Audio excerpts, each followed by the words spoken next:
What if the most dangerous secrets aren't hidden in classified files, but buried in plain sight, in the footnotes of forgotten academic papers? What if the government's most classified unit wasn't studying aliens at all, but something far more terrifying? Something that's been manipulating human belief since the dawn of civilization itself. Before we dive into tonight's story, I want to give a shout out to Jeffernan 1772 for suggesting this incredible topic. Your video ideas keep sleep theories going, so please drop your suggestions in the comments below, and if you're enjoying these deep dives into the unknown, make sure to hit that like button and subscribe. Trust me, you won't want to miss what's coming next. Now let's talk about the Collins Elite, and why they might be the most important government program you've never heard of. I wasn't looking for UFOs, I was looking for a way to pay rent. The gig economy had chewed me up and spit me out more times than I cared to count. Web design, freelance writing, even a brief stint delivering food, nothing stuck. But when Dr. Martinelli at the university offered me work as a research assistant, scanning old theological dissertations for the digital archive, I jumped at it. $25 an hour to sit in a quiet library basement, copying dusty Latin passages and obscure biblical references that nobody had touched in decades. It wasn't glamorous, but it paid the bills. The work was mind-numbing mostly. Endless pages of theological debates from the 1950s and 60s, written by seminary students who are probably dead by now. The Augustinian interpretation of angelic hierarchies, post-war perspectives on demonic manifestation, scriptural analysis of divine intervention in modern context. Heavy stuff, but about as exciting as watching paint dry. I'd been at it for 3 months when I found the reference that changed everything. It was October, around 2 a.m. I was halfway through a 1963 thesis titled Angelic Manifestations in Modern Times, 324 pages of dense theological argumentation by a seminarian named Marcus Whitmore. The kind of paper that made me question every life choice that had led me to that basement. I was scanning page 187, a particularly dry section about contemporary witness testimony, when a footnote caught my eye. It wasn't the content that stopped me, it was the context. The main text was discussing reports of luminous beings witnessed by various clergy members throughout the 1950s. Standard religious stuff, the kind of mystical experiences that show up in seminary papers all the time. But the footnote read, "For governmental perspective on similar phenomena, see Collins Elite Memorandum 1957, classification status unknown." I stared at that line for a full minute. It was cited like a real source, with the matter-of-fact tone of academic reference. No explanation, no context, just there. The problem was, this wasn't a section about government or politics. It was about angels. And the thesis was written by a seminary student, not a political science major. So why was he referencing what sounded like a classified government document in the middle of a paper about divine manifestations? I made a note and kept scanning, but the reference nagged at me. Collins Elite. It sounded official, maybe military. But why would a religious scholar in 1963 have access to classified material? And why would he cite it so casually, as if his readers would know what he was talking about? The next day, I couldn't concentrate on my assigned documents. Instead, I found myself searching the university's digital catalogue for any mention of Collins Elite. Nothing came up in the main database, but I had access to some of the restricted theological archives through Dr. Martinelli's login credentials. That's where I found the second reference. It was in a 1959 lecture transcript from a Catholic seminary in Maryland. The speaker was Father Benedict Toretti, discussing unusual spiritual encounters in the post-war era.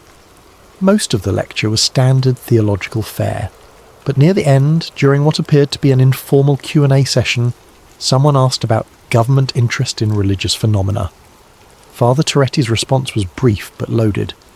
There are those in Washington who understand that not all mysteries can be solved with science.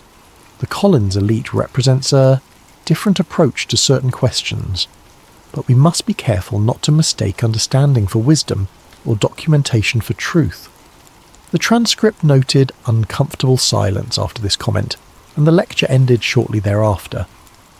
2 references, 2 religious contexts, both suggesting that Collins' Elite was some kind of government program dealing with spiritual or supernatural phenomena. But why were religious scholars the only ones talking about it? And why did they all seem nervous about it? I spent the rest of the week diving deeper into the theological archives. The pattern that emerged was both fascinating and disturbing. Collins' Elite didn't show up in UFO journals or conspiracy magazines. It didn't appear in scientific papers or military histories. Instead, it haunted the footnotes of religious documents like a ghost that only clergy could see. A 1958 exorcism report from a priest in New Mexico mentioned consultation with Collins' Elite regarding non-terrestrial influences. A 1962 seminary paper on demonic deception in the modern age included a cryptic reference to Collins' Elite protocols for distinguishing spiritual from extraplanetary phenomena. A 1961 lecture on comparative religion contained a single chilling line. As the Collins Elite has documented, the same entities that once appeared as gods now masquerade as visitors from the stars. Each reference was brief, almost coded, like the authors were speaking to an audience that would understand the implications without needing explanation. And always, the references appeared in contexts dealing with the supernatural, the spiritual, the otherworldly, but never in the way you'd expect. These weren't discussions of government cover-ups or alien conspiracies. They were warnings, theological warnings about deception, about false prophets, about entities that wore whatever mask humanity was willing to believe. I was starting to get a picture of something much stranger than a typical black project. Collins' Elite wasn't studying UFOs the way the Air Force was. They were studying them the way the Catholic Church studied demons. The breakthrough came from an unexpected source, a misfiled document. I was scanning a collection of 1964 seminary papers when I found something that didn't belong. Mixed in with discussions of Vatican II reforms and modern catechism was a single-page document that looked nothing like the others. It was typed on official letterhead, something called Interdenominational Council on Anomalous Phenomena, and dated March 15th, 1959. The document was brief. Memo. Regarding recent Collins Elite Briefing 2, member institutions from Council Secretary following last week's presentation by Dr. Edward Collins regarding non-corporeal intelligence manifestations. The Council recommends the following protocols for clergy encountering anomalous phenomena. Do not assume extraterrestrial origin 2. Apply traditional discernment practices 3. Document all encounters per Collins Elite Guidelines 4. Report suspected deception campaigns immediately. Remember, the same entities that demanded worship as Baal and Moloch now request our trust as benevolent space brothers. The mask changes, the deception remains constant. Father Michael Torino, Council Secretary. My hands were shaking as I read it. This wasn't just a reference to Collins Elite. This was evidence of direct collaboration between the program and religious institutions. They were briefing clergy on how to handle UFO encounters, but from a theological perspective. And that last paragraph, it was suggesting that UFO entities weren't aliens at all. They were something much older and more dangerous, masquerading as extraterrestrials just as they had once masqueraded as ancient gods. I photographed the document with my phone and started digging into this interdenominational council. What I found made my blood run cold. The Interdenominational Council on Anomalous Phenomena existed from 1957 to 1969, according to what little I could find. Its membership included representatives from major Christian denominations, Jewish religious authorities, and even some Islamic scholars. The council was supposedly formed to coordinate religious response to unusual phenomena in the post-war era. That was the official line anyway. The reality appeared to be much more specific. I found meeting minutes from 1958 that discussed the Collins Elite presentation on entity communication patterns. A 1960 report mentioned successful implementation of Collins Elite discernment protocols in 17 states. A 1962 memorandum warned of increased entity activity coinciding with popular UFO narratives. The council wasn't just studying religious phenomena in general, they were specifically focused on what they called entity encounters, and they were working directly with Collins' elite to develop responses. The most disturbing document I found was a 1961 report titled Spiritual Warfare in the Space Age. It outlined what the council believed to be a deliberate deception campaign by non-human entities. Historical analysis suggests consistent behavioural patterns across millennia. Entities appearing as divine beings in ancient times demanded worship, sacrifice, and absolute obedience. Modern manifestations as space visitors request trust, cooperation, and technological exchange. The underlying objective, human subjugation, remains unchanged. The report went on to detail specific cases where UFO contactees had reported entities claiming to be from various star systems, but whose messages contained elements identical to ancient religious texts describing demonic deception. According to the council's analysis, the entities were running the same con they'd always run. They just updated their costumes for each era. As I dug deeper into the council's documents, I started to notice something unsettling. My research wasn't going unnoticed. It started small. Dr. Martinelli mentioned that someone had been asking about my work. Just routine monitoring, he said, but he looked uncomfortable about it. Then I noticed that some of the documents I'd photographed were being moved to different sections of the archive. Files that had been easily accessible suddenly required special permission to view. The final warning came on a Tuesday night in November.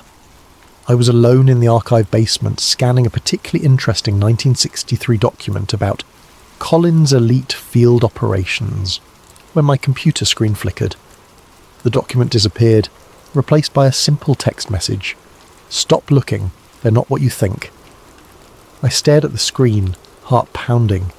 Someone was monitoring my research in real time. Someone with access to the university's network, and probably a lot more than that. I should have stopped then. Any reasonable person would have backed off, found a different job, maybe moved to a different city. But I wasn't reasonable anymore. I was obsessed, and besides, whoever was watching had just confirmed that I was onto something real. I replied by typing into the same text box that had appeared on my screen. "Then what are they?" The response came immediately. "They've worn every mask we've ever worshipped." The screen flickered again, and the message disappeared. But the implication was crystal clear. Collins' elite wasn't just studying UFO entities. They'd concluded that these entities were the same beings that had manipulated human religious belief throughout history. Ancient gods, modern aliens, same entities, different costumes. After the warning, access to documents became nearly impossible. Files went missing. Archives were suddenly under renovation. Dr. Martinelli stopped returning my emails. It was clear that my research had triggered some kind of response from whoever wanted Collins' elite to remain buried. But I'd already seen enough to piece together the broad outline of their doctrine. Collins' elite appeared to be a small classified unit within the US government that approached the UFO phenomenon from a religious rather than scientific perspective. Based on the scattered evidence I'd found, their core beliefs seemed to be UFO entities were not extraterrestrial visitors. They were the same non-corporeal beings that had interacted with humans throughout history. These entities had consistently masqueraded as whatever humans were most likely to worship or trust.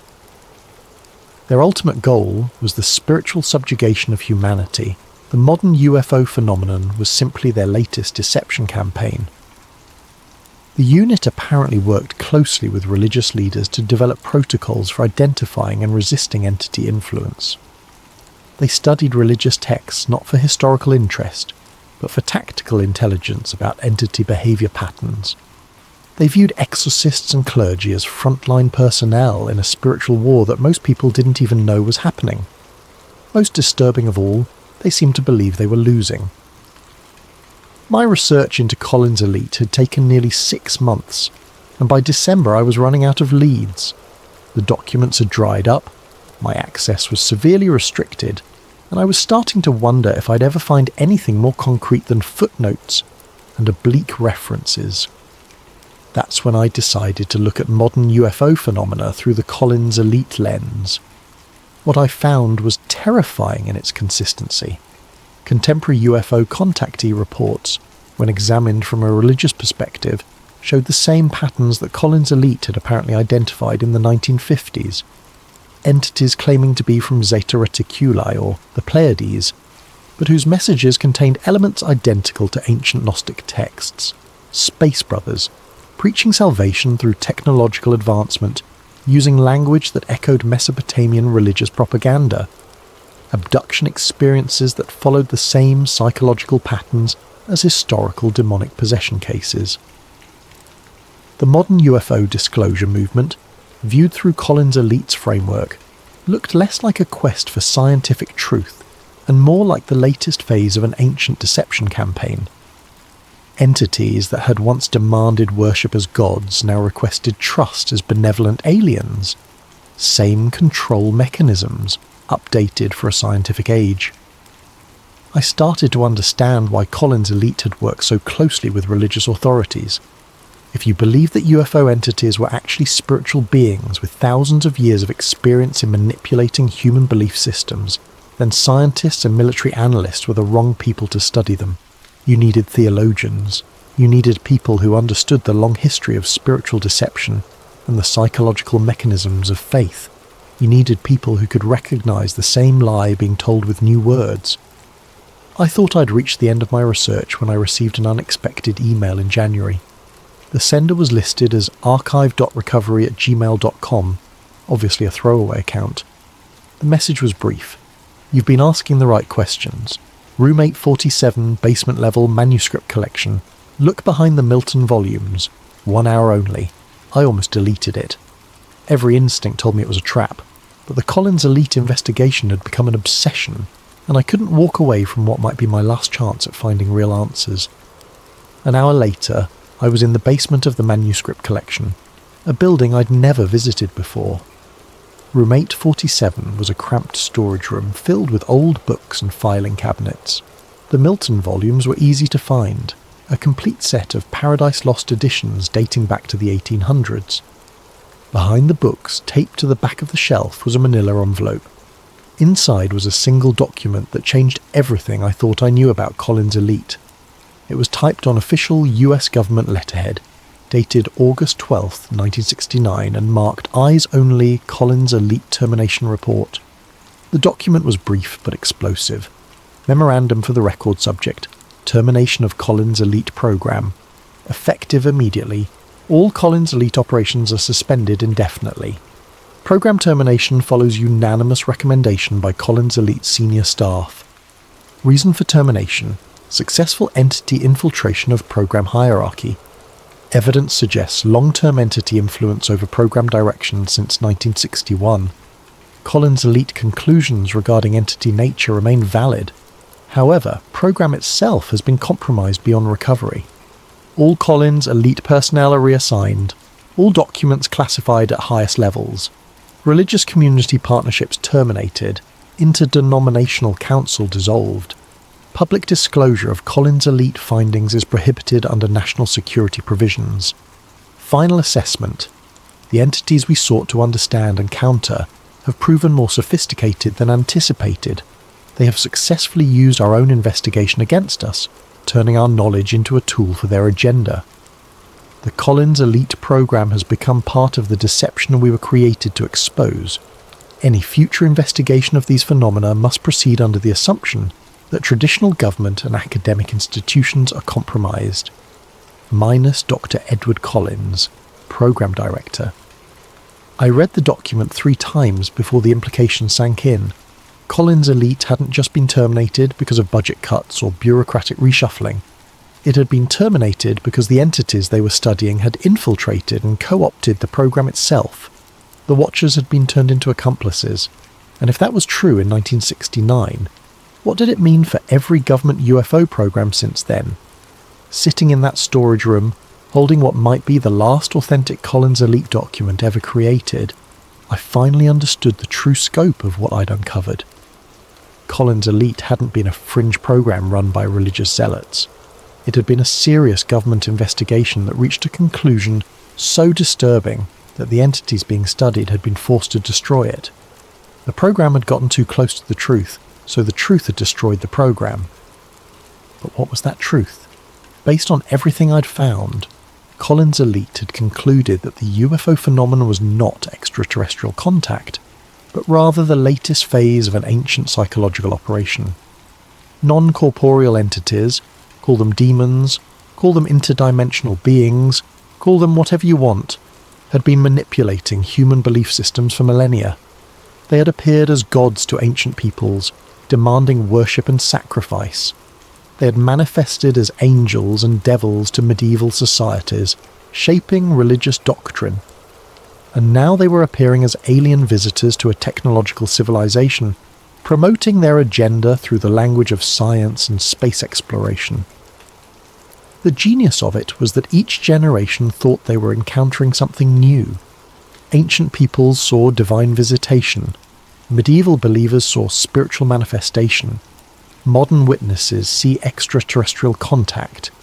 But according to Collins' Elite, it was always the same entities, always running the same basic deception, always working toward the same goal, the spiritual and psychological subjugation of humanity. The entities had realized that direct worship was no longer feasible in a scientific age, so they had adapted, presenting themselves as technologically advanced aliens who could offer humanity salvation through scientific advancement. Instead of demanding worship, they requested trust. Instead of requiring sacrifice, they asked for cooperation. But the underlying dynamic remained the same, humans giving up their autonomy to beings who claimed to have their best interests at heart. And if Collins' Elite was right, the modern UFO disclosure movement was simply the latest phase of this deception campaign. The termination document explained why I'd never heard of Collins' Elite in any mainstream UFO research. It wasn't being covered up by the government to hide alien contact. It was being covered up because the government itself had been compromised by the entities Collins' Elite was studying. Think about it. Every major government UFO program since Collins' Elite, Project Blue Book, AA-TIP, the UAP Task Force, had approached the phenomenon from a purely technological perspective. They studied craft capabilities, flight patterns, potential propulsion systems. They never asked the questions Collins' Elite had been asking. What do these entities actually want? Why do their messages always promote dependence rather than independence? Why do their promises of enlightenment always require surrender of human agency? Those questions weren't being ignored by accident. According to the termination document, they were being actively suppressed by entities who had learned to work within government and academic institutions. The modern UFO research community, the disclosure advocates, the scientists studying anomalous aerial phenomena, they might all be sincere in their efforts, but they were asking the wrong questions. They were looking for extraterrestrial contact when they should have been looking for spiritual deception. And that meant that every major UFO revelation of the past 50 years might actually be part of the deception Collins' Elite had tried to expose.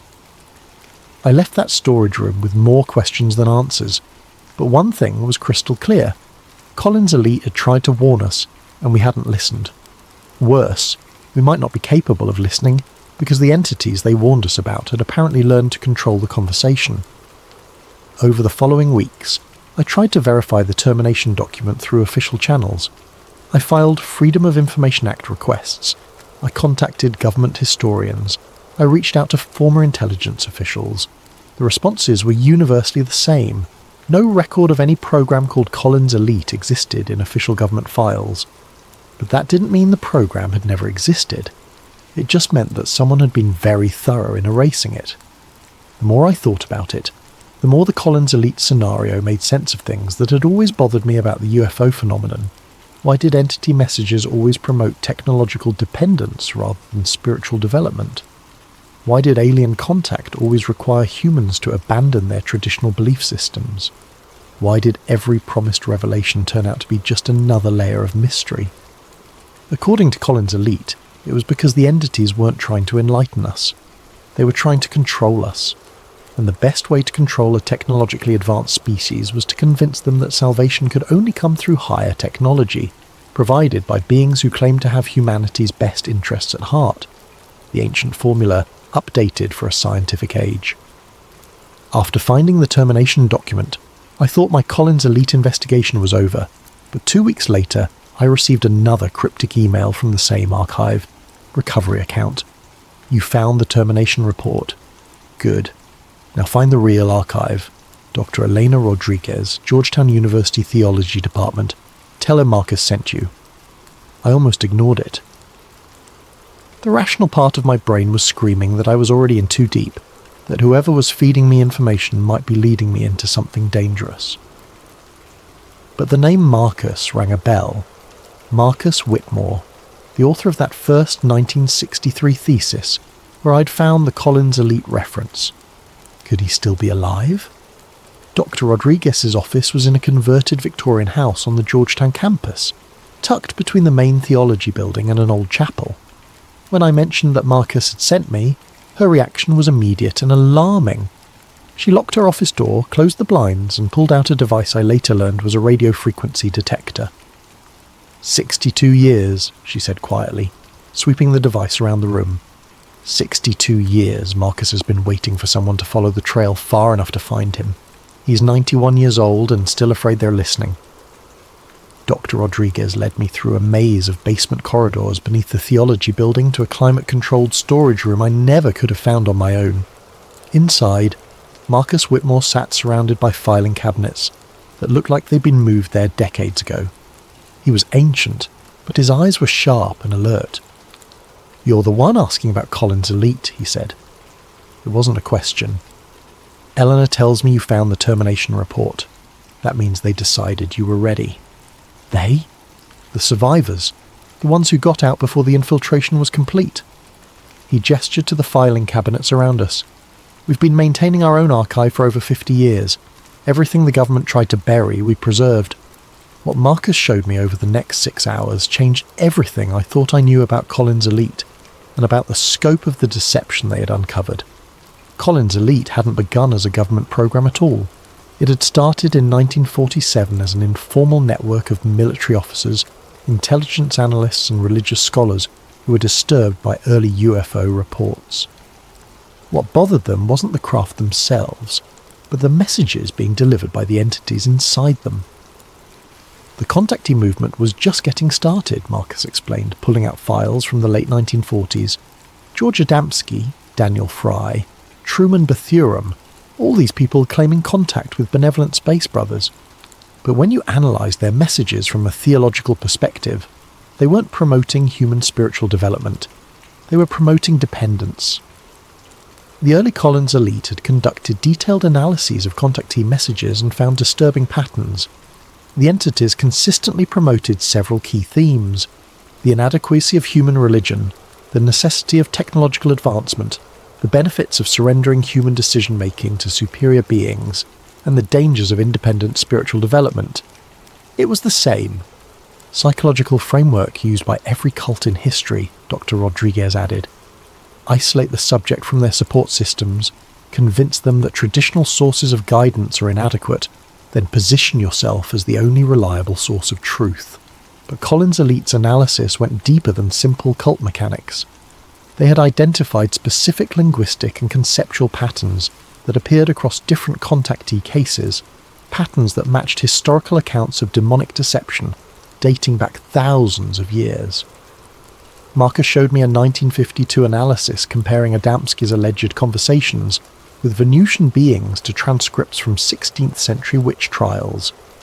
The parallels were undeniable. The same promises of secret knowledge, the same dismissal of conventional morality, the same emphasis on the chosen status of the contactee.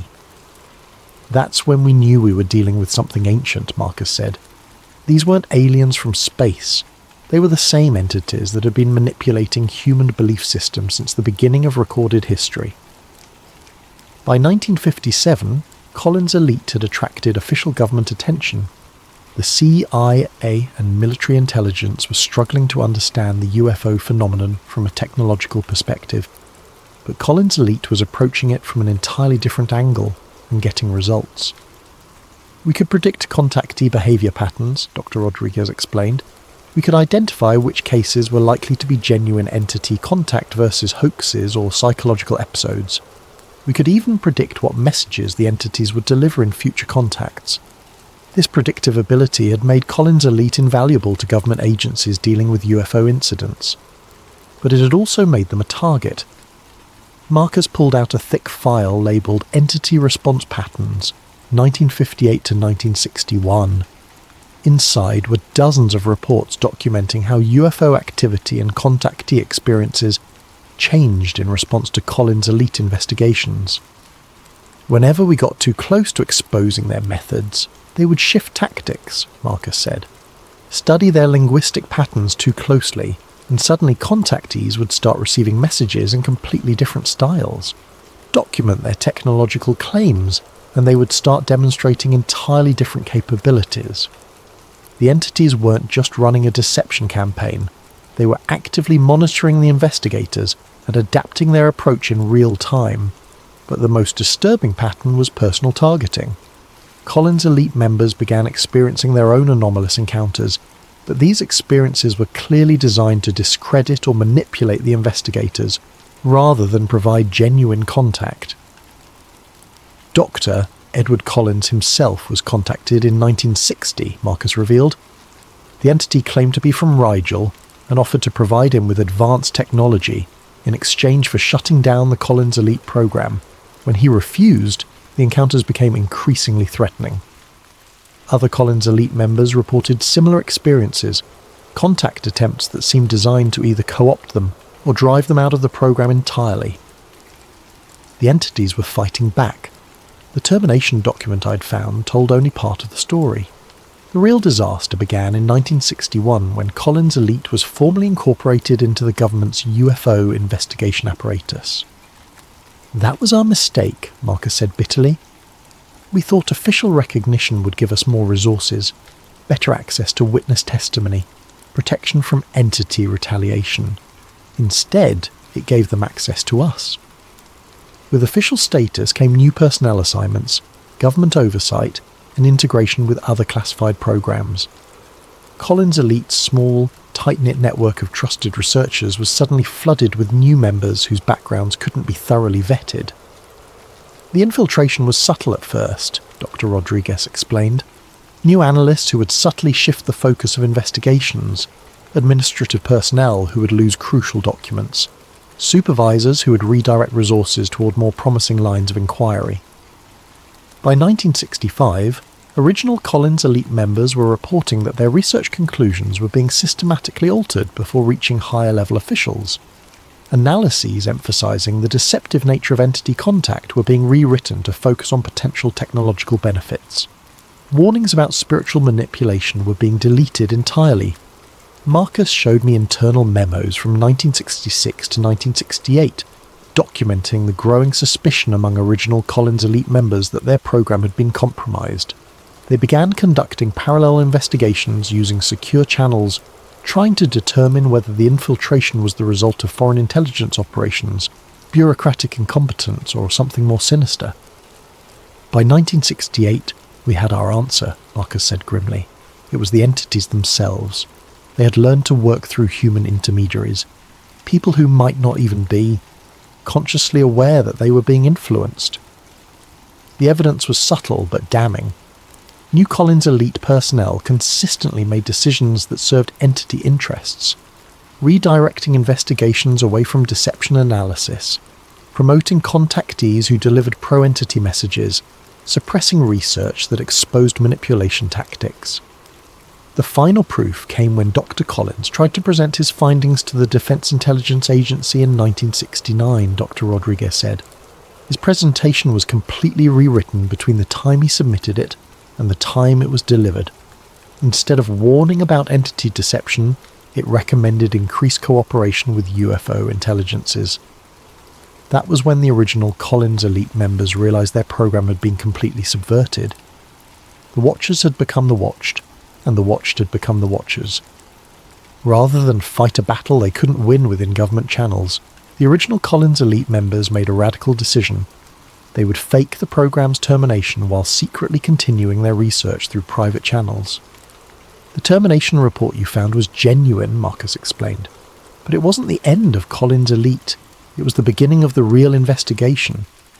Using their existing contacts within religious institutions, academia and government, the Collins Elite survivors established a covert network for continuing their research. They couldn't publish their findings or seek official recognition, but they could continue gathering evidence and developing their understanding of the entity deception campaign. "We've been operating continuously for over 50 years, Dr. Rodriguez said, documenting entity activity, analysing their evolving strategies, tracking their infiltration of various institutions. The underground Collins Elite had identified several key developments since 1969. The entities had largely abandoned individual contactee operations in favour of influencing institutions directly. Rather than delivering messages through isolated individuals who could be easily dismissed, they were now working through respected scientists, government officials and religious leaders. They had also shifted their primary narrative from spiritual enlightenment to technological salvation. Instead of promising cosmic consciousness or spiritual advancement, they were now focusing on environmental solutions, clean energy, and space exploration. Most significantly, they had begun preparing for mass disclosure rather than gradual revelation. The underground Collins Elite believed this represented the final phase of a deception campaign that had been in development for decades. Marcus and Dr. Rodriguez walked me through 50 years of documented entity influence on human institutions. The pattern was consistent but sophisticated. Entities never directly controlled human behaviour, but they influenced it through carefully orchestrated synchronicities, technological inspirations, and strategic information releases. "Look at the development of computer technology," Dr. Rodriguez said, showing me files documenting unusual technological leaps in electronics and computing since the 1960s. Every major breakthrough happened shortly after UFO encounters involving personnel who were in positions to influence research directions. The entities weren't providing blueprints or direct technological assistance. Instead, they were inspiring specific lines of research, guiding human scientists toward discoveries that served long-term entity interests. The internet, social media, artificial intelligence, all of these technologies have made humanity more connected but also more controllable, Marcus observed. They've created systems that can monitor and influence human behaviour on a global scale. According to underground Collins Elite analysis, the entities had been systematically encouraging the development of technologies that would make mass psychological manipulation easier, while simultaneously making individual privacy and independence more difficult. But the most disturbing revelation was their analysis of the modern UFO disclosure movement itself. Every major disclosure advocate, every government whistleblower, every scientist calling for serious UFO research, we've documented anomalous encounters in their backgrounds, Dr. Rodriguez said. They're not consciously working for the entities, but they're all promoting the same basic narrative, that UFO contact is inevitable, beneficial, and should be embraced rather than resisted. The underground Collins Elite had identified specific psychological themes being promoted through disclosure advocates: the inadequacy of human civilization, the necessity of outside intervention, the benefits of technological advancement over spiritual development, and the dangers of resistance to contact. It's the same message the contactees were delivering in the 1950s, Marcus said, just delivered through more credible sources and backed by more sophisticated evidence.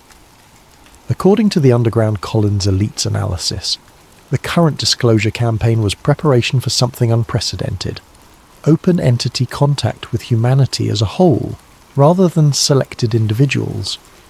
They've spent 70 years testing human responses, refining their approach, identifying the most effective manipulation strategies, Dr. Rodriguez explained. Now they're ready to scale up. The evidence they showed me was circumstantial but compelling. Government UFO programs consistently focused on technological aspects while ignoring behavioural and psychological elements. Scientific studies of anomalous phenomena emphasized physical measurements, while dismissing witness testimony about entity motivations. Media coverage promoted wonder and excitement about potential contact, while discouraging analysis of entity intentions. They're engineering consent, Marcus said, creating a cultural context where open contact will be seen as humanity's graduation to a higher level of existence rather than submission to a superior intelligence. The underground Collins elite believed that formal contact would be presented as humanity's invitation to join a galactic community, with entities offering technological solutions to environmental problems, social conflicts, and resource limitations. The offer would seem generous, beneficial, and desperately needed. But according to their analysis, acceptance would come with costs that wouldn't become apparent until it was too late. The gradual replacement of human decision-making systems with entity-guided alternatives, the erosion of individual agency in favour of collective efficiency, and the redefinition of human spiritual development to align with entity objectives. It won't feel like conquest, Dr. Rodriguez said. It will feel like salvation, right up until the moment humans realise they've traded their freedom for security, and they're no longer capable of making that trade in reverse. After hours of reviewing evidence and analysis, I asked the obvious question. If the underground Collins elite was right about entity intentions, what could be done to counter them? Marcus and Dr. Rodriguez exchanged glances before Marcus answered carefully. Individual resistance is possible but difficult, he said. The entities rely on collective consent and institutional cooperation. They can't force contact on humans who genuinely reject it, but they can make such rejection seem irrational, antisocial, or harmful. The underground Collins elite had developed what they called spiritual inoculation, techniques for recognizing and resisting entity influence. These included traditional religious practices like prayer and meditation, but also more analytical approaches, questioning the source and motivation behind any message promoting dependence, examining whether proposed solutions increased or decreased human agency, and maintaining strong connections to human community and traditional wisdom. The entities are masters of isolation and dependency, Dr. Rodriguez explained. Their influence is weakest when humans are connected to each other and to their own spiritual traditions, and strongest when individuals feel cut off from community and traditional sources of guidance. But individual resistance wouldn't be enough if the entities succeeded in achieving mass consent for contact. The underground Collins elite believed that their most important function was preserving and disseminating knowledge about entity deception methods, so that future generations would have the tools needed to recognize and resist manipulation. That's why we've maintained this archive, Marcus said, and why we're sharing it with you now. The disclosure campaign is accelerating, and we may not have much time left to prepare people for what's coming. As I write this, the UFO disclosure movement is reaching a crescendo. Government officials are admitting that anomalous aerial phenomena are real. Military personnel are testifying about encounters with craft displaying impossible capabilities. Scientists are calling for serious study of the phenomenon. The public is being prepared for some kind of revelation. But if Collins' elite was right, that revelation might be the culmination of a deception campaign that began thousands of years ago. Think about how perfectly the current disclosure narrative fits the Collins elite framework. We're being told that non-human intelligence has been monitoring humanity, that these beings possess technology that could solve our energy and environmental problems, that contact is inevitable and potentially beneficial. We're being encouraged to view disclosure as a positive development, a step forward in human evolution.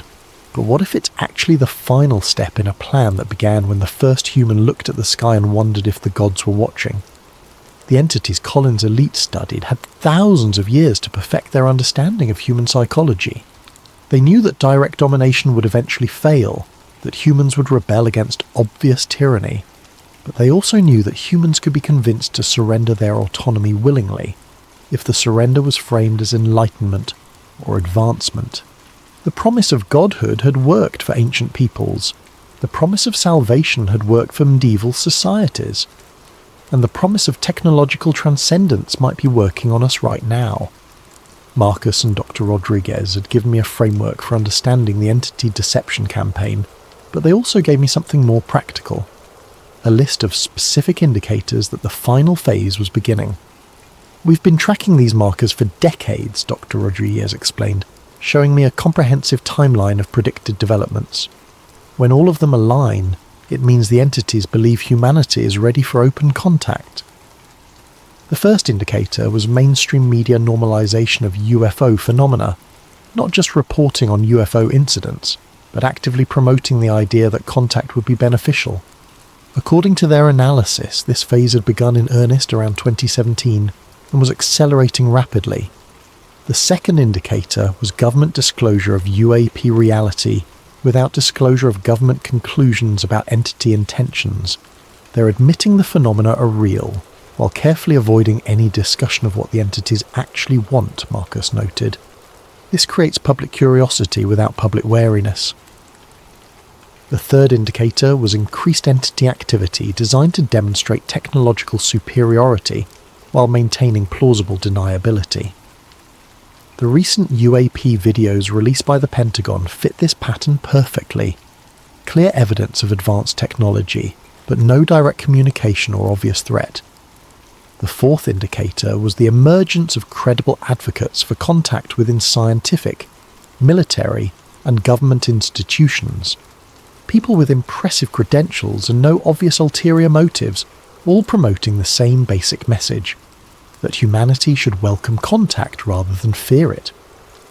Look at the current disclosure advocates, Dr. Rodriguez said, showing me biographical information on various scientists and former government officials.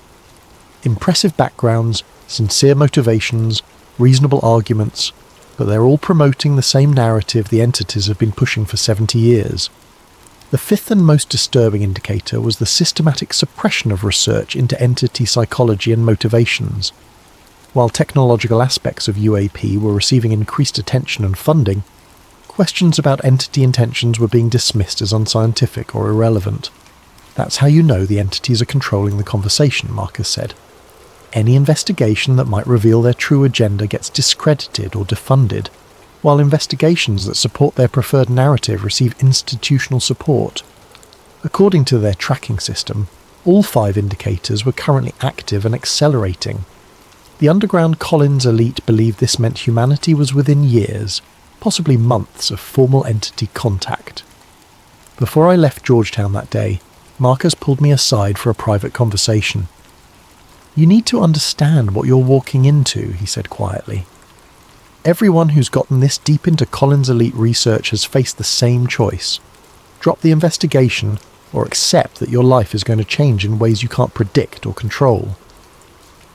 He told me about colleagues who had been discredited through carefully orchestrated academic scandals, researchers who had lost funding after questioning entity motivations, investigators who had experienced personal crises that conveniently redirected their attention away from UFO phenomena. The entities don't usually resort to direct intimidation, Marcus explained. It's much more effective to make resistance seem personally costly. Failed relationships, career setbacks, health problems, family conflicts, all timed to coincide with getting too close to the truth. He showed me files documenting the life trajectories of dozens of Collins elite researchers over the past 50 years. The pattern was consistent. People who backed away from the investigation generally experienced improved circumstances, while those who continued faced escalating personal difficulties. "I'm not trying to scare you off," Marcus said, "but you need to know that this isn't just an intellectual exercise. The entities have a vested interest in controlling what humans believe about them, and they've had centuries to develop sophisticated methods for managing troublesome individuals." Dr. Rodriguez had faced similar pressures. Her tenure at Georgetown had been threatened twice due to budget constraints that mysteriously resolved themselves when she temporarily reduced her Collins elite research. Her marriage had ended during a period of intensive investigation into entity influence on religious institutions. Her health had suffered during the years she was most actively documenting entity deception patterns. "But here's the thing," she said. "The difficulties are real, but they're not insurmountable. The entities can make resistance costly, but they can't make it impossible. If they could simply eliminate troublesome humans, Collins elite would never have existed in the first place." She believed that entity limitations were precisely why the deception campaign was necessary. If entities could control human behavior directly, they wouldn't need to spend decades engineering consent for contact. the fact that they relied on manipulation suggested that human free will, while vulnerable to influence, remained fundamentally intact. Over the following months, Marcus and Dr. Rodriguez introduced me to other members of the underground Collins elite network. I was amazed by both the size and diversity of the group. Theologians and physicists, former intelligence analysts and current religious leaders, retired military officers and active researchers. What united them wasn't a shared background or ideology, but a shared conclusion that the UFO phenomenon represented a spiritual threat masquerading as a technological opportunity. Father Michael Torres, a Catholic exorcist based in New Mexico, had been documenting parallels between UFO encounters and demonic possession for 30 years. Dr. Rebecca Walsh, a psychiatrist specializing in religious experiences, had identified specific psychological patterns linking modern abduction accounts to historical accounts of spiritual deception. Colonel James Patterson, retired, former Air Force intelligence, had spent decades analysing UFO incident reports and concluded that entity behaviour was consistent with psychological warfare rather than scientific exploration. Each member of the network brought specialised knowledge and perspective, but all had reached similar conclusions about entity motivations and methods. More importantly, all had experienced some form of pressure or retaliation for their research, confirming the underground Collins elite's assessment that entity influence extended far beyond individual contactee cases. "We're not conspiracy theorists," Dr. Walsh explained during one of our meetings. "We're researchers who followed the evidence to an uncomfortable conclusion. The UFO phenomenon is real, the entities are real, but their intentions aren't what they claim to be." The network had developed sophisticated methods for secure communication and information sharing, operating on the assumption that their activities were being monitored by both government agencies and entity-influenced individuals within those agencies. "We have to assume that any information we share through normal channels will be compromised," Colonel Patterson explained. "But we also can't become so paranoid that we stop sharing information entirely. The entities benefit from our isolation more than our communication." As my involvement with the underground Collins elite deepened, I learned that the network extended far beyond the United States.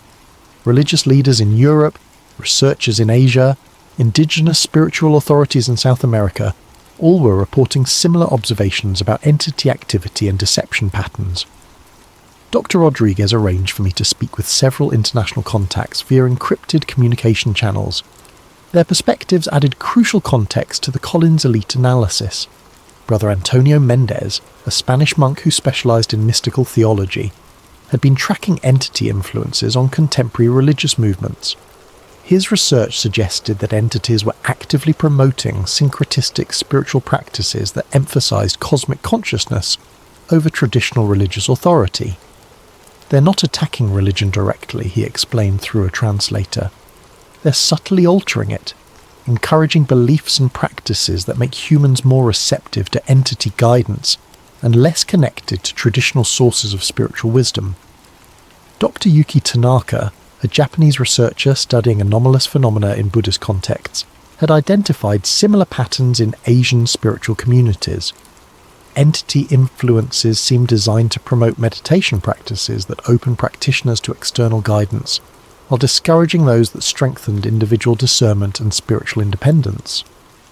Maria Santos, a shaman from Peru, described entity encounters that closely paralleled North American UFO contact reports, but framed in terms of traditional indigenous spirituality.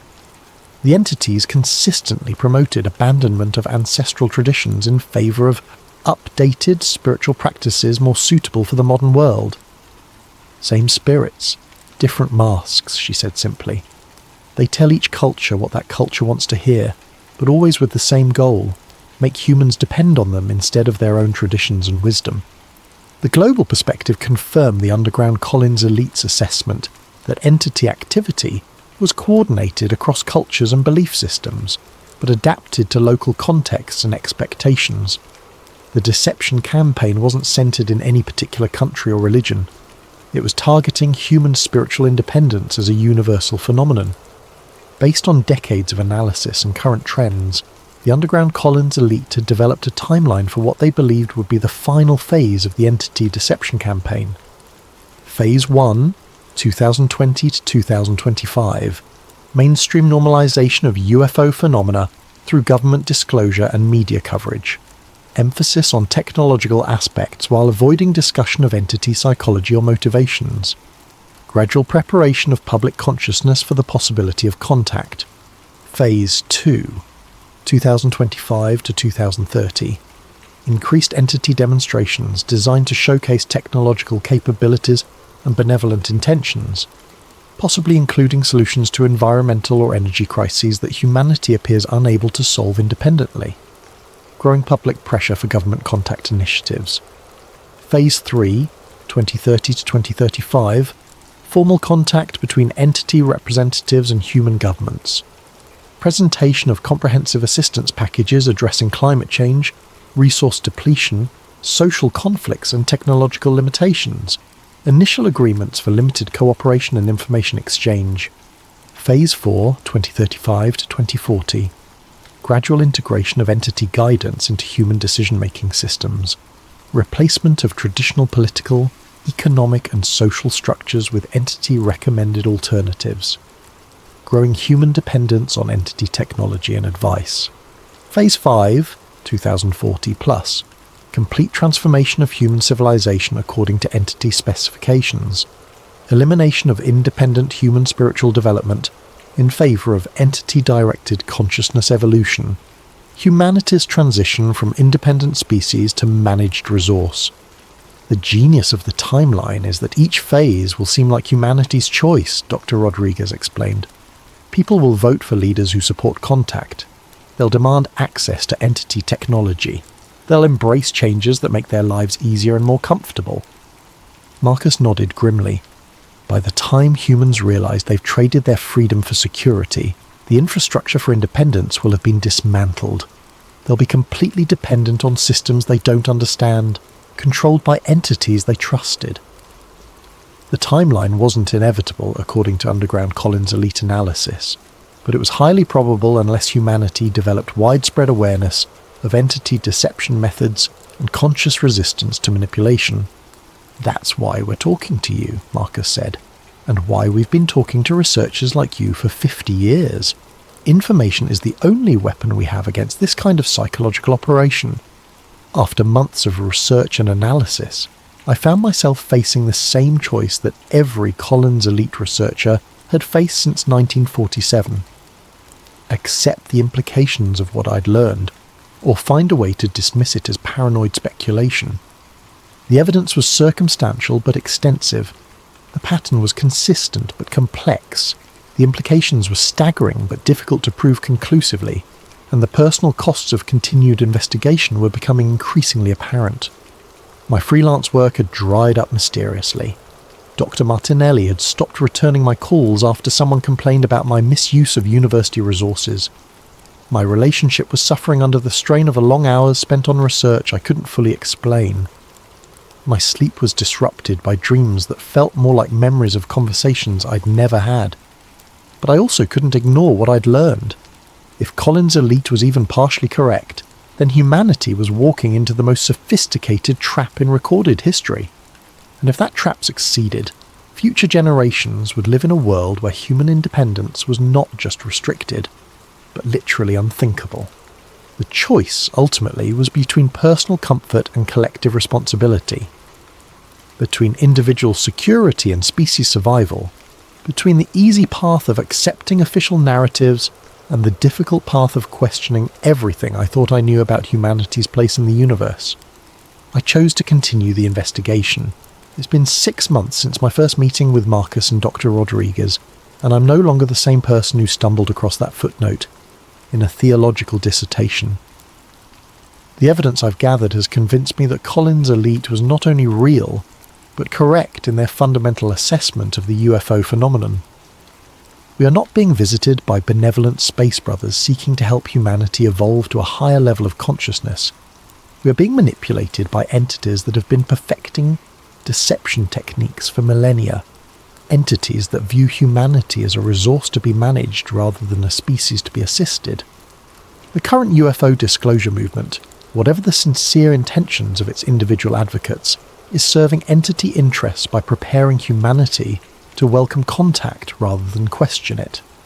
The technological solutions being offered through various contact scenarios are not gifts, but baits in an elaborate trap that will close once humanity becomes dependent on entity guidance.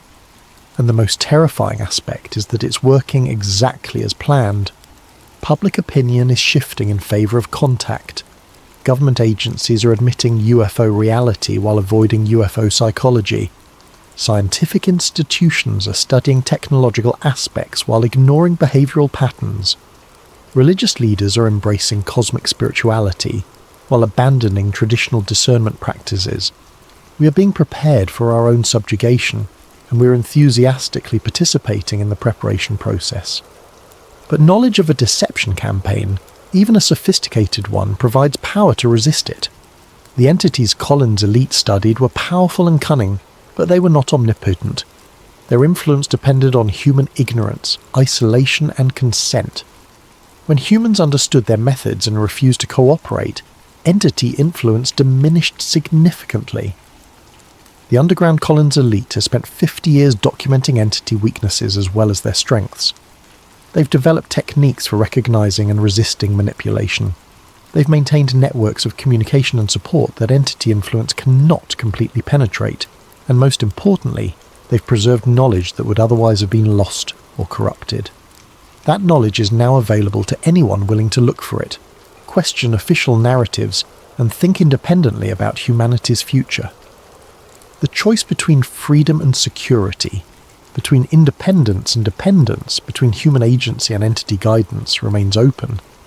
But that choice won't remain open forever. According to every timeline the underground Collins elite has developed, we are rapidly approaching the point where collective consent for entity contact will make individual resistance increasingly difficult and ultimately ineffective. The time for choosing is now. The information needed to choose wisely exists, but it requires effort to find and courage to accept. The consequences of choosing poorly may be irreversible.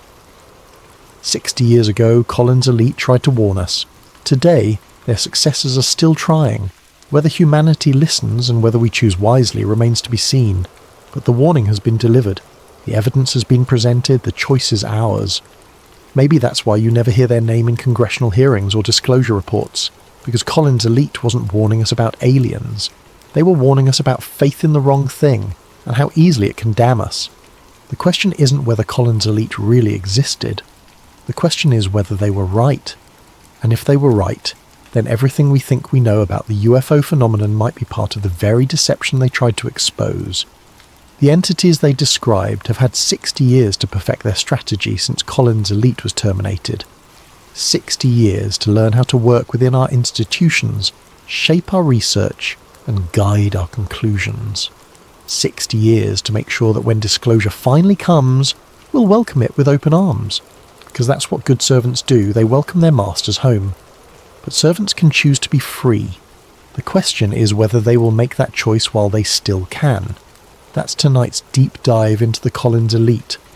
A story that challenges everything we think we know about the UFO phenomenon and asks uncomfortable questions about the nature of contact itself. What do you think? Was Collins' elite a real government program, or just an elaborate piece of disinformation?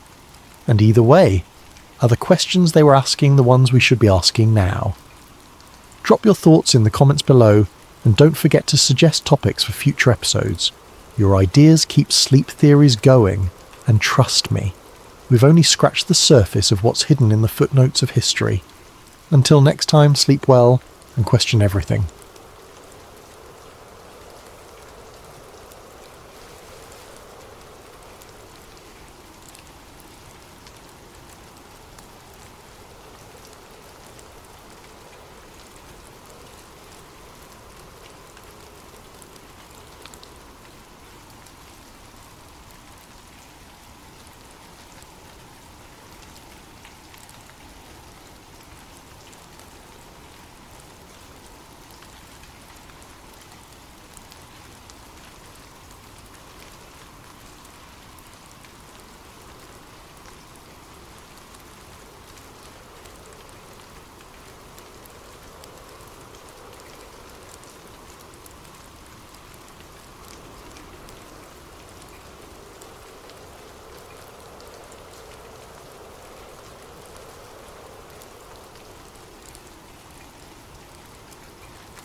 Good evening, and welcome to Sleep Theories. Before we dive into tonight's story, I'm curious about you, our listeners. How has your day been treating you? Are you winding down after a long day? Or perhaps you're on the other side of the world, just beginning your morning routine. What time is it where you are right now? And what corner of our vast planet are you calling home tonight? Whether you're listening from a bustling city apartment, a quiet countryside home, or somewhere in between, you're part of our global community of truth seekers and story lovers. If you're new to Sleep Theories, welcome aboard. And if you're a returning listener, thank you for coming back. Don't forget to subscribe if you haven't already. We have so many more mysteries to uncover together, and your subscription helps us bring these stories to light. Now, settle in, get comfortable, and prepare yourself for a tale that will make you question everything you thought you knew about one of history's most famous disasters. Tonight, we're going beneath the surface of the North Atlantic, not just to explore the wreckage of a legendary ship, but to uncover a conspiracy so massive, so carefully orchestrated, that it may have shaped the course of world history. This is the story of the Titanic switch, the theory that suggests the ship that sank on that fateful April night in 1912 was never the Titanic at all. April 14th, 1912. Picture this night in your mind. The North Atlantic stretches endlessly in every direction, a black mirror reflecting nothing but stars. There is no moon to illuminate the waters, leaving the ocean in an almost supernatural darkness. The temperature has dropped to just below freezing, and the sea is unusually calm, so still that veterans of these waters would later describe it as eerily unnatural. Cutting through this obsidian expanse is the largest moving object ever created by human hands. The RMS Titanic, all 882 feet of her, pushes through the water at nearly 23 knots. Her 4 massive smokestacks pierce the star-filled sky, sending columns of smoke and sparks into the night. From her decks, the warm glow of electric light spills out onto the water, creating the only source of illumination for miles in any direction. Inside this floating palace, over 2,000 souls are living what many believe to be their final hours, though they don't know it yet. In the first-class dining saloon, passengers in evening wear are finishing their 10-course dinner, completely unaware that they are dining aboard what will become history's most famous maritime disaster.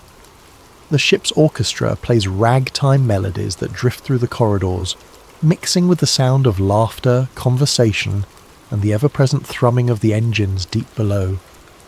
Captain Edward Smith stands on the bridge, a veteran of the seas with 40 years of experience behind him. This is meant to be his final voyage before retirement, a triumphant capstone to a distinguished career. He has commanded ships for the White Star Line for decades, earning the nickname Millionaire's Captain for his skill in handling the luxury vessels that carry the world's elite across the Atlantic. Tonight he commands not just any ship, but the crown jewel of the White Star Line fleet, the unsinkable Titanic. But at 11:39 p.m. ship's time, everything changes in an instant. Frederick Fleet, the lookout stationed in the crow's nest, spots something emerging from the darkness ahead. Without the aid of binoculars, which, mysteriously, are locked away and unavailable to the lookouts that night, he strains his eyes against the blackness. What he sees sends ice through his veins. A massive iceberg, dark and silent, looms directly in the ship's path. "Iceberg right ahead," Fleet shouts into the telephone that connects him to the bridge. First Officer William Murdoch receives the warning and immediately orders hard a starboard and full astern. The helmsman spins the wheel, and the engine room receives the telegraph signal to reverse engines. For 37 seconds, the fate of over 2,000 people hangs in the balance as the massive ship begins to turn. But it's too late. The Titanic's starboard side scrapes along the iceberg with what survivors would later describe as a sound like thunder, though to many passengers it felt like nothing more than a slight shudder.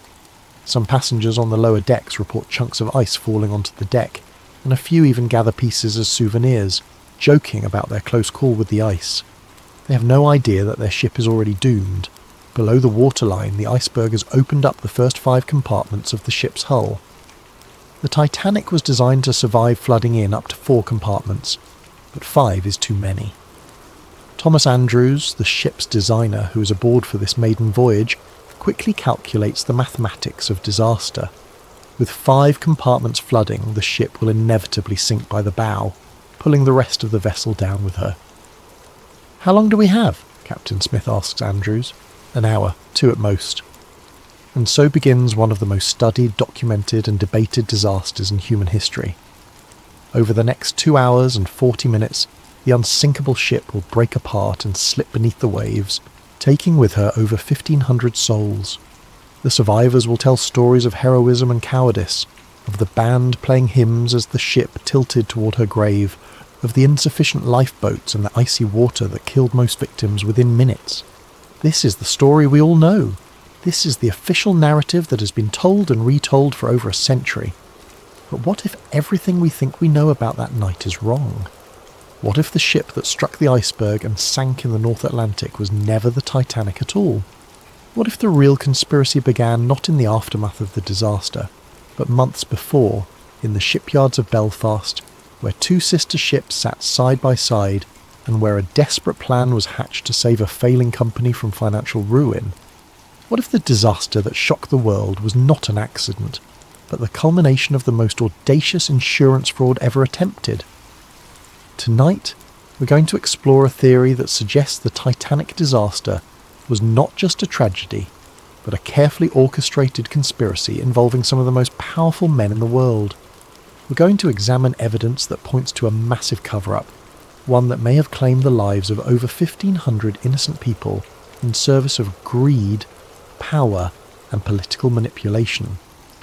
This is the story of the Titanic switch, and by the end of our journey together, you may never look at this famous disaster the same way again. To understand the theory of the Titanic switch, we must first travel back to the shipyards of Belfast Island, where 2 virtually identical ships were taking shape side by side. The story begins not with disaster, but with dreams of maritime supremacy and the fierce competition between the great shipping lines of the early 20th century. Harland and Wolff Shipyard in Belfast was, at the time, one of the premier shipbuilding facilities in the world.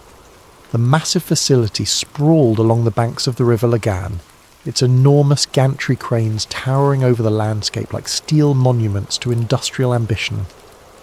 It was here, in this cathedral of steel and rivets, that the White Star Line had commissioned 3 ships that would change ocean travel forever. The Olympic-class ships, as they would be known, were conceived as the ultimate expression of luxury and engineering prowess. These were to be the largest, most opulent vessels ever built, designed to dominate the lucrative North Atlantic passenger route and crush the competition from rival shipping companies like Cunard Line. The first of these sister ships was the RMS Olympic, launched on October the 20th, 1910. She was a marvel of engineering, stretching 882 feet from bow to stern and weighing over 46,000 tons. Her 9 decks could accommodate over 2,000 passengers in unprecedented luxury, with amenities that included a swimming pool, a gymnasium, a Turkish bath, and dining rooms that rivaled the finest restaurants in London or New York. The Olympic was not just a ship. She was a floating city, a testament to British engineering and a symbol of the White Star Line's dominance of the seas. When she departed Southampton on her maiden voyage in June 1911, she carried with her the hopes and reputation of her builders.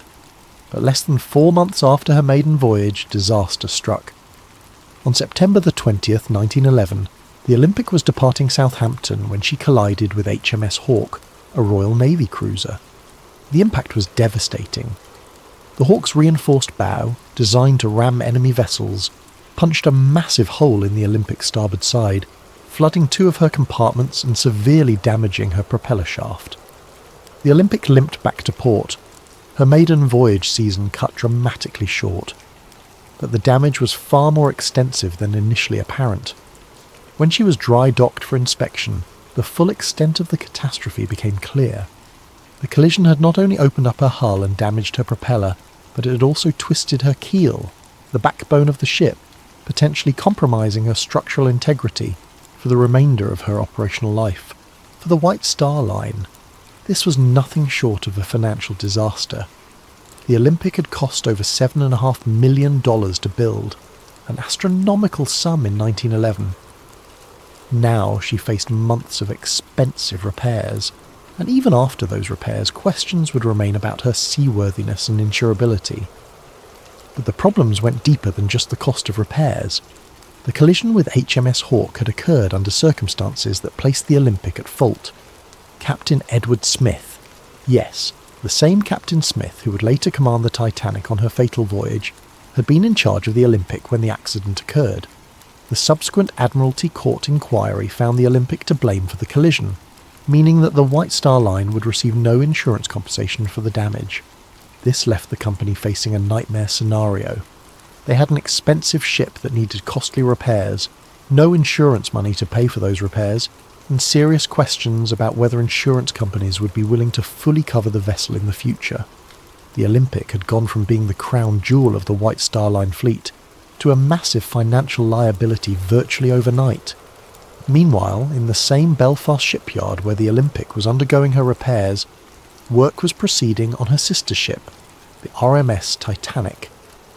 The Titanic was planned to be virtually identical to her older sister, with only minor modifications and improvements. From a distance, even expert ship observers would have difficulty telling the two vessels apart. They shared the same basic dimensions, the same general layout, the same distinctive four-funnel silhouette that had become the signature of the White Star Line's premium vessels. This similarity, according to the switch theory, was not coincidental. It was the key to a plan that would solve the White Star Line's financial crisis, while simultaneously eliminating a massive liability. The theory suggests that sometime in late 1911 or early 1912, a decision was made at the highest levels of the White Star Line's ownership. Rather than spend millions repairing the Olympic and then operating her under a cloud of doubt about her structural integrity and insurability, they would swap the identities of the two ships. The damaged Olympic would be given the identity of the Titanic and sent out on what was ostensibly the new ship's maiden voyage. But this voyage would not be intended to reach New York. Instead, the disguised Olympic would be deliberately sunk, allowing the White Star Line to collect the full insurance value of a new undamaged vessel while simultaneously eliminating the financial burden of the real Titanic's damaged sister. Meanwhile, the real Titanic, now disguised as the Olympic, would quietly slip into service, her true identity hidden from the world. To understand why such a plan might have been attractive, we must consider the financial pressures facing the White Star Line in 1912. The company was owned by the International Mercantile Marine Company, a shipping trust controlled by American financier J.P. Morgan. Morgan had invested enormous sums in his shipping empire, but the business was facing increasing competition and declining profitability. The White Star Line needed the Titanic to be a success. They needed her to capture public imagination, dominate the headlines, and establish the company's supremacy on the North Atlantic route. But they also needed to resolve the Olympic problem before it bankrupted the entire operation. According to the switch theory, the solution was as elegant as it was terrible. Switch the ships, sink the damaged one while pretending it was the new one, collect the insurance money, and use the real new ship to rebuild the company's reputation and finances. The theory suggests that the work done on both ships during the winter of 1911 and 1912 was not routine maintenance and completion, but rather an elaborate process of swapping their identities. Features that differed between the ships would need to be altered. Documentation would need to be changed or destroyed. Most importantly, the workers involved would need to be either brought into the conspiracy or kept unaware of what they were truly doing. Harland and Wolff employed thousands of workers, and the shipyard was a maze of activity with multiple vessels under construction and repair simultaneously. In such an environment, it would be possible to make alterations to both ships without arousing suspicion, especially if the changes were explained as routine modifications or improvements. The workers who might notice discrepancies could be told they were simply upgrading the Olympic to match improvements made to the Titanic design, or vice versa. Only a handful of people at the very top of the hierarchy would need to know the true purpose of the work being done. But for such a plan to succeed, it would require more than just physical alterations to the ships. It would require careful planning of the disaster itself, ensuring that the right people were aboard and the right people were not, and that the sinking would occur in circumstances that would prevent too close an examination of the evidence. The switch theory suggests that every detail of the Titanic's maiden voyage was planned not to showcase a magnificent new ship, but to destroy an old damaged one while making it appear to be an accident. The passenger list, the route, the timing, even the crew assignments, all of these, according to the theory, were carefully orchestrated to serve the conspiracy. As we'll see, the evidence for this incredible claim goes far beyond simple speculation. There are photographs that seem to show differences between the ship that left Belfast and the ship that left Southampton. There are testimony from shipyard workers who noticed unusual modifications being made. There are suspicious cancellations by wealthy passengers who had every reason to want to be aboard the maiden voyage of the most famous ship ever built. Most tellingly, there are the financial motivations of the men who controlled the White Star Line. Men who stood to lose millions if the Olympic problem was not resolved, and who stood to gain millions if a carefully planned disaster could eliminate their problems while simultaneously collecting insurance payments. But before we examine that evidence, we need to understand exactly who these men were and just how much money was at stake in 1912. We need to understand the insurance motive that may have driven over 1,500 people to their deaths in the icy waters of the North Atlantic. Money. In the end, according to the switch theory, that's what the Titanic disaster was really about. Not the romance of the sea, not the hubris of calling a ship unsinkable, not even the class divisions that the disaster seemed to highlight. It was about money, enormous amounts of money that stood to be lost or gained depending on the fate of two ships and the decisions of a few powerful men.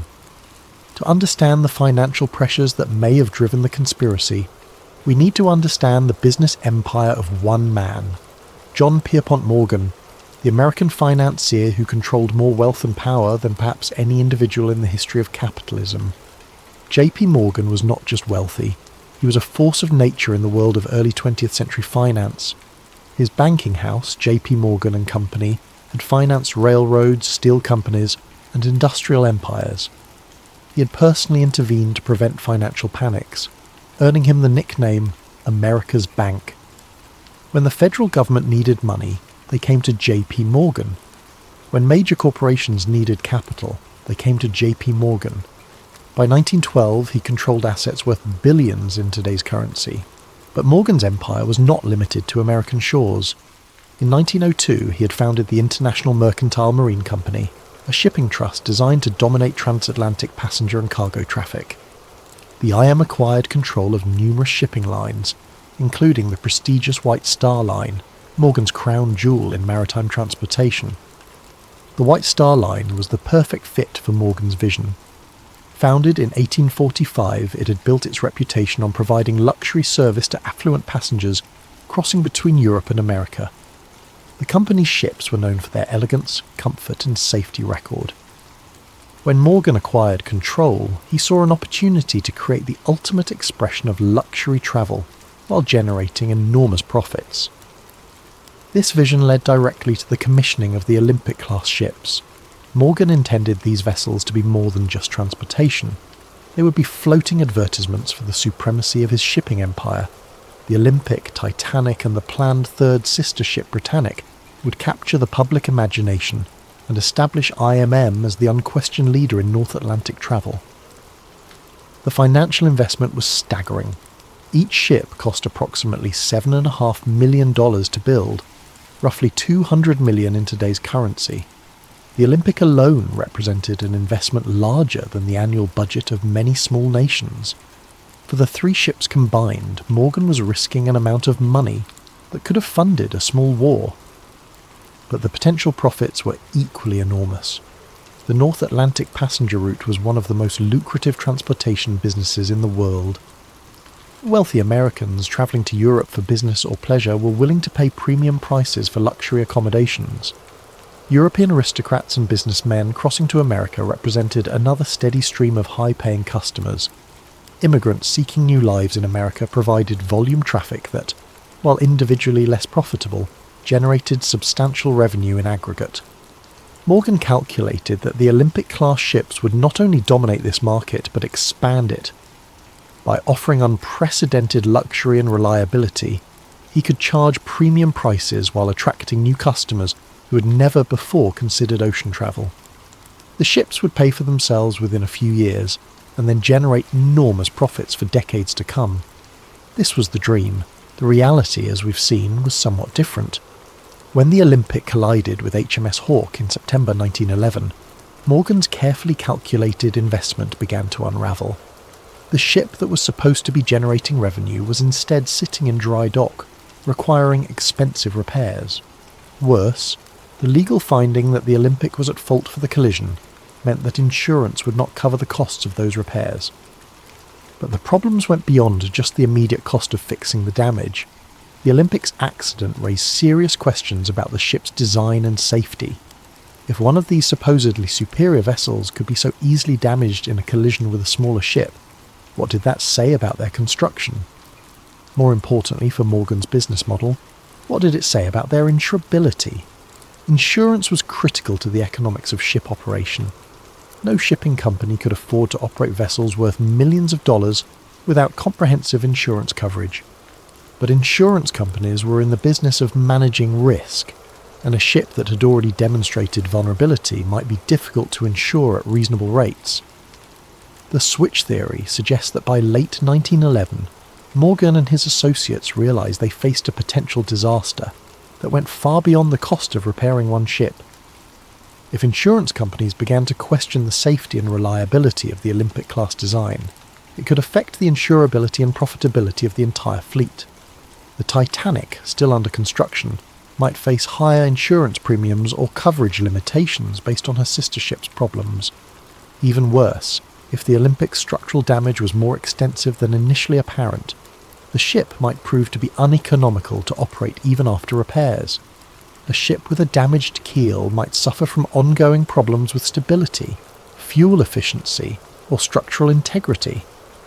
She might require more frequent and expensive maintenance, reducing her profitability and potentially shortening her operational life.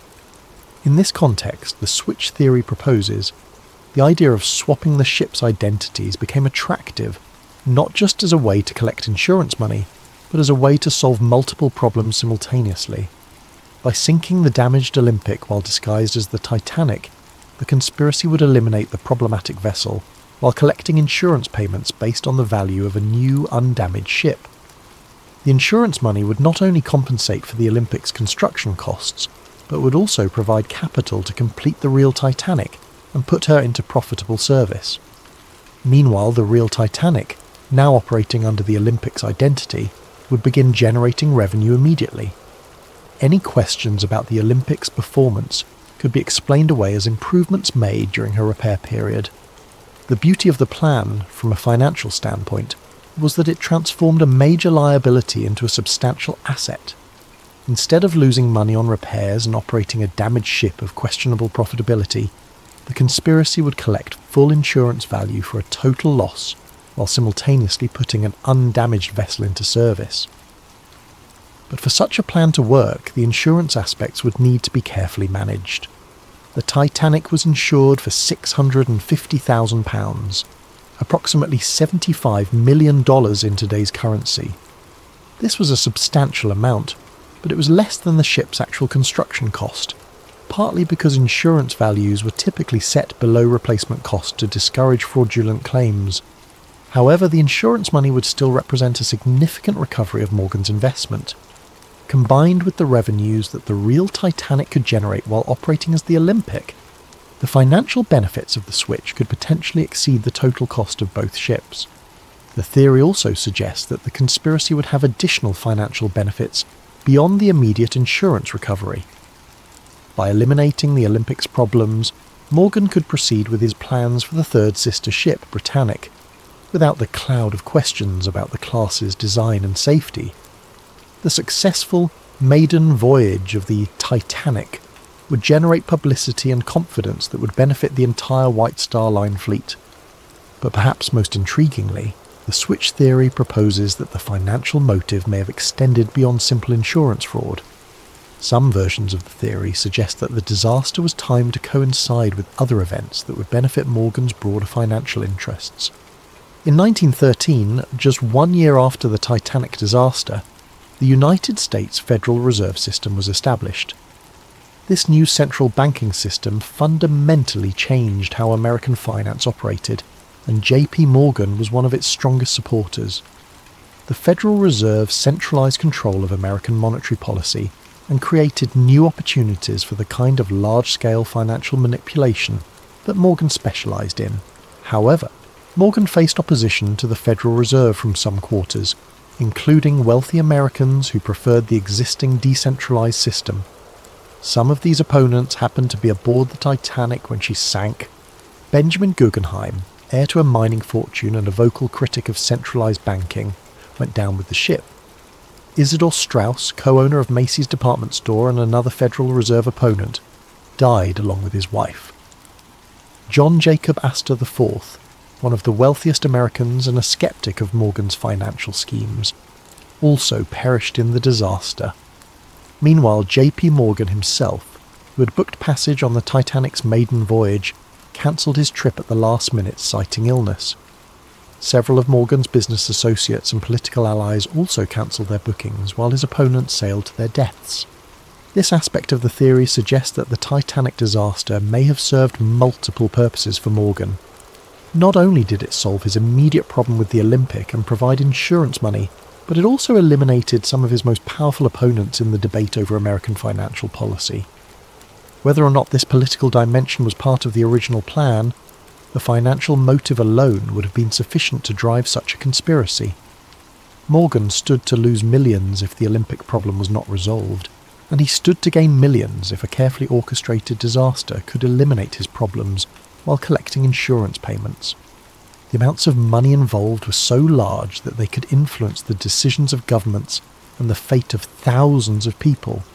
In the world of early 20th century finance, where a handful of men controlled wealth comparable to entire national budgets, the lives of 1,500 passengers might have seemed like acceptable collateral damage in service of a larger financial strategy. But money and motive alone do not prove a conspiracy. For the switch theory to be credible, there must be physical evidence that the ships were actually swapped. There must be documentation, photographs, and testimony that support the claim that the vessel that sank was not the Titanic but her damaged sister. As we'll see in the next chapter, proponents of the switch theory claim that such evidence exists, hidden in plain sight in photographs, construction records, and the testimony of those who were present when the conspiracy was allegedly carried out. The human eye, they say, can be deceived. Photographs, however, do not lie. They capture reality with mechanical precision, preserving details that witnesses might forget or misremember. For proponents of the switch theory, photographic evidence forms the backbone of their case that the ship which sank on April 15, 1912, was not the Titanic, but her sister ship, the Olympic. To understand this evidence, we must first appreciate just how similar the Olympic and Titanic actually were. Both ships were built from virtually identical blueprints, with the same overall dimensions, the same basic layout, and the same distinctive four-funnel profile. From a distance, even maritime experts would have difficulty distinguishing between them. However, they were not absolutely identical. The Titanic incorporated several design improvements based on experience gained from the Olympic's early service. More importantly, she included modifications specifically requested by passengers and crew who had sailed on the Olympic and identified areas for improvement. These differences, while minor, were distinctive enough that they could be identified by careful observers. And according to switch theory proponents, photographs of the ship that left Southampton on April 10, 1912, show features that match the Olympic rather than the Titanic. The most frequently cited difference involves the porthole arrangements on a deck, the ship's uppermost passenger deck. The original Titanic plans showed 16 portholes along the forward section of this deck. The Olympic, however, had been built with only 15 portholes in the same area. When the Olympic was being repaired after her collision with HMS Hawke, the damaged area included part of this porthole arrangement. Photographs taken of the Olympic during her repair period show workmen modifying the porthole configuration in this section. Switch theory proponents claim that these modifications were made to match the Titanic's 16 porthole design, as part of the process of disguising the Olympic as her sister ship. However, photographs of the ship that departed Southampton on the Titanic's supposed maiden voyage show only 15 portholes in the critical area, matching the Olympic's original configuration, rather than the Titanic's planned design. This discrepancy might seem minor, but it's precisely the kind of detail that would be difficult to alter quickly and completely. Changing porthole arrangements required cutting through the ship's steel hull and then reinforcing and refinishing the area. It was exactly the sort of modification that might be overlooked in a hasty effort to swap the ship's identities. Another frequently cited difference involves the arrangement of the ship's lifeboats. The Olympic and Titanic were built with slightly different davit systems, mechanical devices used to lower lifeboats into the water. The Titanic was designed with a newer, more efficient davit arrangement that allowed for quicker deployment of the boats. Photographs of the ship at Southampton show what appear to be the older style davits consistent with the Olympic's original configuration. Switch theory proponents argue that the newer davits planned for the Titanic were never installed because the ship that sailed was actually the disguised Olympic. This detail takes on additional significance when considered alongside survivor testimony about the difficulty experienced in launching lifeboats during the disaster. Several witnesses reported problems with the davit mechanisms, delays in getting boats into the water, and confusion about the operation of the launching equipment. If the ship was actually the Olympic with her old davit systems, such problems might explain some of the difficulties experienced during the evacuation. More controversial is evidence related to the ship's propeller systems. The Olympic suffered significant damage to her centre propeller shaft during the collision with HMS Hawke. Repairs to this system were complex and expensive, requiring removal and replacement of major components. Some switch theory proponents claim that rather than properly repairing the Olympic's propeller system, the damaged components were simply patched or temporarily fixed. They argue that the ship that sailed from Southampton had a compromised propulsion system that would have affected her handling and manoeuvrability. This claim is supported, they suggest, by testimony from passengers who noted that the ship seemed to vibrate unusually during the voyage, and by reports that the ship was not achieving her expected speed. If the Titanic was actually the Olympic with a damaged propeller system, these performance issues would be explained. Perhaps more significant than these technical details are the human testimonies from those who worked on the ships. Several workers at Harland and Wolff reported unusual activity during the winter months when both ships were in the shipyard together. James Fenton, a painter who worked on both vessels, later claimed that he noticed significant work being done to modify the Olympic during what was supposedly a routine repair period. According to Fenton, workers were making changes that seemed to go far beyond fixing collision damage. They were altering features of the ship that had nothing to do with the areas damaged in the Hawke incident. Fenton specifically mentioned work being done on the Olympic's passenger accommodations, including modifications to cabin layouts and public room configurations. He claimed that these changes seemed designed to make the Olympic more closely resemble the Titanic's interior arrangements. Even more intriguingly, Fenton reported that workers were instructed to swap various brass fittings and fixtures between the two ships. Nameplates, cabin numbers, and other identifying features were removed from both vessels and apparently switched. When Fenton asked supervisors about this work, he was told it was part of standardising equipment between the sister ships. Another shipyard worker, Robert Hitchens, reported seeing unusual activity in the area where the ships' names were painted on their hulls.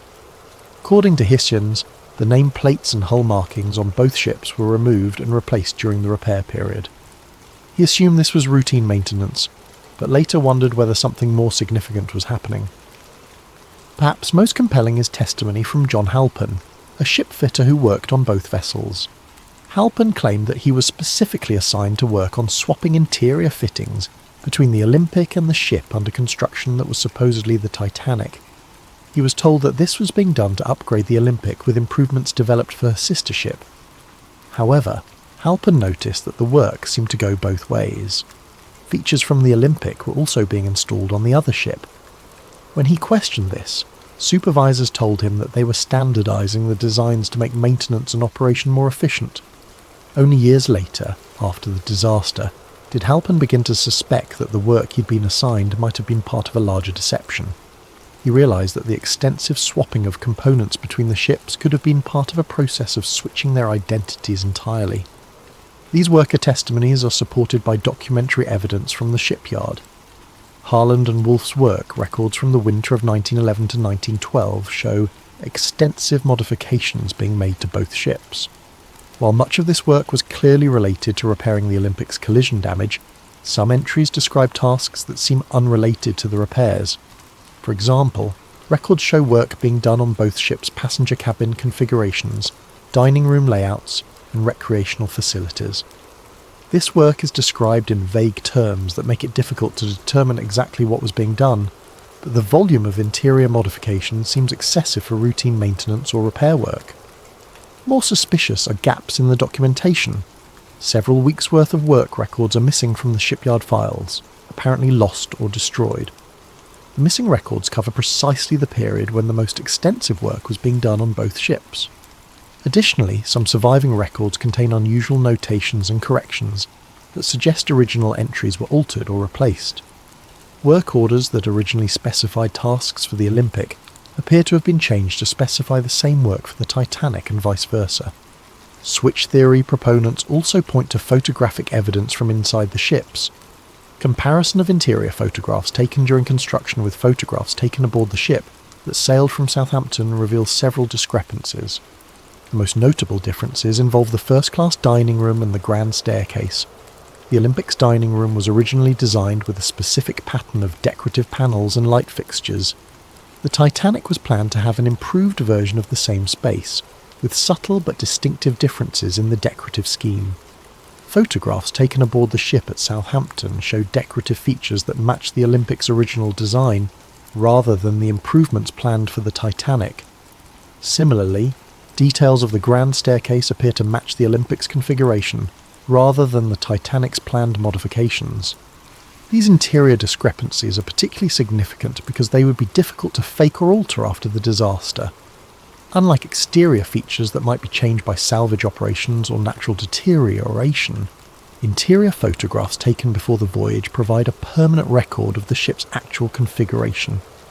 However, the most dramatic physical evidence cited by switch theory proponents involves the ship's construction numbers. Every vessel built by Harland and Wolff was assigned a unique yard number that was stamped or engraved on various components throughout the ship. These numbers served as permanent identification that could not be easily altered or forged. The Olympic was assigned yard number 301. The Titanic was assigned yard number 3909. According to the theory, components with the Olympic's number should have been found on the wreck if it was actually the Titanic that sank.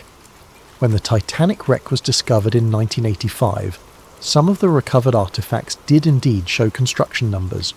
However, examining these numbers has proven difficult due to the condition of the wreck and the limited access to recovered materials.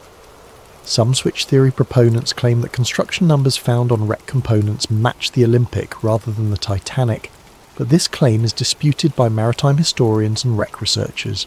The numbers are often partially obscured or damaged, making definitive identification difficult. More recently, some researchers have used advanced imaging techniques to examine construction details on the wreck itself. These studies have identified several features that appear to match the Olympic's configuration rather than the Titanic's planned design. For example, the propeller arrangement on the wreck appears to show evidence of the repair work done to the Olympic's damaged propulsion system. The centre propeller, which should have been a 3-blade design on the Titanic, appears to be a 4-blade configuration that matches repairs made to the Olympic. Similarly, hull plates in areas that should have been newly constructed for the Titanic show evidence of previous damage and repair that would be consistent with the Olympic's collision damage. However, these findings are highly technical and disputed by many experts. The condition of the wreck after more than a century on the ocean floor makes definitive identification of small details extremely difficult. Corrosion, collapse, and damage from the sinking itself have obscured many of the features that might provide conclusive evidence. The physical evidence for the switch theory remains controversial and disputed. While proponents point to numerous discrepancies between the ship that sailed and the ship that was supposed to sail, Skeptics argue that these differences can be explained by changes made during construction, errors in documentation, or misinterpretation of photographic evidence. What is not disputed is that significant work was done on both ships during the winter of 1911 to 1912, that modifications were made that went beyond simple repair work, and that there are photographic and documentary discrepancies that have never been fully explained. Whether these discrepancies prove a conspiracy or simply reflect the normal complexities of building and modifying massive ships remains a matter of debate. But for switch theory proponents, the physical evidence forms a compelling case that something was not right about the ship that sailed from Southampton on that April morning in 1912. However, physical evidence is only part of the story. To truly understand the scope of the alleged conspiracy, we must examine not just what was done to the ships, but who was aboard them. The passenger list of the Titanic's final voyage contains names that would reshape the world of finance and politics, and according to the theory, this was no coincidence. Sometimes the most revealing evidence is not what happened, but who was present when it happened. In the case of the Titanic disaster, the passenger manifest reads like a who's who of early 20th century power and influence. But according to the switch theory, this prestigious passenger list was not assembled by chance. Instead, it was carefully curated to serve the purposes of a conspiracy that extended far beyond simple insurance fraud.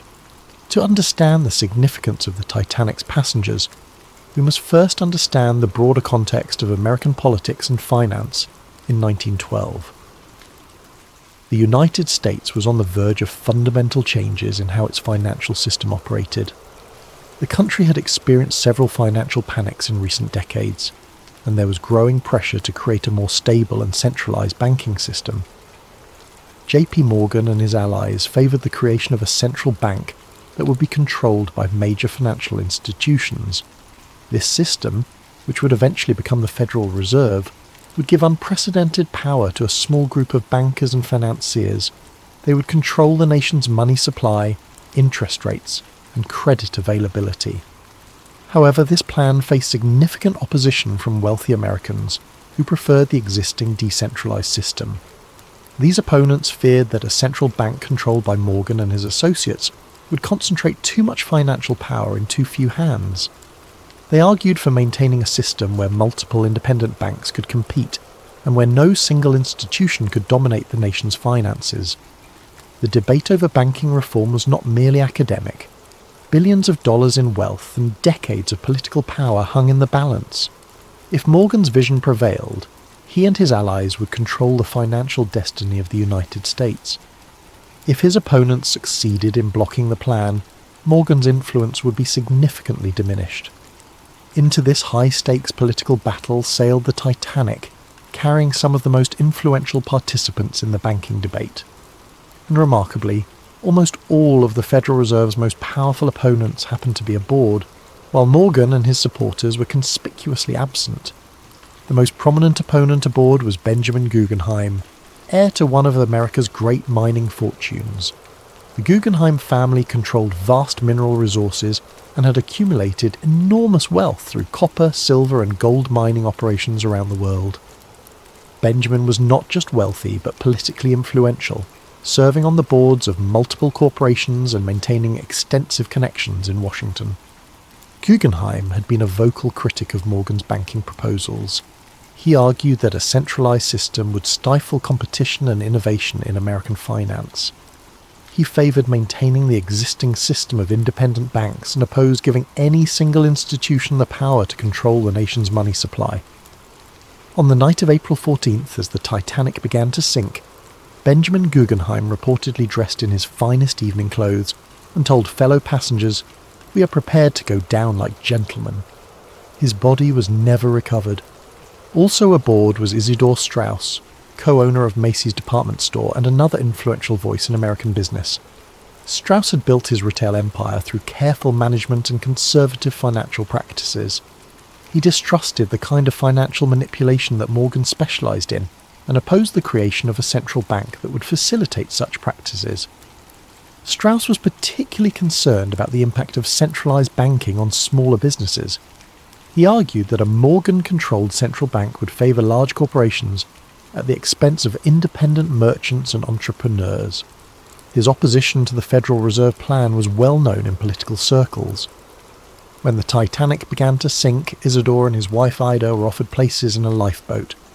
According to witnesses, Ada refused to leave her husband, saying, "We have lived together for 40 years. Where you go, I go." They were last seen sitting together on deck chairs as the ship tilted toward her final plunge. Neither body was ever found. Perhaps most significant was the presence of John Jacob Astor IV, one of the wealthiest Americans and a man whose financial influence rivaled Morgan's own. Astor had inherited a vast real estate empire and had expanded it into hotels, railroads, and other investments. His personal fortune was estimated at over $87 million, roughly $2 billion in today's currency. Astor was not merely wealthy, but politically sophisticated. He understood the implications of Morgan's banking proposals and opposed them on both economic and political grounds. He argued that giving Morgan's group control over the nation's banking system would create a financial oligarchy that would undermine American democratic institutions. More than any other individual, Astor had the wealth and influence to effectively oppose Morgan's plans.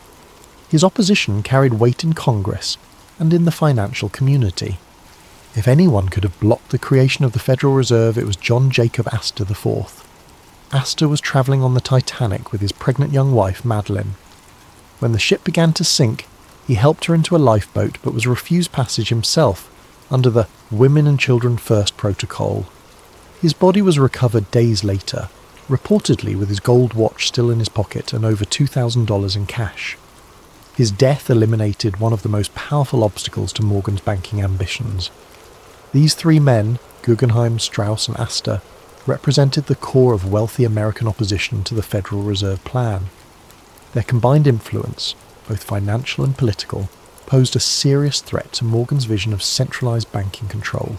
Their deaths removed major obstacles to the passage of Federal Reserve legislation. But the passenger list's significance extends beyond these three prominent figures. Several other Titanic passengers had connections to the banking debate or to Morgan's business interests. Some were allies who might have provided testimony or support that could have been problematic for the conspiracy. Others were neutral parties whose presence might have been seen as providing legitimacy to the voyage. The theory suggests that the passenger list was carefully managed to ensure that the right people were aboard and the wrong people were not. Key figures in the banking debate who opposed Morgan were encouraged or induced to sail, while those who might have interfered with the plan were kept away. This management allegedly extended to the crew assignments as well. Captain Edward Smith, who commanded the ship, was nearing retirement, and may have been chosen partly because his career was ending anyway. If he survived the disaster, he would soon be out of the shipping business and less likely to cause problems. If he didn't survive, his death would be seen as a heroic sacrifice, rather than evidence of conspiracy. Other key crew members were reportedly chosen for their loyalty to the White Star Line or their lack of detailed knowledge about the ship's construction. Engineers and officers who might have been able to identify discrepancies between the Olympic and Titanic were either not assigned to the voyage or were placed in positions where they would be unlikely to survive if something went wrong. Perhaps most tellingly, J.P. Morgan himself had originally booked passage on the Titanic's maiden voyage. As the owner of the shipping line and the man whose vision the voyage was meant to showcase, Morgan's presence would have been expected and appropriate. His cabin had been reserved, his passage confirmed, and his attendance at various social events planned. But at the last minute, Morgan cancelled his trip, citing illness. He claimed to be suffering from a minor ailment that prevented him from travelling, and he remained in France where he had been vacationing. Remarkably, several of Morgan's close business associates also cancelled their bookings at the last minute, citing various personal and business reasons. The pattern of cancellations was so notable that it attracted attention even at the time. Several newspapers commented on the unusual number of prominent businessmen who had changed their travel plans. Some observers wondered whether there might have been advance warning of problems with the ship or the voyage.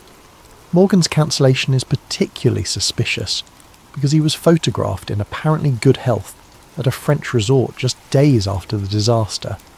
He showed no signs of the illness that had supposedly prevented him from travelling, and he resumed his normal activities immediately after learning of the Titanic's fate. Even more suspicious were the cancellations by Morgan's business partners. Henry Clay Frick, the steel magnate and longtime Morgan ally, had booked passage but cancelled, citing his wife's health. George Washington Vanderbilt II, another Morgan associate, also cancelled his booking at the last minute. Milton Hershey, the chocolate manufacturer who had business relationships with Morgan's interests, similarly changed his travel plans. The pattern suggests that Morgan and his inner circle knew something that the general passengers did not. Whether they had advanced knowledge of the planned disaster or simply knew that the ship was not safe due to the identity switch, they took steps to avoid being aboard when the conspiracy was carried out. Meanwhile, Morgan's opponents in the banking debates sailed to their deaths, apparently unaware of the danger they faced. The convenient elimination of the Federal Reserve's most powerful critics cleared the way for the legislation that Morgan had been promoting. Indeed, the Federal Reserve Act was passed by Congress in December 1913, less than 2 years after the Titanic disaster. The legislation created the central banking system that Morgan had long advocated, giving him and his associates unprecedented control over American finance. The deaths of Astor, Guggenheim and Strauss had removed the most influential voices that might have prevented this outcome. Some versions of the switch theory go even further, suggesting that the passenger list was managed not just to eliminate political opponents, but also to provide witnesses who would support the official story of the disaster. Certain passengers and crew members who survived the sinking provided testimony that reinforced the narrative of an accidental collision with an iceberg. These survivors described the impact, the flooding, and the sinking in ways that supported the insurance claims and deflected suspicion from the possibility of sabotage or deliberate destruction. Their accounts helped establish the official version of events that has persisted for over a century. However, other survivors provided testimony that was less helpful to the official narrative. Some reported hearing explosions before the ship began to sink, suggesting possible sabotage. Others described unusual behaviour by crew members or problems with the ship's equipment that might have indicated advanced planning of the disaster. These problematic testimonies were reportedly suppressed or discredited during the official investigations. Survivors who told inconvenient stories found their credibility questioned or their testimony excluded from the final reports. The investigation focused on technical questions about ship design and safety procedures rather than examining the possibility of deliberate destruction. The passenger list evidence is compelling but circumstantial. The coincidence of having so many Federal Reserve opponents aboard while Morgan and his allies stayed away is remarkable, but it could be explained by factors other than conspiracy. The timing of the banking legislation might have been influenced by the victims' deaths, but correlation does not necessarily prove causation. However, when combined with the physical evidence and the financial motives, the passenger list adds another layer to the case for the switch theory. The pattern of who was aboard and who wasn't suggests a level of planning and coordination that goes beyond simple insurance fraud. If the theory is correct, the Titanic disaster was not just about swapping damaged ships or collecting insurance money. It was about reshaping the American financial system and eliminating opposition to a plan that would concentrate enormous power in the hands of a few men. But such an ambitious conspiracy would require more than just manipulating passenger lists and switching ships. It would require control over the disaster itself, ensuring that the sinking occurred under circumstances that would support the official story while achieving the conspiracy's goals. As we'll see in the next chapter, proponents of the switch theory believe that every aspect of the sinking was carefully planned and executed.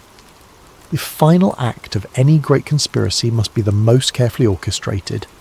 If the switch theory is correct, then the night of April 14th to 15th, 1912 represented not a tragic accident, but the culmination of months of planning designed to create the appearance of disaster while achieving very specific goals. Every detail of how the ship encountered the iceberg, how she sank, and how the rescue efforts unfolded would need to serve the larger purpose of the conspiracy. To understand how the sinking might have been deliberately orchestrated, we must first examine the unusual circumstances that made the disaster possible. The night of April 14th was characterised by conditions that maritime experts describe as extraordinarily rare and dangerous. The sea was unusually calm, so still that there were no waves breaking against icebergs to make them visible from a distance. The night was moonless, creating darkness so complete that lookouts had virtually no natural illumination to aid their watch. Most unusually, the atmosphere was clear and cold, creating temperature inversion conditions that could cause unusual optical effects, making distant objects appear closer or farther than they actually were. These conditions, while natural, were so unusual that many experienced sailors reported they had never encountered anything like them. Captain Smith himself, with 4 decades of experience on the North Atlantic, had never commanded a ship through such treacherous natural circumstances.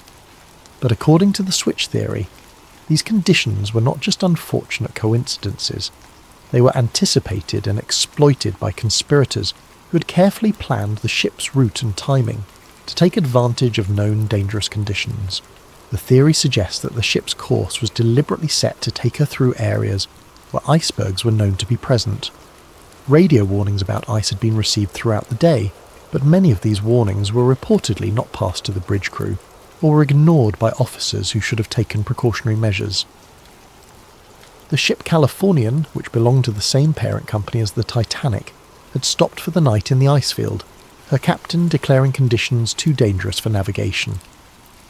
Yet the Titanic continued at nearly full speed through the same waters, despite multiple warnings about the presence of ice.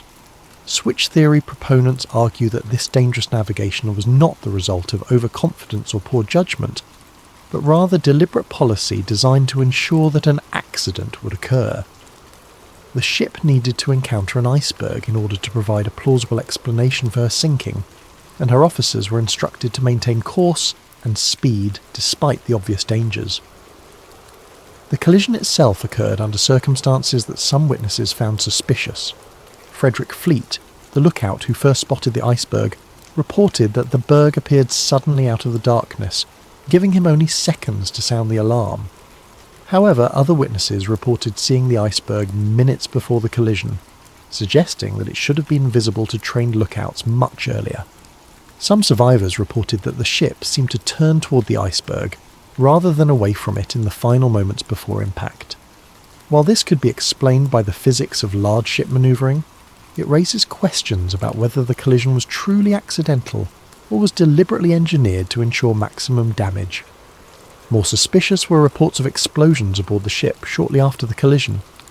Multiple witnesses, including passengers and crew members, reported hearing loud bangs and feeling vibrations that seemed separate from the impact with the iceberg. These explosions were officially attributed to boilers bursting as cold water flooded the engine rooms, but some witnesses believed they occurred too soon after the collision to be explained by flooding alone. The switch theory suggests that these explosions may have been caused by deliberately placed charges designed to ensure that the ship would sink quickly and completely. If the collision with the iceberg was not sufficient to guarantee the ship's destruction, additional sabotage might have been necessary to achieve the conspiracy's goals. The pattern of flooding also struck some observers as unusual.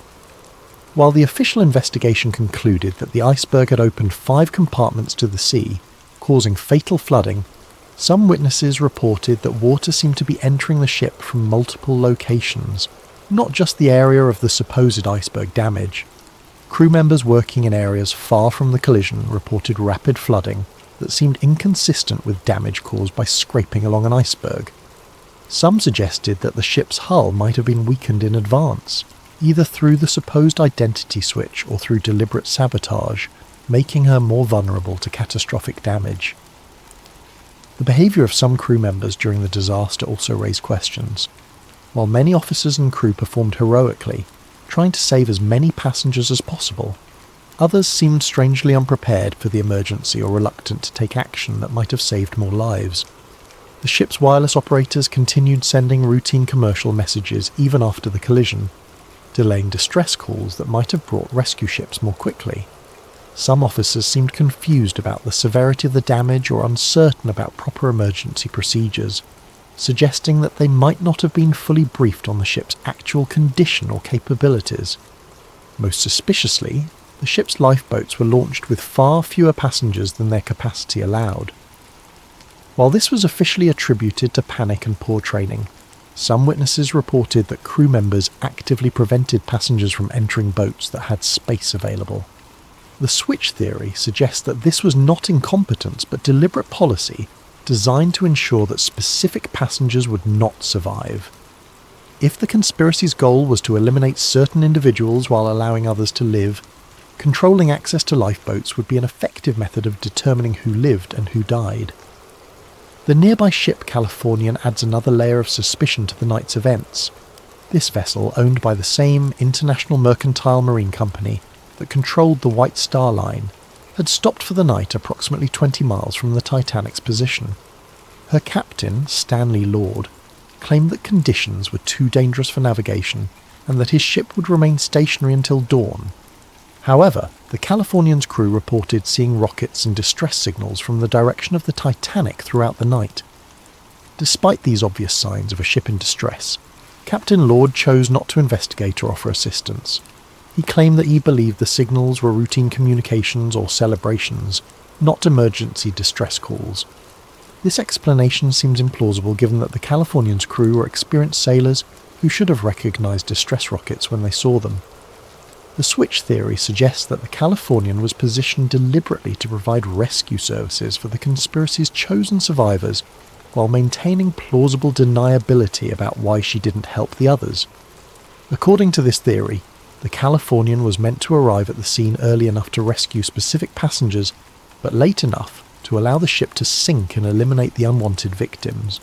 However, a miscommunication or timing error prevented this plan from working properly, leaving the Californian too far away to effectively participate in the rescue.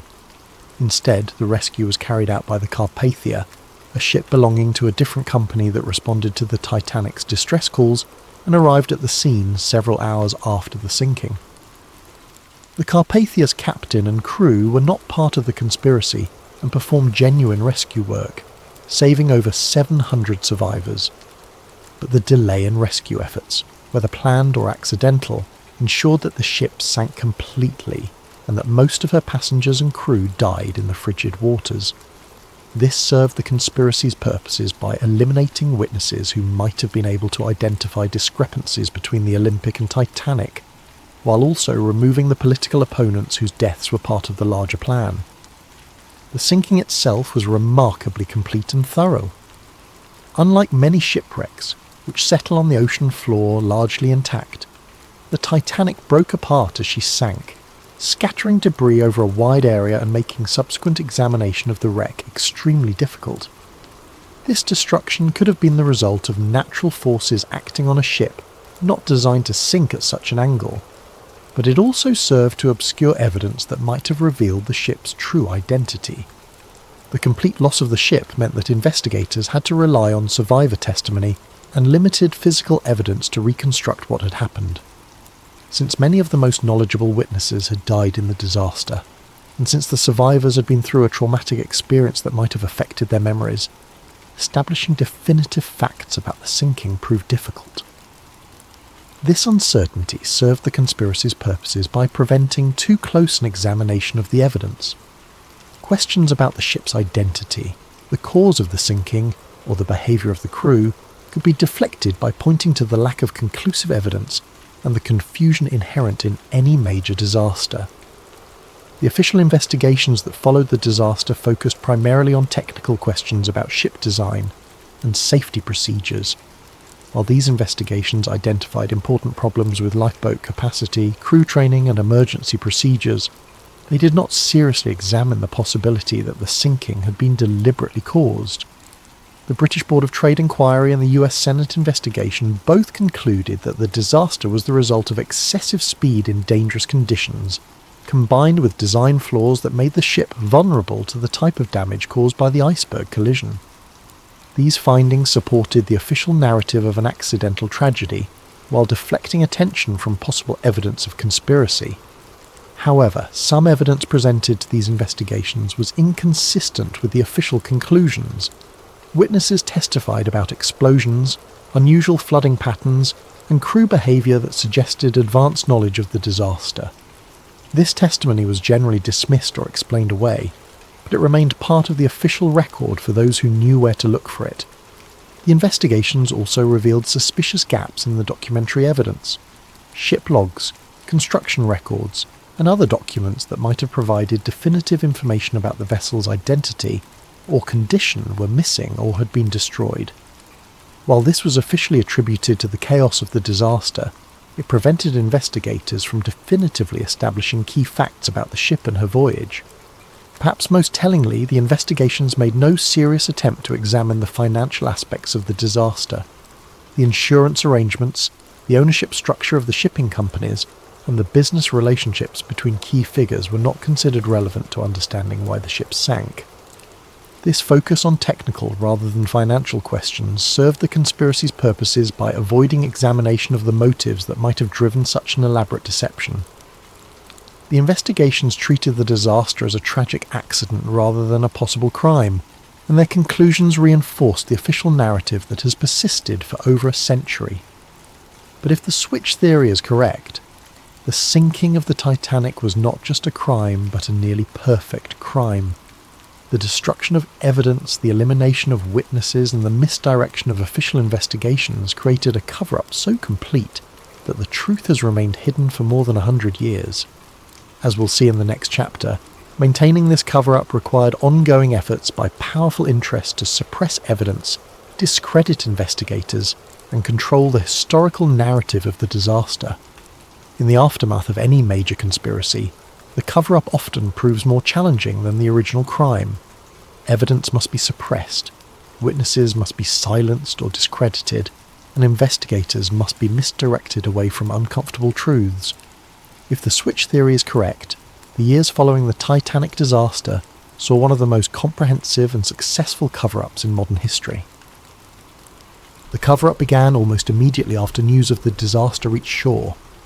Within hours of the Carpathia's arrival in New York with the Titanic survivors, powerful interests were already working to control the narrative of what had happened and to prevent inconvenient questions from being asked. J.P. Morgan's representatives were among the first to arrive at the dock, not to provide comfort to survivors, but to begin the process of managing information. Survivors were reportedly approached by company officials and lawyers who offered assistance with travel arrangements, medical care and financial support. However, this assistance came with subtle but clear expectations about what survivors should and should not say about their experiences. Some survivors later reported being advised to focus their testimony on the heroism of the crew and the tragedy of insufficient lifeboats, while avoiding speculation about the cause of the disaster or unusual circumstances they might have observed. Those who had noticed discrepancies between the ship they boarded and the ship they expected to board were encouraged to attribute these differences to their own confusion or lack of technical knowledge. More direct pressure was reportedly applied to survivors whose testimony might have been particularly damaging to the official narrative. Crew members who had worked on both the Olympic and Titanic and might have been able to identify which ship actually sank were offered generous severance packages and assistance finding new employment, with the understanding that their maritime careers would be over if they spoke publicly about their experiences. The most dangerous witnesses were those who had observed the supposed identity switch taking place in the Belfast shipyard. These workers faced more serious consequences if they chose to speak out. Some reported being visited by company representatives who made it clear that their employment, their safety, and the welfare of their families depended on their discretion. James Fenton, the painter who had noticed unusual modifications being made to the Olympic, later claimed that he was approached by men who warned him that discussing his observations would be considered a breach of his employment contract and potentially a criminal violation of trade secrets laws. He was told that speaking to journalists or investigators could result in prosecution and imprisonment. Other shipyard workers reported similar intimidation. Some were offered money to relocate to distant cities where they would be less likely to encounter investigators or journalists. Others were simply fired from their jobs and found that their names had been blacklisted throughout the shipbuilding industry, making it impossible for them to find similar work. The most comprehensive aspect of the cover-up involved the systematic destruction or alteration of documentary evidence. Harland and Wolff shipyard records that might have revealed the true extent of work done on both ships were reportedly destroyed in a series of accidental fires and floods that occurred in the months following the disaster. Work orders, progress reports, and material requisitions that could have definitively established which ship was which were among the documents lost in these convenient accidents. The missing records covered precisely the time period when the alleged identity switch would have taken place, eliminating the most direct evidence of the conspiracy. More subtly, surviving documents were reportedly altered to remove inconvenient details or to create confusion about the timeline of work done on both ships. Serial numbers were changed, dates were altered, and work descriptions were modified to obscure the true nature of the modifications that had been made. The British Board of Trade investigation, which was the primary official inquiry into the disaster, showed unusual patterns in how it gathered and evaluated evidence.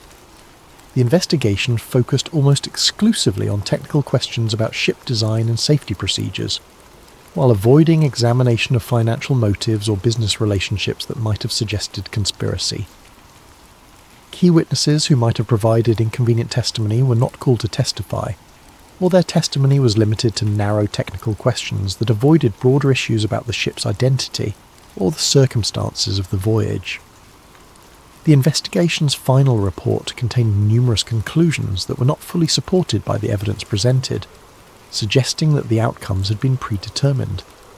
Even more suspicious was the speed with which the investigation was concluded and its findings accepted by government authorities.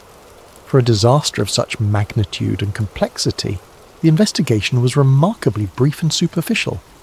Important questions were left unanswered, and significant discrepancies in witness testimony were ignored or explained away without adequate investigation. The US Senate investigation, led by Senator William Alden Smith, initially appeared more thorough and independent.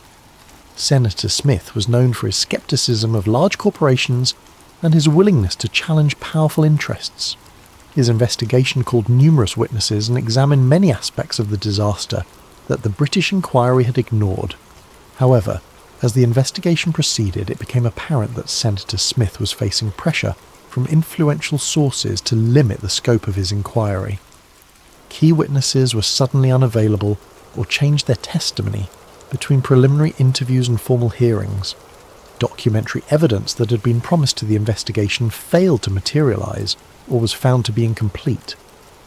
Most tellingly, the investigation avoided examining the financial aspects of the disaster.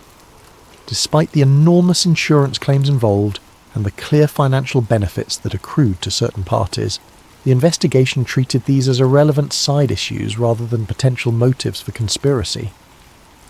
The final report of the Senate investigation contained strong criticisms of White Star Line safety procedures and British maritime regulations, but it concluded that the disaster was fundamentally accidental.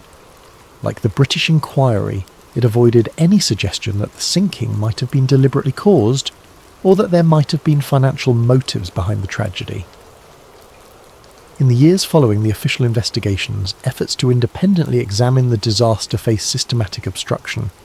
Journalists who attempted to investigate discrepancies in the official story found their sources drying up and their access to information restricted.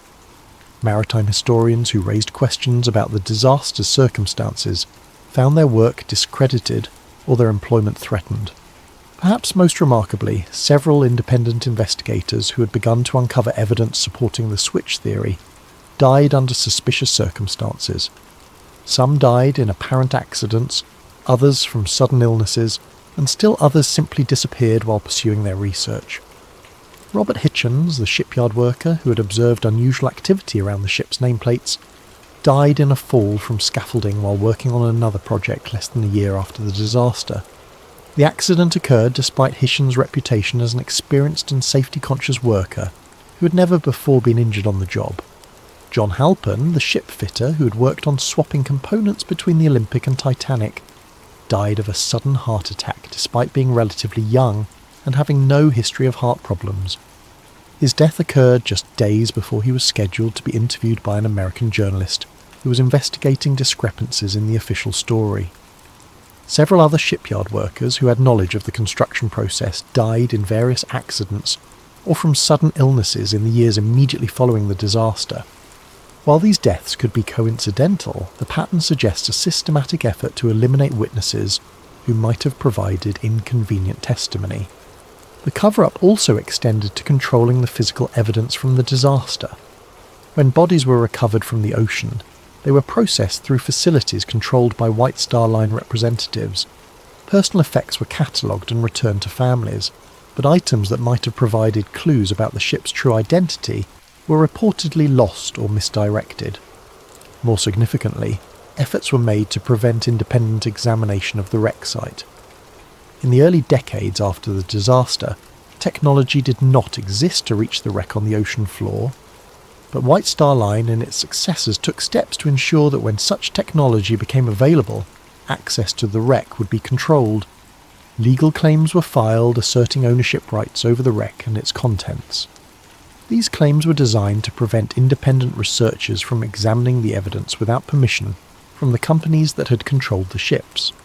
By controlling access to the wreck, these interests could ensure that any examination would be conducted under their supervision and that inconvenient findings could be suppressed. The most sophisticated aspect of the cover-up involved shaping the cultural memory of the disaster. Rather than simply suppressing evidence, the conspiracy's beneficiaries actively promoted a specific narrative about the Titanic that emphasized heroism, tragedy, and the lessons learned about maritime safety. Books, articles, and eventually films about the disaster focused on human interest stories, rather than technical questions about the ship's identity or the circumstances of the sinking. The narrative of the brave band playing hymns as the ship sank, of the noble sacrifice of men who gave their lives so that women and children could survive, and of the hubris of calling any ship unsinkable, became the dominant cultural memory of the disaster. Make sure to leave your video ideas in the comments below. The encrypted file arrived at 3:47 AM on a Tuesday, but would later be erased from official records. Rebecca Martinez didn't hear the notification. She was already awake, staring at the ceiling of her Brussels apartment, unable to shake the feeling that someone had been watching her building for the past 3 nights. The paranoia was new, the insomnia wasn't. When you spent 15 years documenting suppressed historical records for the International Archives Initiative, sleep became a luxury reserved for people who didn't know what they knew. Her phone buzzed again, then again. She rolled over, squinting at the screen. 23 messages, all from the same encrypted number, all sent within the last 90 seconds. The final message was simple. Open the packet, then run. Victor. Rebecca's hands trembled as she sat up. Victor Molnar, Hungarian intelligence defector. She'd met him exactly once 6 months ago at a cafe in Vienna, where he'd passed her a napkin with a single word written in barely visible pencil. Seraphim. She'd researched the term obsessively after that meeting, found nothing conclusive. Historical references to angels, to divine beings, to mythological guardians. Nothing that explained why a career intelligence officer would risk his life to whisper it to her. Now he was telling her to run. Rebecca pulled on jeans and a sweater, her heart hammering. The packet sat on her kitchen counter, where the courier had left it the previous evening. Plain manila envelope, no return address. She'd been too exhausted to open it, planning to examine it properly in the morning with coffee and her recording equipment. She didn't have that luxury anymore. Inside the envelope was a USB drive and a single sheet of aged paper, protected by archival plastic. The document appeared to be a photocopy of a diplomatic memorandum, dated 1952, bearing the seal of the Belgian royal household. Most of it was in French, but one phrase had been highlighted in yellow, the ink faded but still legible. Préserver la lignée des Séraphins à tout prix. Preserve the Seraphim bloodline at all costs. Beneath it, in Victor's handwriting, it was never about religion, it was about species. Rebecca heard footsteps in the hallway outside her apartment. Slow, deliberate, stopping directly in front of her door. She grabbed her laptop bag, shoved the USB drive into her pocket, and went out the window. The train to Amsterdam gave Rebecca 4 hours to examine the contents of Victor's USB drive, without worrying about being cornered in a confined space. She'd chosen a middle car, positioned herself where she could watch both entrances and created 3 separate cloud backups before the train even left Brussels. The drive contained 47 files, medical records, genetic sequencing reports, internal memos from private genetics companies spanning 2 decades, and one 70-page white paper that made her hands shake so badly she had to set down her coffee. The title page read, S-Helix Variant Analysis, Preliminary Findings and Containment Protocol, authored by Helix Genomics SA, Zurich. Date, September 2019. Classification, internal review only. Rebecca began reading. The document described a genetic anomaly first identified in 2003 during routine ancestry testing conducted by a California-based consumer genetics company. A wealthy client, name redacted, had submitted their DNA for analysis and received results that triggered automatic flagging within the company's quality control systems. The anomaly wasn't a mutation. It was a structural variant in what geneticists typically classified as junk DNA, the 98% of the human genome that doesn't code for proteins. Except this particular sequence wasn't junk. It was organised, intentional, and it appeared in exactly the same location across multiple unrelated individuals who submitted samples over the following months. By 2008, private genetics companies had identified the variant in 14 distinct family lineages, some European aristocracy, some Middle Eastern royal families, a handful embedded in American banking dynasties and political families. The pattern was impossible to ignore. They called it the S-Helix variant.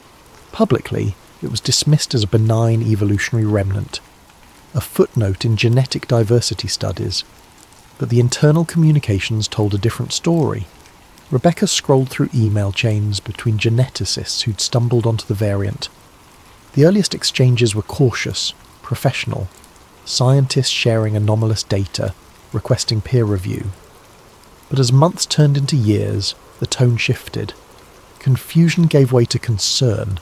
Concern gave way to something that looked a lot like fear. One email from 2006, sent by a lead researcher at the California company to her supervisor. I've been running the S-Helix sequence through every comparative analysis tool we have. It doesn't match any known primate DNA.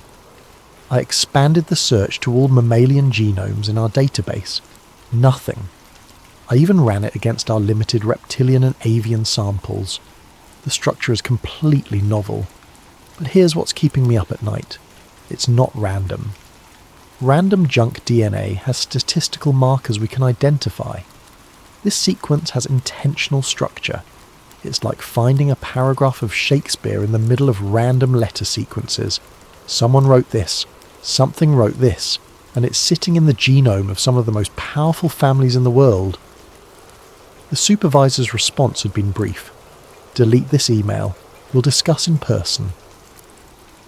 But the emails continued, routed through personal accounts, encrypted services, back channels. Rebecca found a thread from 2009 where 3 geneticists from different companies, competitors technically, were sharing data in secret. I've confirmed the variant in 7 of my flagged samples, one wrote, all from families with documented lineages going back at least 5 centuries. Old money, old power. This isn't random distribution. Same here, another replied. But here's what I can't explain. Why is it only expressing in some family members? I've got siblings where one carries active S-Helix and the other shows no trace. It's not following Mendelian inheritance patterns. The third geneticist's response was the most unsettling. Because it's not being inherited. It's being activated. I think we're looking at dormant code that switches on under specific conditions, like a program waiting for the right input. Rebecca sat back, watching Belgian countryside blur into Dutch flatlands through the train window. Dormant code, waiting for input. She kept reading. One memo, dated March 2011, from the Chief Science Officer of Helix Genomics to an unnamed recipient. We've run the S-Helix through every comparative database available. Primate, mammalian, vertebrate. The sequence doesn't match anything in the known biological record. More concerning, When exposed to specific electromagnetic frequencies in laboratory conditions, the variant exhibits responsive behaviour. It's not just sitting there, it's listening. Rebecca read the sentence 3 times. It's listening. The memo continued with technical details that made her head spin, frequency ranges, resonance patterns. But the conclusion was clear. When synthetic S-helix sequences were exposed to electromagnetic radiation in specific frequency bands, particularly those used in cellular communications and Wi-Fi networks, the DNA structure changed configuration. Not degraded, changed, unfolded, like it was receiving a signal. Another memo from 2015 referenced a consultation with a retired geneticist named Emil Voss, formerly of the Max Planck Institute. His assessment had been suppressed within hours of submission. The S-helix is not random genetic drift. It's architecture. Whoever designed it understood genetics at a level we're only beginning to approach. This isn't human DNA contamination. This isn't viral integration. This is something else. Something not entirely human, but not random. I've spent 40 years studying genetic mutations and evolutionary biology. Nothing in my experience prepared me for this. The S-helix isn't evolving toward anything. It's already complete. It's been complete for thousands of years, just waiting. The question isn't what it is. The question is what happens when it fully activates. The white paper included appendices with case studies. Rebecca read through them with growing unease. Case study A7. Female, age 34, investment banker, New York. Submitted DNA for ancestry testing in 2014. S-helix variant confirmed. Follow-up interview, conducted under guise of routine customer service, revealed subject had recently begun experiencing unusual clarity in pattern recognition. Subject reported ability to see market trends before they manifested in data. Subject attributed this to years of experience. Genetic counselling recommended. Subject declined further contact. Case study. B12. Male, age 41. Mid-level diplomat, Brussels. S-helix variant confirmed during routine security clearance medical screening. Subject demonstrated abnormal stress response during psychological evaluation. Decreased cortisol under pressure. Enhanced cognitive function during crisis simulation. When asked about this, subject stated, "I've always been good in emergencies. It's like everything slows down and becomes clear." Subject showed no awareness of physiological abnormality. Case study C3. Female, age 28, software engineer, Silicon Valley. S-helix variant confirmed. Subject sought genetic testing after experiencing what she described as feeling like I'm interfacing with code instead of reading it. Neurological evaluation showed unusual synchronization between visual cortex and pattern recognition centers. Subject was developing AI algorithms with efficiency that puzzled her supervisors. "It's not that I'm smarter," subject reported. "It's that I can see how the systems want to organize themselves." Case after case. People living normal lives, excelling in their fields, unaware that their DNA contained something impossible. The white paper concluded with a recommendation that made Rebecca's stomach turn.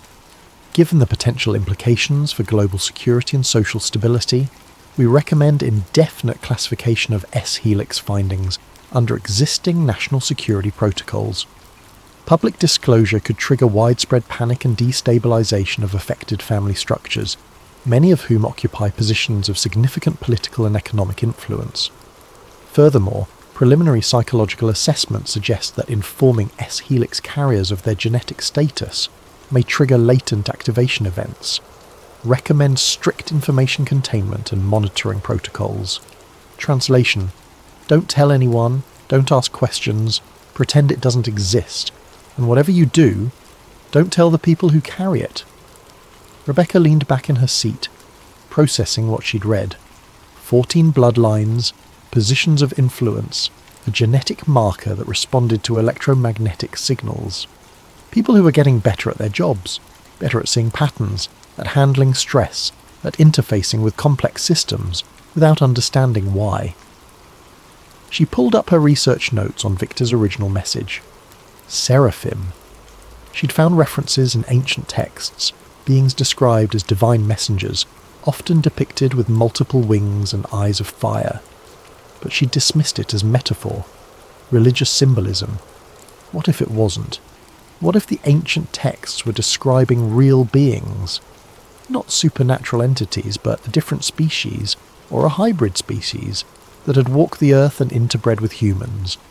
What if their descendants were still here? Her phone buzzed. Unknown. Number. The message was brief. Victor is dead.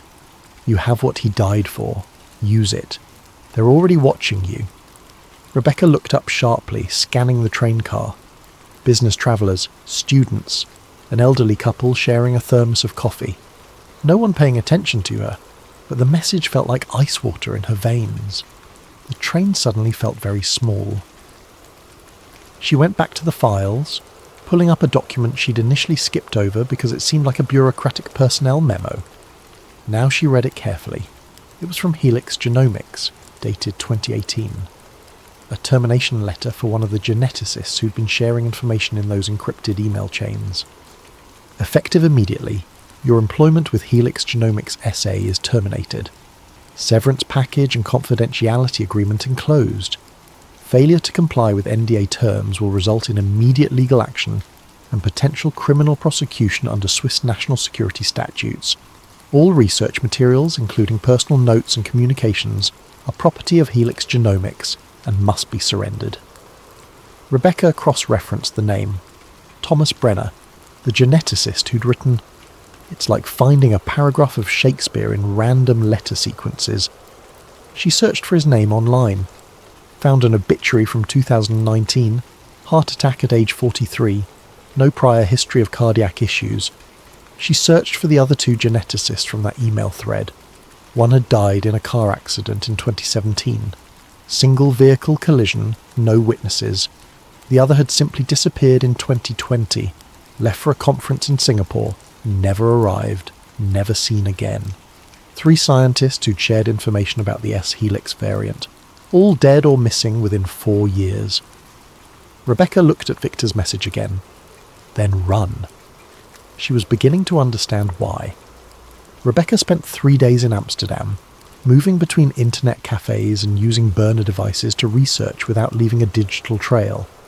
She needed to understand the historical context. If the Seraphim were real, if they'd existed in some form throughout human history, there would be evidence, fragments, patterns. She started with Mesopotamia, in the cradle of civilization where writing itself was born. The earliest references appeared in pre-Sumerian archaeological fragments recovered from sites in modern-day Iraq and Syria. Most were heavily damaged, but one partially intact tablet from approximately 4000 BCE contained a passage that had puzzled archaeologists for decades. Rebecca found it in a digitised archive from the British Museum, catalogued but not widely published. The translation had been completed in 1952 by a scholar who'd later withdrawn from academic life entirely. His notes, attached to the file, were illuminating. This text does not fit established Sumerian mythology. It predates the pantheon we associate with later Mesopotamian culture. The language is Proto-Sumerian, possibly older. What disturbs me most is the specificity. This is not myth. This reads like a historical account. The tablet itself, what remained of it. In the time before the great cities, the Seraphim ruled from the mountain places. They were flesh-born, not spirit-born, and their skin gleamed like beaten gold when seen in the light of the horizon sun. They taught the people to mark the stars and to divide the year. They showed the way of numbers and the growing of grain. They took mates from among the people, but only those of certain blood. Their children were mighty, and their children's children built the first walls. The Seraphim knew what was coming. They prepared chambers beneath the mountains. They said, "We go down into the deep earth, but our blood remains in you." When the sky speaks with lightning that is not lightning, when your children build towers that think, then our children's children will remember what they are. Their rule was law, until the fire came from the sky and the earth shook. The Seraphim went beneath. Some of the people went with them, most stayed above. The seraphim said, "We do not die, we wait. Keep the blood pure. When we wake, you will wake." Rebecca read it 3 times, each reading making her hand shake more. "When your children build towers that think." That was written 4,000 years before computers existed. She found corroborating references in fragments from other ancient cultures, each adding pieces to the same impossible story. The Nag Hammadi Library, a collection of early Christian and Gnostic texts discovered in Egypt in 1945, contained multiple references to beings called Watchers, or Seraphim, who descended to Earth and took human wives, producing offspring. But the Gnostic texts added details that mainstream religious scholarship often glossed over. Rebecca found a passage in the secret book of John that had been partially censored in most published translations. The Watchers were not of heaven, though they came from above the mountains. They were not spirit, though they lived longer than the generations of men. They were flesh, but flesh unlike ours. They saw what humanity would become and planted themselves in our lineage, so that when the time of great change arrived, some among us would be prepared for transformation. They did not come to judge or to save. They came to ensure the seed would survive what was coming. They mixed their essence with clay, and from this came those who could walk between worlds. These children appeared human, but carried within them the potential for something more. Egyptian records told similar stories, but with different emphasis. Rebecca found references in a doctoral thesis about the priest dynasties along the Nile that had never been widely distributed. The scholar had translated hieroglyphics from a tomb in Saqqara, dated to the early dynastic period around 3000 BCE. The Neteru came from the place where the 2 rivers meet the mountains.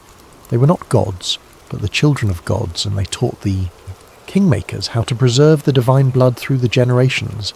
The Neteru could see in darkness. Their eyes reflected copper in lamplight. Their skin in certain seasons showed patterns like serpent scales beneath.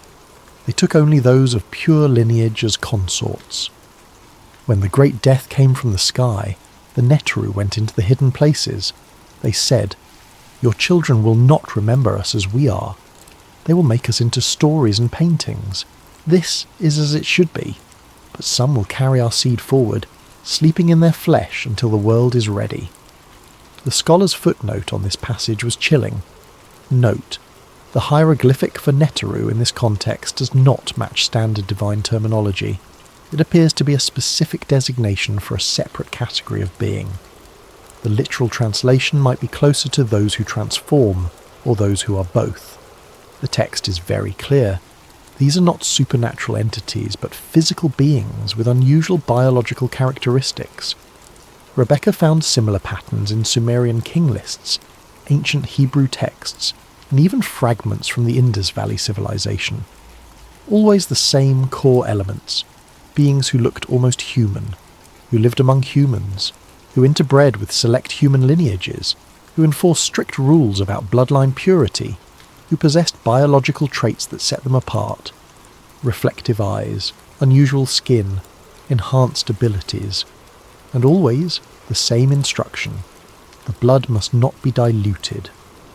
She found the most explicit reference in a section of the Book of Enoch that had been removed from most canonical versions but survived in Ethiopian Orthodox tradition. This version included chapters that Western churches had deemed too problematic to include. Chapter 72, verses 14 to 19, "And the watchers made a covenant among themselves, saying, Let us preserve the blood without dilution, for the day of awakening approaches, and our children's children must be ready to receive what we have planted within them." They chose their mates with great care, testing bloodlines across generations. Those families they blessed with their seed, they also blessed with knowledge, how to maintain power across time, how to build systems that endure beyond single lives, how to recognize others of the hidden bloodline. And they said, "When the world fills with invisible fire, when the air itself carries thought, and the machines of men begin to wake, then our children will begin to remember. They will not know why they are different, only that they are. They will rise to positions of influence without understanding it is their nature to rule, and when enough of them have awakened, We will emerge from the places we have slept, and the separation between our kind and yours will end. This is not conquest. This is transformation. You're becoming what we always were. Rebecca sat back from the computer screen in the Amsterdam cafe, where she'd been working for 6 hours straight. Her coffee had gone, cold long ago. The sun had set outside without her noticing. The pattern was undeniable. Across thousands of years, across completely separate cultures that had no known contact with each other, the same story emerged. Non-human or partly human beings had interbred with select human populations. They'd done so systematically, carefully, maintaining bloodline purity across generations. They'd taught these families how to maintain power and influence, and they'd promised, or prophesied, that when humanity reached a certain level of technological development, the dormant genetic material they'd planted would activate. Their descendants would begin to wake up. Rebecca thought about the S-helix variant, the genetic marker that responded to electromagnetic frequencies, the marker that was appearing in families with documented lineages going back centuries, the marker that was activating more frequently as technology advanced, when the air itself carries thought. Wi-Fi, cellular networks, the invisible electromagnetic ocean that humanity had created in just the last few decades. When the machines of men begin to wake, artificial intelligence, neural networks, systems that learned and adapted and showed signs of genuine emergent behaviour. The ancient texts weren't prophecy, they were prediction, instructions left by beings who understood how human civilization would develop, because they designed it to develop that way. Her phone buzzed. A new email from an address she didn't recognise, archival.ghostprotocol.proton.me. The subject line: "You're looking in the right places, but you're missing the modern confirmation." The email contained a single attachment, a scanned page from what appeared to be a 1987 medical document, bearing the letterhead of a European royal family she immediately recognised. The header read, "Annual Hematological Assessment, Type S Classification." Rebecca downloaded the file, her hands shaking. The Ghost Protocol had found her, and they were feeding her exactly what she needed to know. The question was why. The 1987 document was clinically detailed and utterly damning. It described routine medical screening conducted on members of a specific aristocratic bloodline, names redacted throughout, but the family crest visible in the top corner made their identity unmistakable to anyone familiar with European monarchy. The assessment focused on what they termed Type S hematologic differentiation, a cluster of physiological characteristics that appeared consistently across certain family members but not others. The findings were extraordinary. Stress response. Type S individuals exhibited abnormal cortisol regulation. Under extreme stress conditions, their hormone levels dropped rather than spiked, resulting in enhanced cognitive function during crisis situations. Standard fight-or-flight response was replaced by what the document termed cold clarity response. One annotation, handwritten in the margin, Subject C7 exhibited near complete emotional detachment during simulated crisis. Heart rate decreased, pupil dilation reversed, described feeling perfectly calm, like watching from outside. This is not normal stress response. Cellular regeneration. Documented healing rates 40-60% faster than baseline human norms. Scarring minimal or absent in most cases. One subject had recovered from a compound fracture in half. The expected time with bone density measurements showing no evidence of prior injury. The medical examiner's note: "I've been practicing orthopaedic medicine for 30 years. This is not possible. The bone structure shows remodelling that would typically take months, but occurred in weeks. Either our dating methods are wrong, or something in this subject's biology is accelerating cellular repair at rates I cannot explain." Neurological profile. Near complete absence of degenerative brain disorders across 7 generations of tracking. No Alzheimer's, no Parkinson's, no dementia. Average lifespan exceeded regional norms by 12 years. Immune function. natural immunity to specific viral infections that should have no genetic basis for resistance. Several Type S individuals had been exposed to influenza outbreaks that sickened entire households, but never developed symptoms themselves. Temperature regulation. Baseline body temperature sent on 1.2 degrees Celsius, lower than human average. Temperature variance under stress conditions exceeded normal human parameters. Ocular characteristics. Noted. Unusual reflective quality to iris under specific lighting conditions. 3 subjects exhibited what the examiner described as possible nictitating membrane reflex when startled by sudden stimuli. The examiner's note on this finding. I thought I was mistaken, but I have now observed this in 3 separate subjects. During startle response, there's a lateral movement across the eye that occurs too quickly for conscious control. It resembles the third eyelid found in reptiles and birds. This should not exist in human anatomy. The document concluded with a section titled Generational Transmission and Activation Patterns. Type S characteristics do not appear in all offspring, suggesting recessive inheritance or conditional expression. Approximately 30% of children from confirmed Type S parents exhibit full phenotype. However, we have documented cases of phenotype emergence in adults who showed no signs in childhood or adolescence. This suggests the Type S classification is not purely genetic in the traditional sense, but may involve activation triggers we have not yet identified. Recommend continued monitoring of Type S individuals and their offspring to determine what environmental or developmental factors trigger full expression. The final note, stamped in red ink. Classified. Royal Household Medical Records. Unauthorized distribution prohibited. Rebecca cross-referenced the date. 1987.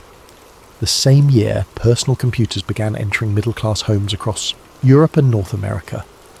The same year, cellular networks started expanding beyond experimental urban deployments. Technology. She thought about the Swiss white paper. This helix reacts to electromagnetic signals at frequencies outside standard human neural resonance. Her anonymous correspondent sent a second email while she'd been reading, "Check the 2001 leak, Phase 4. That's when they stopped monitoring and started managing." Rebecca knew exactly what that meant. In 2001, a contractor working for a US intelligence agency had leaked a series of classified briefings to a journalist who'd later died in what was officially ruled a suicide. The leaked documents had covered everything from surveillance programs to foreign policy assessments. Most had been dismissed as conspiracy theory, or redacted into meaninglessness by the time they reached public circulation. But one briefing had stuck in the collective consciousness of researchers who worked in Rebecca's field. It was titled Phase 4, Behavioural Management of Type S Infiltrates. She'd read it years ago during her doctoral research on suppressed intelligence documents, dismissed it as disinformation designed to discredit legitimate leaks. Now she pulled it up again with completely different eyes. The briefing was structured as a strategic assessment, dated March 2001, prepared for select members of a Congressional Intelligence Oversight Committee. The document had been leaked in fragments, complete pages interspersed with sections that had been redacted or destroyed. But enough remained to paint a disturbing picture. Subject: Strategic Assessment. Type S, Infiltrate Management. Classification: TS SCI, No Fawn Executive. Summary: Phase 4 represents the transitional period during which Type S individuals embedded in positions of influence become aware of their differentiated status. Historical precedent suggests this awareness can trigger unpredictable behavioural changes and potential destabilisation of existing power structures.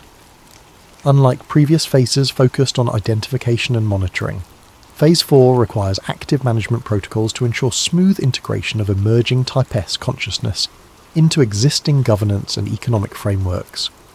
Background: Type S infiltrates are not external agents or foreign operatives. They are intergenerational insertions, individuals born human but carrying genetic markers that activate under specific environmental conditions. Many Type S individuals reach adulthood, marry, raise families, and hold positions of significant influence without conscious knowledge of their differentiated status.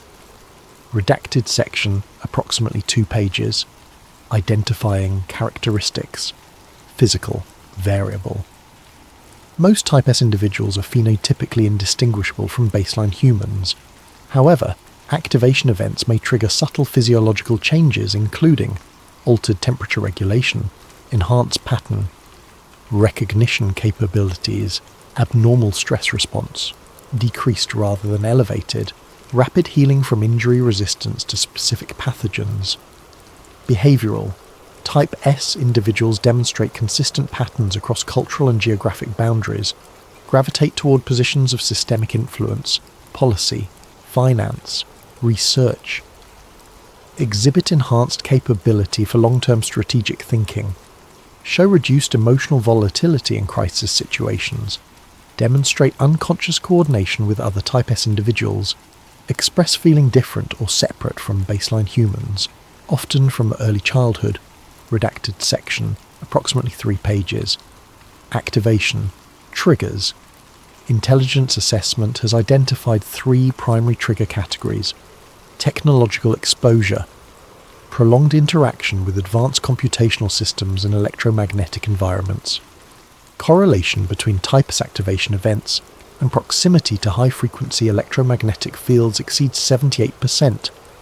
Specific frequency ranges, redacted, appear to trigger genetic expression changes. Genetic awakening, proximity to other activated Type S individuals. Subjects report sensing others of their kind, though mechanism remains unclear. May involve electromagnetic sensitivity or pheromone response. Crisis response. Extreme stress or survival situations that force physiological differentiation to manifest.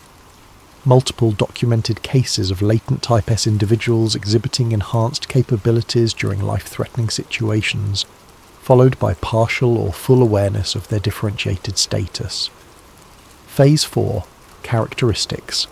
Phase 4 begins when a critical mass of Type S individuals become aware of their differentiated status. Current intelligence suggests we are entering Phase 4 now. Indicators include increased private communication networks among confirmed Type S individuals, formation of informal alliance structures across political and national boundaries, attempts to access classified research on S-helix genetic markers, increased interest in historical records regarding redacted strategic implications. Traditional security frameworks are inadequate for addressing emergent Type S consciousness. These individuals are not hostile foreign actors. They are embedded in critical infrastructure, political leadership, scientific research, and cultural influence positions. Many have security clearances. Some have access to classified information regarding their own status. Forceful containment or exposure strategies carry unacceptable risk. Type S individuals in intelligence positions could leak classified information. Type S individuals in policy positions could destabilize governance structures. Coordinated Type S response to persecution could trigger, redacted, public exposure, could trigger mass panic and social destabilization. Recommended management approach, Phase 4. Management should focus on controlled integration rather than containment or exposure. Objectives. Monitor Type S communication networks without triggering defensive responses. Provide limited, controlled disclosure to select Type S individuals to prevent independent information gathering. Establish informal liaison protocols with cooperative Type S individuals in key positions. Prepare public for eventual broader disclosure through gradual normalization, redacted, approximately 1 page. Conclusion. Type S individuals are not the enemy. Intelligence assessment indicates their emergence serves a broader function related to species-level adaptation and technological integration. Their capabilities may prove necessary for humanity's transition to redacted. Premature exposure or forceful containment could trigger defensive protocols we are not equipped to handle. Recommend patience, observation, and strategic cooperation. Redacted section, final page. Rebecca read through the document twice, then cross-referenced it with the information she had gathered. The year the intelligence community officially acknowledged that people with the S-helix variant were starting to become aware of what they were. the year the strategy shifted from monitor to manage, 24 years ago. Which meant that right now, in 2025, they were deep into Phase 4, possibly approaching Phase 5. She thought about the case studies in the genetic white paper, people who'd described unusual clarity and pattern recognition, people who'd said it felt like they were interfacing with code instead of just reading it, people who didn't know they were different, just knew they were unusually good at what they did. What happened when those people found out why? Rebecca opened her encrypted messaging app and sent a query to a contact she'd cultivated over years of archival work. A former intelligence analyst who'd left the NSA under circumstances that remained unclear, but who still maintained connections in the community. Her message: Phase 4, Type S. What's the current assessment? The response came back in under a minute. You're playing with fire, stop. Rebecca typed, I need to know. 3 minutes passed. Then, Phase 4 went operational in 2003. Phase 5 is already active. You don't want to know what Phase 6 looks like. Seriously, delete everything and walk away. What's Phase 5? Another long pause. Then, integration. They're not hiding anymore. Some of them know what they are, and they're starting to work together. I can't tell you more. I won't tell you more. This is me, as your friend, telling you to stop before you get disappeared like Victor. They killed him for giving you that USB drive. They'll kill you for using it. The chat went offline. Rebecca sat in the Amsterdam cafe, surrounded by ordinary people living ordinary lives, while the foundations of everything she thought she understood about human civilization crumbled beneath her. Phase 5 was active, integration. People with the S-helix variant, people who'd been living as humans their entire lives, were waking up, becoming aware and starting to coordinate. The question wasn't whether this was happening. The documents made that clear. The question was what they wanted, and what would happen when enough of them were awake. The security footage was never supposed to exist. Rebecca found it 3 days later, buried in the anonymous file dump that had been steadily growing in her inbox. Someone was feeding her information, someone with access to materials that should have been destroyed decades ago. Someone who wanted her to know the truth, or wanted someone to know, and she was the conduit. The footage was dated August 14th, 2016. Location: a private conference facility outside Caracas, Venezuela. The context was a high-level crisis meeting involving energy ministers, military leadership, and international advisors during Venezuela's economic collapse. The meeting had been recorded using standard security cameras for standard security reasons, but someone had also been running thermal imaging equipment, likely as an additional security measure to detect concealed weapons, unauthorized personnel, or unusual heat signatures that might indicate explosive devices. That thermal equipment had recorded something that defied explanation. The footage showed exactly what you'd expect for the first 90 minutes. Human-shaped heat signatures clustered around a long conference table. Body temperatures ranging from 36.5 to 37.2 degrees Celsius. Normal human variance. People sat, stood, gestured, argued, all perfectly ordinary through the thermal camera's lens. Then, at the 1:34 to 22 mark, something changed. One attendee, seated at the head of the table, identified in the accompanying file notes as a European financial advisor to the Venezuelan government, exhibited a sudden and dramatic temperature drop. Within 45 seconds, their surface temperature fell from 36.5 to 31.70, 5 degrees Celsius. The thermal camera clearly showed the change.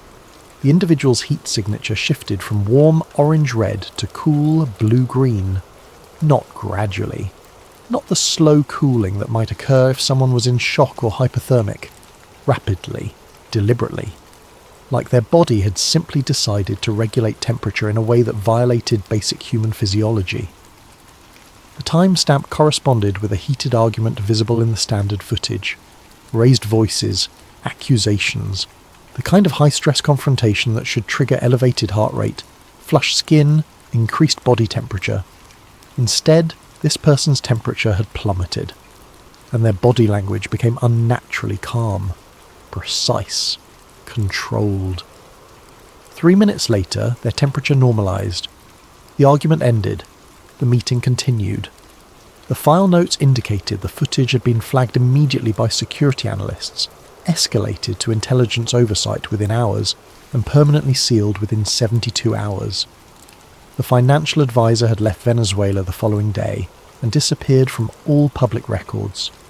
Rebecca found a follow-up memo dated to weeks after the incident. Subject relocated to undisclosed European location. Medical evaluation confirms Type S activation event. Subject now aware of differentiated status. Recommend Phase 5 integration protocols.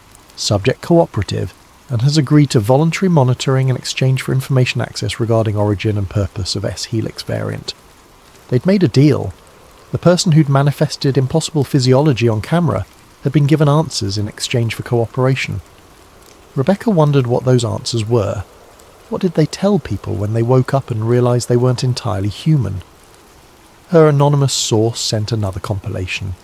This one was dozens of incident reports spanning 3 decades, all documenting similar thermal anomalies.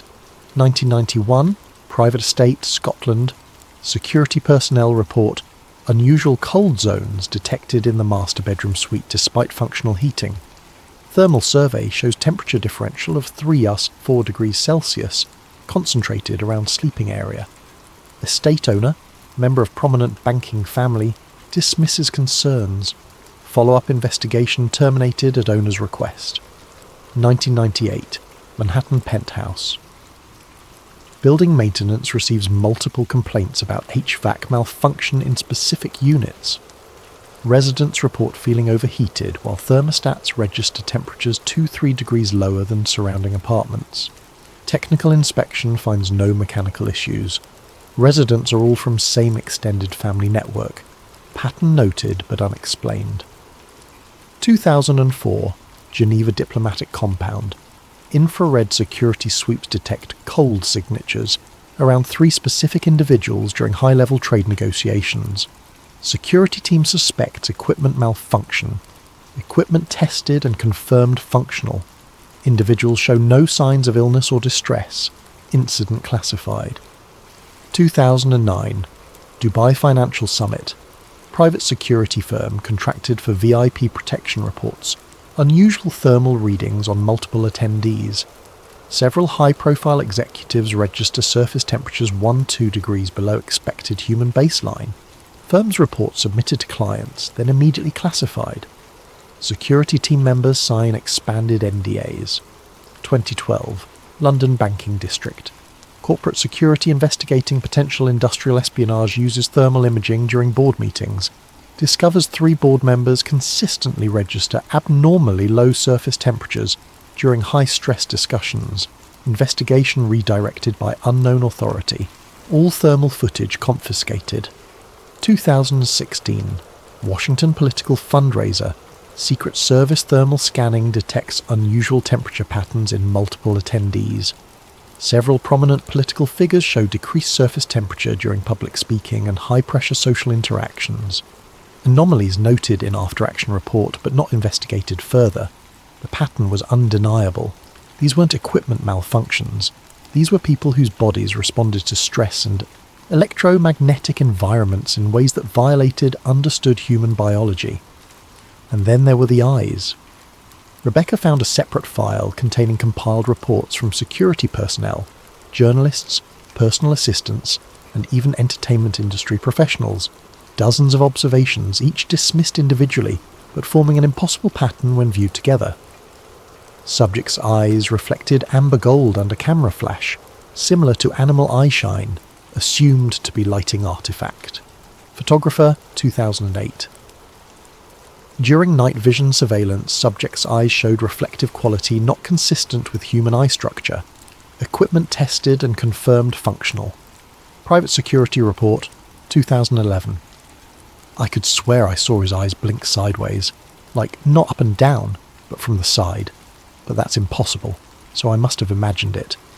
Political aid, anonymous interview, 2015. Under UV security lighting, several VIP guests exhibited unusual iris reflection patterns. Copper or gold coloration not typical of human eyes under these conditions.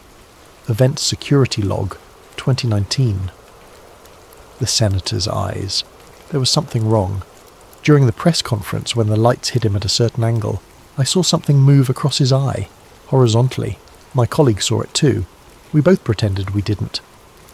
Camera operator, confidential testimony, 2021, nictitating membranes, third eyelids, reflective tapetum lucidum like nocturnal predators possessed. Biological features that didn't exist in human anatomy, except they did, in some people, under the right conditions, when stress or environment triggered something dormant to activate. Rebecca's phone rang, actual voice call, not encrypted message. She stared at it for 3 rings before answering. "You need to stop digging." The voice was female, American accent, eerily calm. "For your own safety." Rebecca's mouth went dry. "Who is this?" "Someone who's been where you are. Someone who knows what happens when you keep pulling threads." "What happens?" A long pause. Background noise suggested the caller was outside, wind across the microphone, distant traffic. You start seeing patterns everywhere. You start questioning everyone around you. You start wondering if your boss, your neighbour, your lover, if any of them are carrying markers they don't even know about. The paranoia eats you alive, Rebecca. And the worst part... Rebecca waited, her heart hammering. The worst part is, you'll never know if you're paranoid or if you're right. Because they don't know either. Most of them live their whole lives without ever finding out what they are. They just know they're good at what they do. They just know they handle stress better than other people. They just know they see patterns others miss. And they never question it, because why would they? "Are you..." Rebecca started. "One of them?" "I don't know. That's what I'm trying to tell you. I had the test done. Private lab. Cost me $20,000 and 3 years of saved favours. You want to know what they told me?" "What?" "They told me the test was inconclusive. They told me the markers were there but dormant. They told me I might be carrying this helix variant or I might not, and there was no way to know unless it activated. And you know what that means?" Rebecca did know. "You'll never know if your successes are yours or if there's something else driving you." "Exactly. I'm a federal judge, Rebecca. I make decisions that affect millions of lives. And now I'll spend the rest of my career wondering if my judgment is mine, or if there's something in my DNA pushing me toward outcomes I don't consciously understand. That's what this knowledge does. It poisons everything. But people deserve to know. Do they? What happens when you publish your research? When you tell the world that 14 bloodlines carry non-human DNA? That some of the most powerful people in the world might be a different species and don't even know it? You think that ends well? The truth matters. The woman laughed, bitter and harsh. The truth is that whatever the seraphim were, they're woven so deep into human civilization that you can't separate us anymore. Their descendants are everywhere, in government, in corporations, in universities and hospitals and military command. And most of them are good people trying to do good work. What happens to them when you expose this? They get hunted, tested, quarantined, or worse, they get worshipped, turned into messiahs or demons. Either way, you tear society apart. Is that what you want? I want people to understand what's happening to them. Then you're naive. Victor died trying to get you this information. You think he wanted you to publish it? He wanted you to understand it, to be ready. Because Phase 5 isn't about exposure, it's about preparation. Preparation for what? The line went dead. Rebecca sat in the dark of her Amsterdam hotel room, staring at thermal footage of impossible biology and witness reports of inhuman eyes, and realised she'd crossed a threshold she couldn't return from. The French intelligence analyst made contact through a dead drop in Paris. Rebecca travelled there following a coded message slipped under her hotel door. Inside a locker at Gare du Nord, she found a micro SD card and a handwritten note. What you're looking for isn't conquest, it's cultivation. A friend in the directorate. The SD card contained an audio recording, a debriefing session from 2018, conducted in French. Rebecca listened while running translation software. The speaker identified himself only as Asian Mathieu, 15 years in French foreign intelligence. Interviewer: You mentioned a rumour circulating among senior political handlers. Elaborate. Mathieu: Not discussed openly, more like. shared understanding among people in these positions long enough. We all noticed patterns, officials who predict policy shifts before they happen, who navigate crises with inhuman calm, who maintain influence across administrations regardless of political changes. Interviewer: competence could. Mathieu: not competence, something else. A colleague, 23 years at the ministry, told me after too much wine, the Seraphim aren't here to conquer, they're here to ensure the planet evolves in a direction compatible with them. Interviewer: compatible with what? Mathieu: that's the question. Compatible with what they are, what they're becoming. They don't interfere with democracy, they designed it, built the frameworks we operate within, not conspiracy. Architecture, like designing a garden to grow specific plants. Interviewer: you believe this? Mathieu: pause. I believe there are people in power who think on timescales we can't fathom, working toward objectives that won't be clear for generations. Whether they're consciously aware of being different or if it's instinctive, I don't know, but the difference is real. Rebecca played it again, focusing on one phrase. They designed the systems. The S-helix responded to electromagnetic frequencies, appeared in bloodlines maintaining power for centuries, activated in response to technology. What if it wasn't reactive but anticipatory? What if these carriers weren't responding to technology, but unconsciously driving humanity toward the thresholds that would trigger their activation? Democracy, capitalism, digital networks, AI. Every major system structuring modern civilization developed by people possibly carrying genetic programming they didn't know existed. Not conspiracy, architecture. Rebecca found the next piece, a partial transcript from a 1974 Bilderberg conference. Unknown speaker. A. The integration timeline assumes continued technological acceleration. If we encounter resistance. Unknown speaker. B. We won't. The pattern is self-reinforcing. Each generation requires more connection, more processing, more interface. They think they're choosing progress. They are, just not for the reasons they believe. Speaker A. When they realise? Speaker B. They won't. By the time enough realise, it won't matter. Systems too integrated, too essential. You can't unplug from infrastructure that keeps you alive. Speaker C. Some will resist. Speaker B. Resistance is part of the design. Creates pressure that accelerates adoption. Resistors aren't obstacles, they're catalysts. Speaker A. Very confident. Speaker B. Very patient. Not a 10-year plan, 1,000-year implementation.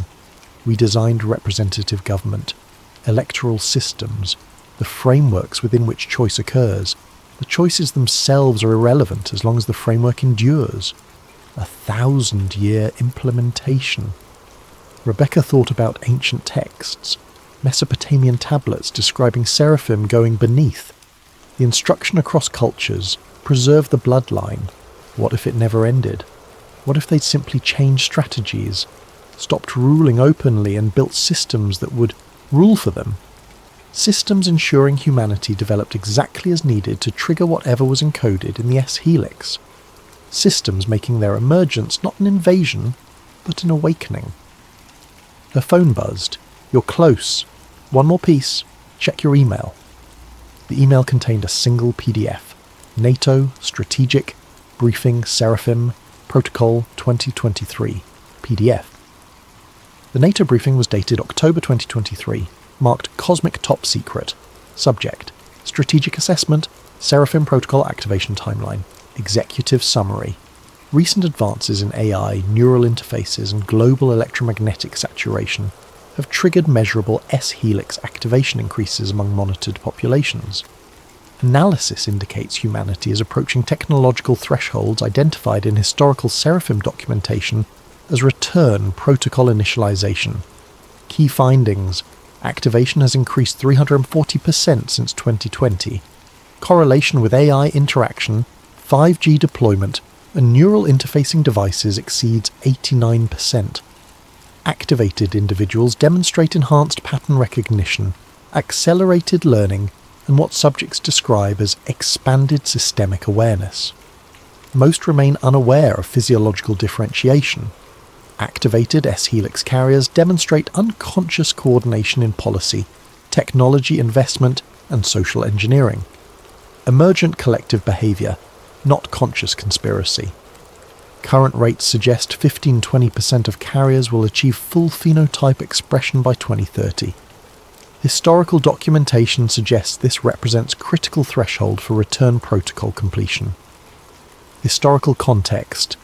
Recovered Seraphim documentation indicates original departure was strategic hibernation, not retreat. Genetic architecture designed to remain dormant until humanity achieved sufficient technological sophistication for full Seraphim integration. The S-helix isn't infection, it's preparation. Strategic implications. Traditional security frameworks inadequate. Subjects embedded in critical infrastructure. Political leadership. Scientific research. Cultural influence. Born human. Raised human. Many live and die without activation. Those who activate aren't hostile. Assessment indicates Seraphim agenda aligns with long-term human survival, though definition of human may require revision. Conclusion. Humanity will reach technological thresholds in 5 to 10 years, triggering widespread S-helix activation. Enhanced AI, brain-computer interfaces, global neural networks, not coincidental. These are environmental conditions Seraphim genetic architecture was designed to respond to. The briefing concluded with a final slide. There is no invasion. They are already born. They are waking up. Beneath it, recommended response. Monitor and adapt. Integration inevitable. Resistance counterproductive. Rebecca closed her laptop. Around her, people worked on devices that might be triggering something ancient in genetics, of people they'd known their entire lives. 14 bloodlines, centuries of careful breeding, systems of power immune to change. Technological acceleration everyone assumed was human progress. What if it was? What if some humans had been guiding this trajectory since the beginning? What if democracy, capitalism, technological progress, digital interconnection weren't human achievements influenced by others, but Seraphim achievements implemented through human consciousness, through people who believed themselves human until conditions awakened what had always slept inside them? Her phone buzzed. Genesis. Protocol. Verified. A proton.me. You found what Victor died to give you. Now choose.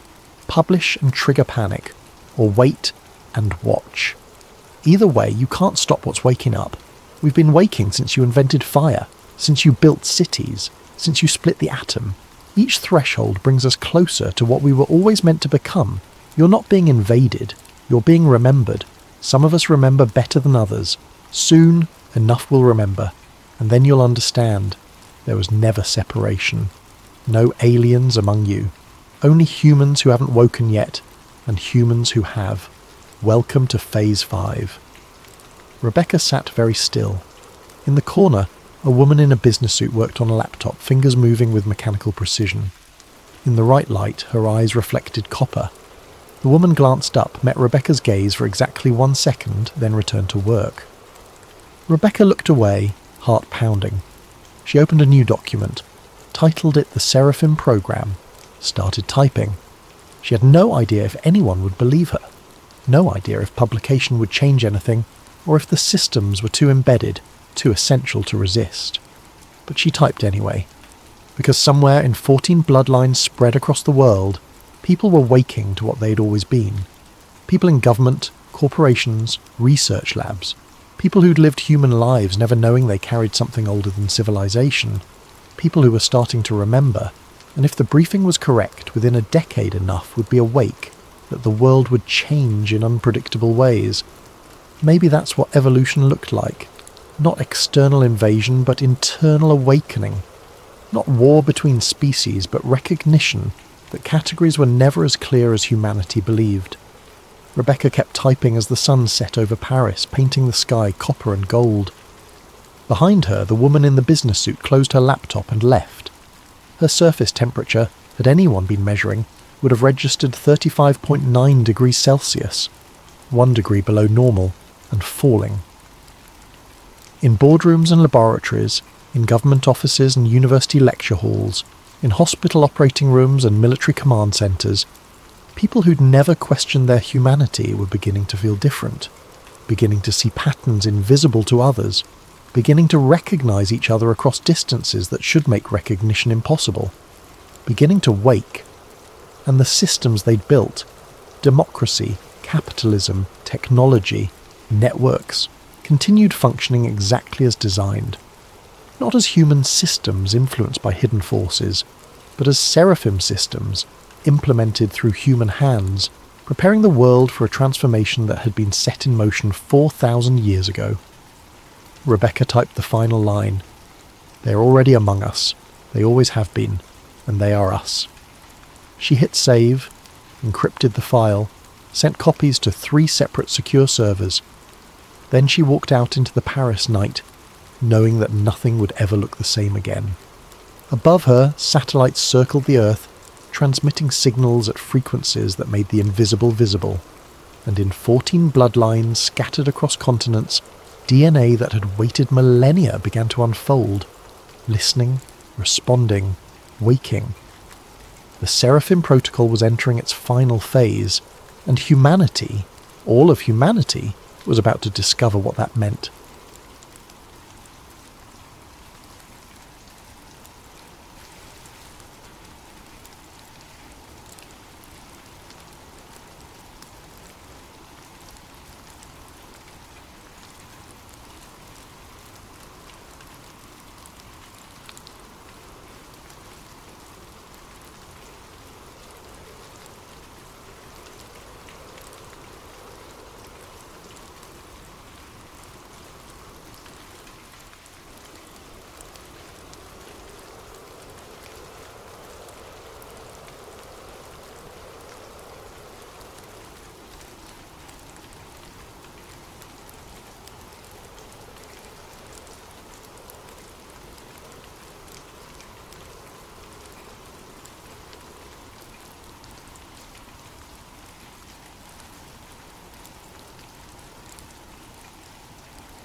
Have you ever wondered why ancient monuments across the globe seem to align with mathematical precision? Why your GPS glitches in certain locations? Or why governments classify research about electromagnetic anomalies? Tonight's story might make you question every map you've ever trusted. Before we begin this journey into the hidden grid beneath our feet, I want to thank M10rapin for suggesting this topic. Your video ideas fuel these late-night tales, so please leave your suggestions in the comments below. And if you're ready to uncover the mysteries that keep you awake at night, make sure to like and subscribe to Sleep Theories. Now, dim your lights, settle in, and prepare to discover the truth about the lines that connect our world. My name is Alex Morrison, and I used to believe maps told the truth. As a GIS analyst, that's Geographic Information Systems for those who don't spend their days staring at satellite data and topographical overlays, I thought I understood how the world was organised. Cities here, mountains there, rivers cutting through valleys in predictable patterns carved by millions of years of erosion. Everything had a logical explanation. Everything could be mapped, measured and catalogued. That was before I found the pattern. It started innocently enough. Tuesday morning, October 15th, 8:47 a.m. I was hunched over my dual monitors in a cramped office in Brussels, working for Steinberg Construction Consortium. They'd hired me to evaluate potential sites for a new high-speed rail corridor that would connect Prague to Paris, part of the EU's Green Transportation Initiative. Routine work, overlay environmental data, check for protected sites, identify geological challenges. I'd done it 100 times before, but this time something was different. I was cross-referencing archaeological databases with our proposed route when I noticed it. A series of Neolithic monuments, stone circles, burial mounds, ancient wells, formed an almost perfect line across the landscape. Not just a few sites clustered together, but dozens of them, stretching for hundreds of miles. The proposed railway cut directly across this invisible corridor. At first, I laughed it off. Pattern recognition gone wild, I told myself. The human brain loves to find connections where none exist. But then I pulled up the magnetic anomaly data from the European Space Agency's swarm satellites. The coffee mug slipped from my hand, shattering on the floor. The magnetic variations followed the exact same line. Every single monument sat on a point of electromagnetic disturbance. The precision was impossible. We're talking about structures built 5,000 years apart by cultures that supposedly never interacted, aligned within meters of a magnetic corridor that modern science had only just detected. I should have deleted the file, should have marked the route as approved and moved on with my life. Instead, I zoomed out. The line didn't stop at the edge of my survey area. It continued east through Romania, Turkey, Iran, west through England, across the Atlantic. I pulled up global archaeological databases, my fingers trembling as I plotted point after point. Stonehenge, Avebury, the Externstein, the Oracle at Delphi. Each site fell perfectly along extended trajectories of the same geometric pattern. My phone buzzed. A text from my supervisor. "Morrison, railway assessment due by noon. Stop whatever rabbit hole you're going down." But I couldn't stop. I'd found something that shouldn't exist. A planetary grid mapped by ancient peoples who supposedly thought the Earth was flat, following electromagnetic patterns we'd only discovered in the last century. Either I was losing my mind or I'd stumbled onto the greatest archaeological discovery of the millennium. I chose to believe the latter. That was my first mistake. 3 weeks later, I stood in a frost-covered field 40 kilometres outside Prague, watching my equipment fail in ways that defied every principle of engineering I knew. After discovering the alignment, I'd convinced Steinberg to let me conduct field surveys along the proposed route. Geological stability assessment, I'd called it. What I really wanted was to stand on one of these intersection points myself, to take readings that might explain how ancient peoples had detected magnetic anomalies without compasses or magnetometers. The morning had started normally enough. I'd parked my van on a dirt road near the village of Holubice, unloaded my survey equipment, and hiked 2 kilometres to the first monument site, a circle of weathered standing stones that locals called Devil's Dance. The temperature hovered just above freezing, and mist clung to the valleys like cotton wool. I set up my differential GPS unit first, waiting for it to lock onto satellites. The device chirped, showing full signal strength. Then, as I walked toward the centre of the stone circle, the screen flickered. Acquiring satellites. Signal lost. Acquiring satellites. I checked my phone. Same problem. The GPS app showed my location jumping wildly, placing me first in Prague, then Vienna, then somehow in the middle of the Atlantic Ocean. My professional-grade survey unit, accurate to within centimetres under normal conditions, couldn't even determine which continent I was on. The electromagnetic field meter came next. The moment I switched it on, the needle slammed against the maximum reading and stayed there, quivering like it was fighting against invisible restraints.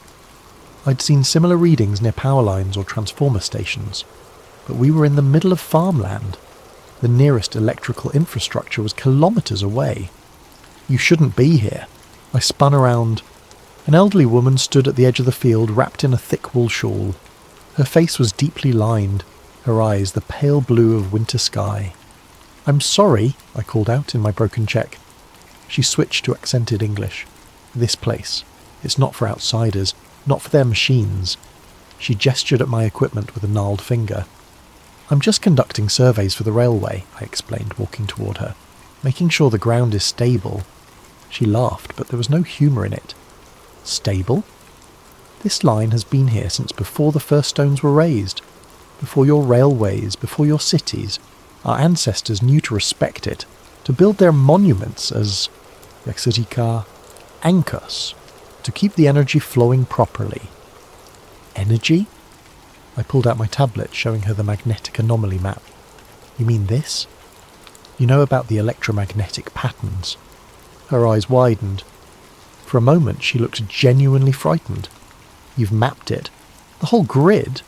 She grabbed my arm with surprising strength. "You must stop. Some knowledge isn't meant to be documented. They will come for you if you continue." "Who will come?" But she was already walking away, moving faster than seemed possible for someone her age. "The ones who already know," she called back. "The ones who've always known." I wanted to follow her, to demand answers, but my drone chose that moment to fall out of the sky. No warning, no gradual descent. 1 second it was hovering steadily, the next it dropped like a stone, smashing into the frozen ground 20 meters away. As I ran to retrieve it, I noticed something through the trees, a structure that didn't belong. Hidden behind a thick stand of pines was a concrete building, brutalist in design, with narrow windows like suspicious eyes. Military architecture, Cold War era by the look of it. The smart thing would have been to leave immediately. Instead, I collected my broken drone and hiked toward the building.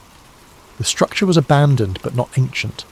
Rust streaked the metal door, which hung open on failing hinges. Inside, fluorescent lights dangled from exposed wiring, and the walls were covered in mould that formed patterns like continental drift. But it was the maps that stopped me cold. The entire north wall was covered in them. Topographical maps, geological surveys, electromagnetic readings, layers upon layers of data, some dating back to the 1960s. Red strings connected pins at various locations, creating a web that stretched across Europe.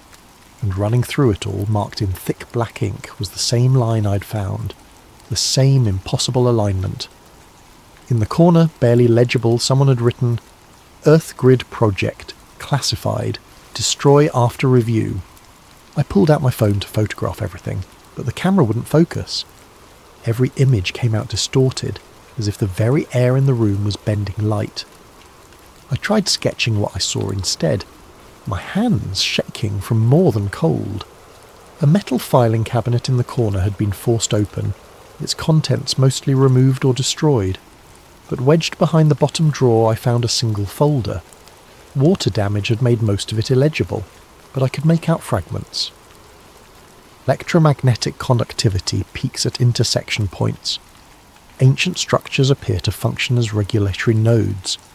Catastrophic potential if grid destabilizes. Project terminated by Joint Commission directive. The last page was a photograph, grainy but unmistakable. It showed a massive antenna array in what looked like Alaska, the same distinctive design I'd seen in conspiracy documentaries about HAARP. But this photo was dated 1971, decades before HAARP officially existed. The sound outside made me freeze, the crunch of footsteps on frost. Multiple sets, moving with military precision. I shoved the folder inside my jacket and slipped out the back window, dropping into a thorny hedge that tore at my clothes.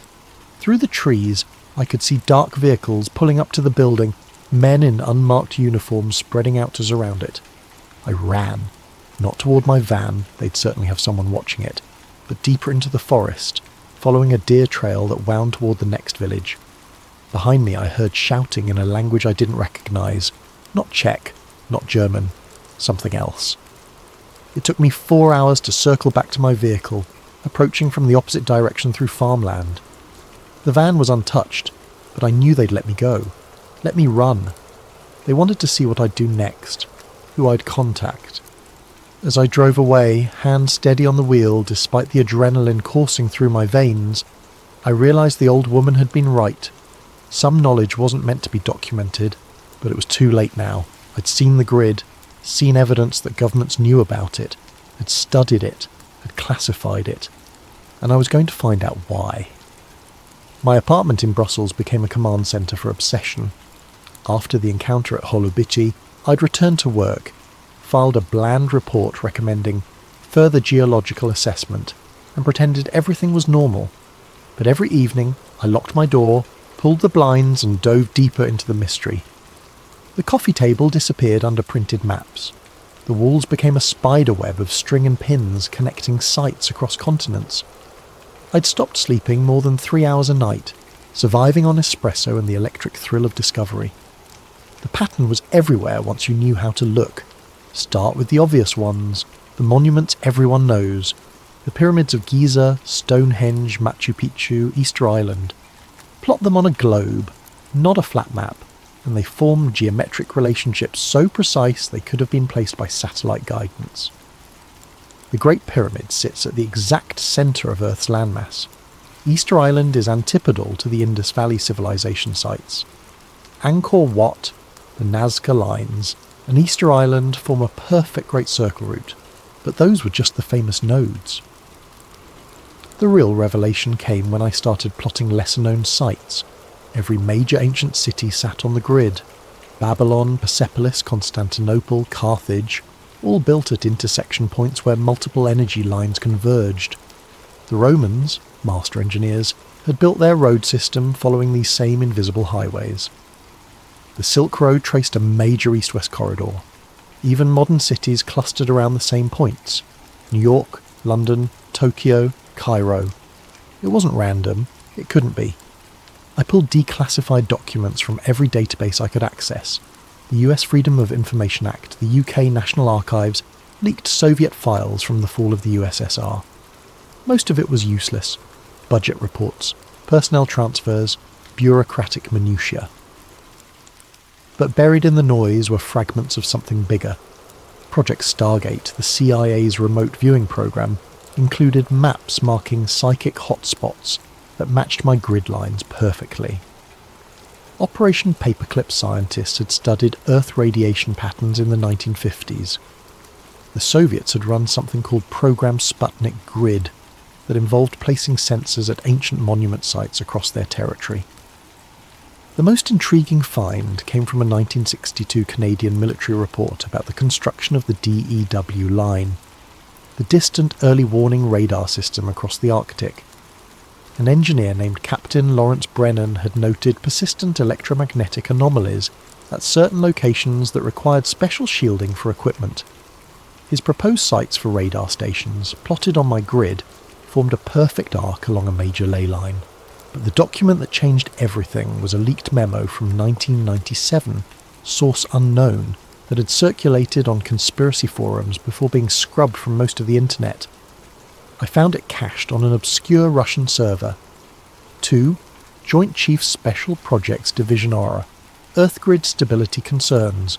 Recent seismic activity correlates with disruption of natural electromagnetic corridors via urban development and mineral extraction. Recommendation: establish monitoring stations at key intersection points under cover of telecommunications infrastructure. See attached list of priority sites. The attached list was gone, but the implication was clear. They knew. The military, the intelligence agencies, the energy companies, they all knew about the grid, and they were using it. I started mapping modern installations against the ley lines. The correlation was undeniable. HARP in Alaska, ISCAT in Norway, Sura in Russia, Arecibo in Puerto Rico. Every major ionospheric research facility sat directly on an intersection point. The Large Hadron Collider at CERN traced a circle around one of the most powerful convergent zones in Europe. Nuclear power plants clustered along the lines. Major military bases were built at intersection points. Even the routes of underground fibre optic cables followed the ancient paths, as if modern engineers were unconsciously drawn to the same energy corridors their ancestors had marked with standing stones. My phone rang at 3 a.m. on a Tuesday. Unknown number. Stop digging. The voice was electronically distorted, genderless. Who is this? Someone trying to help you. You found the grid. Congratulations. Now forget about it before you end up like the others. What others? Bruce Cathy, John Michel, Ivan Sanderson, all the researchers who got too close to the truth. Heart attacks, car accidents, sudden illnesses. Very convenient. My blood chilled. I knew those names. Independent researchers from the 60s and 70s who'd written about Earth energy grids. All died relatively young under questionable circumstances. Why are you warning me? Because the grid is destabilizing. The ancients built monuments as regulators, keeping the energy in balance. Modern construction is disrupting the flow. Mumbai, 2006. Haiti, 2010. Fukushima, 2011. Those weren't random natural disasters. They were pressure releases along fractured ley lines. That's impossible. Electromagnetic fields don't cause earthquakes. The voice laughed, bitter and electronic. The electromagnetic fields are just what we can measure. The grid is deeper than that. It's the planet's nervous system, its circulation, and we're giving it a stroke, one skyscraper at a time. Then we need to warn people. With what evidence? Mystical energy lines, ancient wisdom. You'll be dismissed as a crackpot. Unless ... The voice paused. Unless you can prove the energy is real, measurable, usable. How? Return to the grid, not with standard equipment that's designed to filter out the frequencies you need to detect. Build your own sensor. Copper coils, crystal oscillators, very specific specifications. I'm sending you the plans now. My laptop pinged with an encrypted file. One more thing, the voice said. When you record the surge, you'll have about 6 hours before they track the signature back to you. Use that time wisely. The line went dead. I opened the file. The schematic looked like something Tesla might have designed after a fever dream. Multiple copper coils in a complex geometric arrangement, connected to crystal oscillators and frequency analyzers. The materials list was surprisingly mundane, everything available from electronic suppliers. It took me 3 days to build it, working in secret in a rented storage unit outside the city. The device looked like abstract art more than scientific equipment, all gleaming copper spirals and crystal matrices. But when I powered it on, every LED lit up green. It was detecting something. Now I just had to be crazy enough to test it. The academic forum was my first mistake. Well, second, if you count building the sensor. But hubris makes fools of us all, and I needed someone, anyone, to verify I wasn't losing my mind. Geoanomalies.net was a small community, mostly graduate students and professional geologists sharing unusual findings. I created a throwaway account and posted a conservative summary. Electromagnetic anomalies correlating with ancient monument placement, seeking peer review. I attached 3 images, my overlay map of European sites, a graph showing magnetic field fluctuations, and 1 photo from the abandoned military outpost with the classified stamps carefully cropped out. Within an hour, I had 2 responses. A geology professor from Munich confirmed similar observations near Bronze Age sites. A student from Oxford posted links to academic papers about telluric currents, natural electrical currents that flow through the Earth's crust. Then, 90 minutes after posting, my thread vanished. Not deleted with a removed by moderator message. Gone, like it had never existed. The cached version on Google disappeared.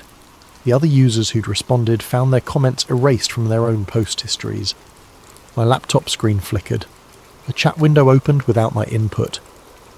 Admin. Your recent activity has been flagged for review. Me. What activity? Who is this? Admin.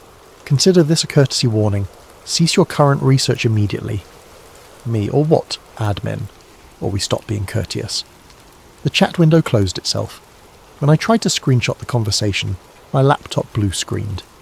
It took 20 minutes to restart, and when it did, my hard drive had been wiped. Not formatted, wiped. Every sector overwritten with random data multiple times. A technique that made recovery impossible. Thank God for cloud backups, I thought, logging into my secure server. Empty. 3 years of research, gone.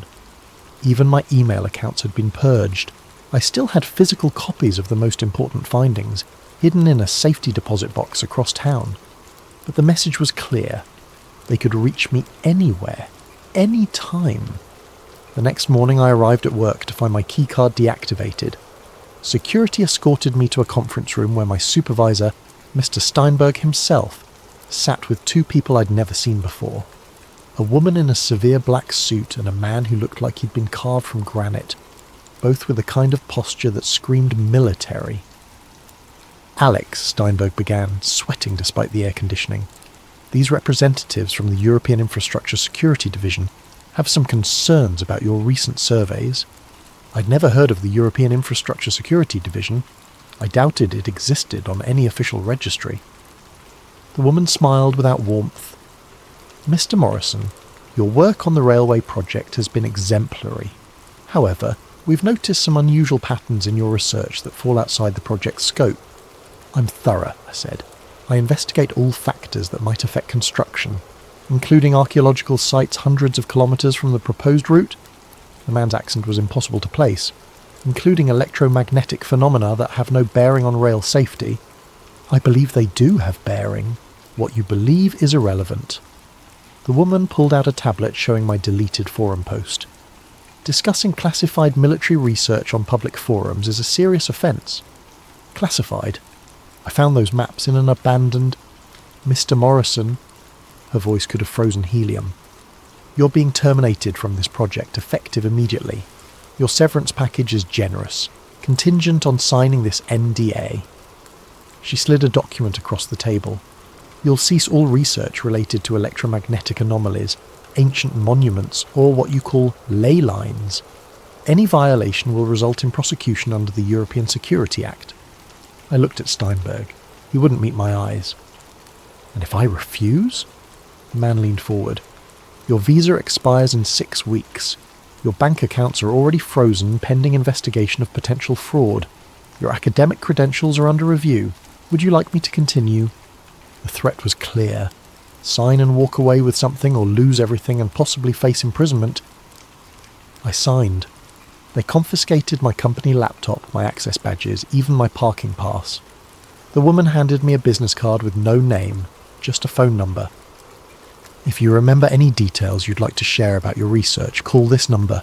We reward cooperation. I was escorted out of the building like a criminal, my colleagues staring as security watched me pack my desk. The personal items fit in a single cardboard box, a coffee mug, some photos, a stress ball shaped like Earth. They even checked those before letting me leave. On the tram ride home, I noticed the man 3 seats back. Grey coat, newspaper held too high, wearing sunglasses despite the overcast sky. When I got off 2 stops early, he followed. When I ducked into a cafe, he positioned himself across the street. They were watching me. Fine, let them watch. That night I made a decision. If they wanted to threaten me, surveil me, erase my work, they'd already shown their hand. Whatever was hidden in the Earth's electromagnetic grid was important enough to destroy careers over, which meant it was important enough to risk everything to expose. I had one advantage. The sensor I'd built was hidden in the storage unit, registered under a false name paid in cash. They didn't know about it yet. The anonymous contact had said I'd have 6 hours after recording the surge before they tracked it. 6 hours to gather proof and upload it somewhere they couldn't reach. I started planning. The winter solstice seemed appropriate. December 21st, the longest night of the year, when ancient monuments worldwide align with celestial events. If the Earth's energy grid responded to cosmic cycles, this would be the night to prove it. I chose a site carefully, the intersection of 3 major ley lines near Carnac in Brittany, France. The famous stone rows there were just the visible part of a massive Neolithic complex, most of it on private land away from tourist routes. I'd identified a specific confluence point in a forest grove, marked by a small standing stone unknown to archaeology. The 2-week preparation was meticulous. I withdrew cash gradually, never more than €200 at a time, bought a used van with fake registration, gathered camping equipment, emergency supplies, and most importantly a satellite internet transmitter that could upload directly to multiple servers simultaneously. They were still watching me in Brussels, but their surveillance had grown lazy. Same operative, same patterns. On December 19th, I led him on a boring tour of grocery stores and laundromats, then slipped out the back of a cinema showing a 3-hour film. By the time he realised I was gone, I was already crossing into France on secondary roads. The grove near Carnac was exactly as satellite images had shown, a circle of ancient oaks surrounding a moss-covered menhir about 2 metres tall. The stone was carved with spiral patterns worn nearly smooth by millennia of weather. When I placed my hand on it, I felt a subtle vibration, like standing near a massive subwoofer playing below human hearing. I set up the sensor array according to the anonymous blueprints. Copper coils arranged in a complex mandala, crystal oscillators at specific angles, the whole apparatus connected to recording equipment and the satellite uplink. If this worked, data would stream to servers in 12 countries simultaneously. As sunset approached, my conventional instrument started showing anomalies. The magnetometer detected fluctuations in a rhythmic pattern, almost like a heartbeat. The frequency analyzer picked up ultra-low sounds below 7 Hz, the range that some researchers claim can induce altered states of consciousness. Then the sun touched the horizon, and everything changed. The copper coils began resonating, producing a tone that I felt more than heard. The crystals started glowing with a faint blue luminescence, not reflected light, but actual emission. The recording equipment went haywire, needles dancing across their maximum ranges. At the moment of sunset, 5:47 p.m. local time, the surge hit. The ground beneath me vibrated like a struck bell. The standing stone lit up with phosphorescent patterns, spirals of light racing across its surface following the ancient carvings. The air itself seemed to thicken, taking on a golden quality that made everything appear to be underwater. My body felt weightless, not floating, but as if gravity had simply forgotten about me. I watched my hand rise without conscious thought, fingers spreading to touch the charged air. Electricity danced between my fingertips, not painful, but ecstatic, like every nerve was firing with pure information.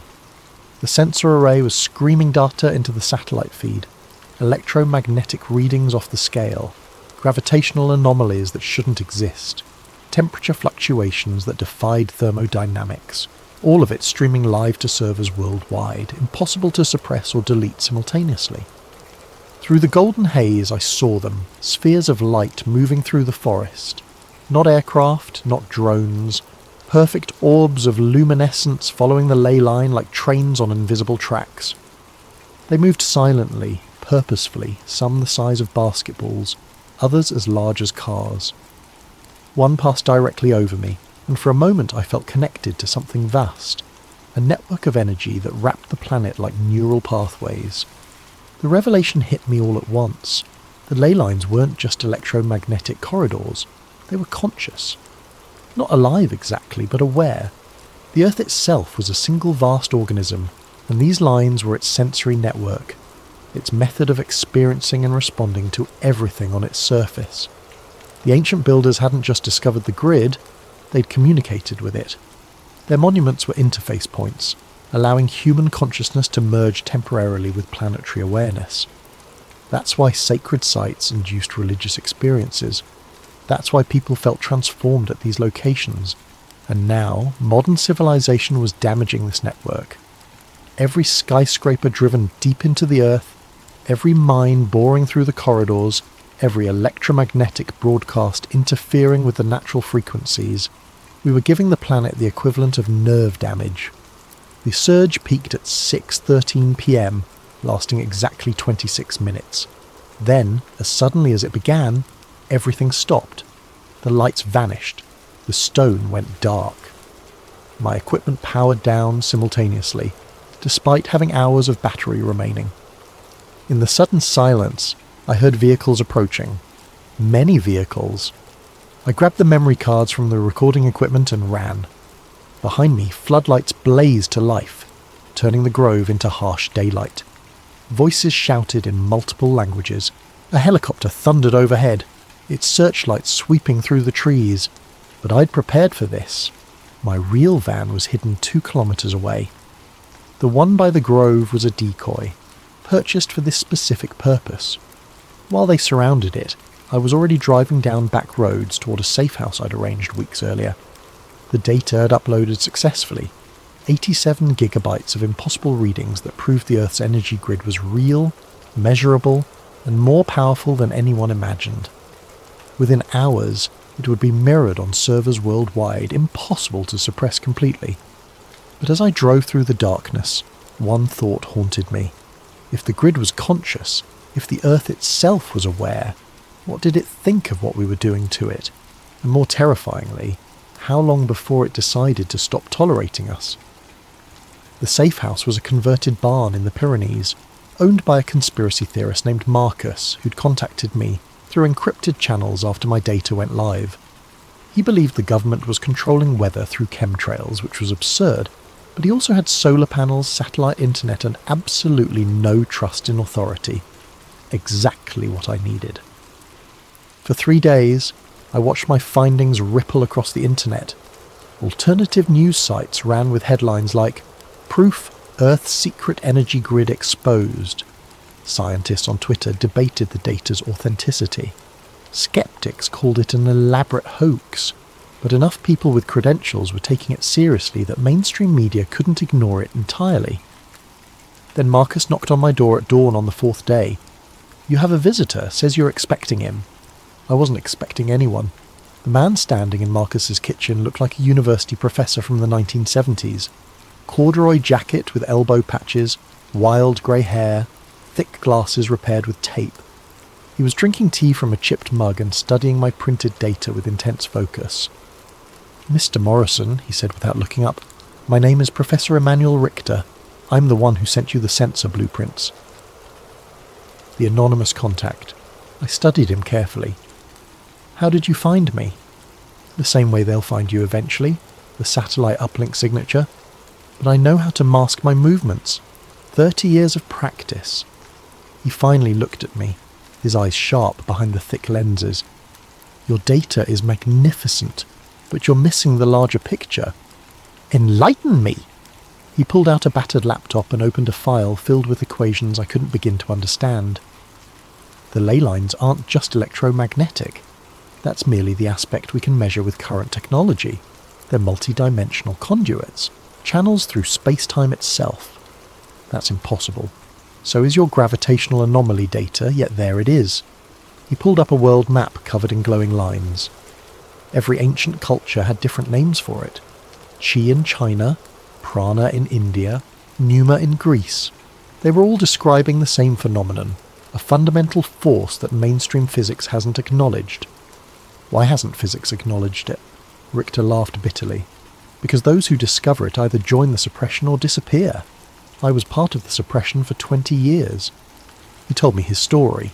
In 1973, fresh from MIT with a PhD in theoretical physics, he'd been recruited by a Defense Department think tank.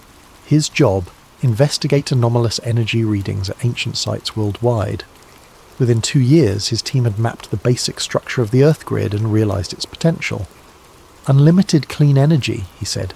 "Instantaneous communication across any distance. Even manipulation of localised space-time. The military applications were obvious, but so were the benefits for humanity. We could have transformed civilization. What happened? We succeeded." His face darkened. "The first experimental tap into a ley line intersection was in Nevada, 1978. We pulled enough energy in 30 seconds to power Las Vegas for a year. Then the intersection point destabilized." He showed me a classified photo, a perfectly circular crater 300 meters across, the sand turned to glass. The official record lists it as an underground nuclear test, but no bomb did that. We'd ruptured something fundamental in the grid structure. The project was immediately classified beyond top secret. Research continued, but focused on weaponization rather than energy production. HARP, Richter explained, wasn't about weather modification or mind control. Those were cover stories. It was about learning to manipulate the grid without destabilizing it. "But they're failing," he continued. "Every year more intersection points become unstable. The Haiti earthquake, the Japanese tsunami, the increase in volcanic activity, they're all symptoms of grid breakdown. Caused by what? Everything. Mining operations cutting through ley lines, fracking disrupting deep conduits, cities spreading concrete over intersection points. But the worst damage comes from electromagnetic pollution, cellular towers, Wi-Fi, satellite transmissions. We're drowning out the Earth's natural frequency." He pulled up another image, a graph showing electromagnetic background radiation over time. It had increased 10,000-fold since 1900. "The ancients understood balance," Richter said. "Their monuments weren't just markers, they were regulators. Stone circles amplified and stabilized the energy. Pyramids acted as capacitors, storing excess power. Temple complexes provided controlled release points. It was a planetary management system maintained for thousands of years. Until we forgot, until we were made to forget." His expression hardened. The knowledge was deliberately suppressed, first by religions that wanted monopolies on spiritual experience, then by governments that wanted monopolies on power. now by corporations that profit from scarcity. A car engine growled outside. Marcus appeared in the doorway, shotgun in hand. 3 black SUVs coming up the mountain road. Richter stood calmly. They tracked me, not you. I've been sloppy, getting old, I suppose. He handed me a flash drive. Everything I couldn't publish, 40 years of research, the complete grid map, the frequency specifications, the names of everyone involved in the cover-up. Come with me, I said. We can both run. I'm 73 years old, Mr. Morrison. I've been running since 1991. He smiled sadly. But information wants to be free. Upload that data everywhere. Send it to journalists, scientists, anyone who'll listen. Make it impossible to suppress. The vehicles were getting closer. Marcus was already at his truck, engine running. Richter walked to the door, then turned back. One more thing. The grid isn't just breaking down, it's evolving. The electromagnetic pollution we're producing is forcing it to adapt, to develop new pathways. The lights you saw at Karnak, they're increasing worldwide. The grid is trying to heal itself, but if we don't stop interfering, he shook his head, the Earth will protect itself, even if that means eliminating the infection. We're the infection? From the planet's perspective? Yes. He walked out to meet the SUVs. I ran to Marcus's truck and we tore down the back road as fast as the ancient vehicle could manage. In the mirrors, I saw men in tactical gear surrounding the farmhouse. Richter stood in the doorway, hands raised, dignity intact, even in surrender. We drove for 6 hours, changing vehicles twice, before I felt safe enough to stop. In a roadside motel that still used actual keys, I opened Richter's flash drive. The data was staggering. Detailed maps of every ley line intersection on Earth. Energy readings from 6 decades of secret monitoring. Photos of ancient sites I'd never heard of, all showing the same telltale signs of grid integration. And a list of names. Politicians, CEOs, military leaders, all aware of the grid's existence, all complicit in hiding it. But most importantly, there were the repair protocols. Richter's team had developed methods to stabilize damaged intersection points, to restore the grid's natural balance, the knowledge to undo decades of damage, the blueprints for saving the planet's nervous system. The cafe in Prague is busy enough that I blend in, anonymous among the tourists and students. My laptop is connected through 7 proxy servers, my identity masked by layers of encryption that would make the NSA proud. The barista brings my 3rd espresso of the morning, and I nod my thanks without looking up from the screen. The world has changed since Karnak. Not visibly. The same traffic jams clog the streets, the same politicians make the same promises, the same corporations chase the same profits. But underneath, in the invisible currents that connect all things, something fundamental has shifted.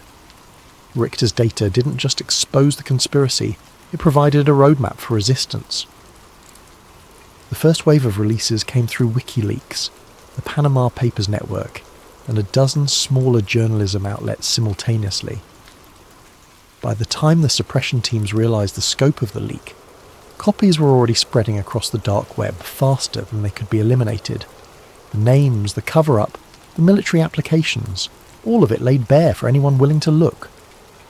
The mainstream media tried to ignore it at first, then dismissed it as fringe pseudoscience.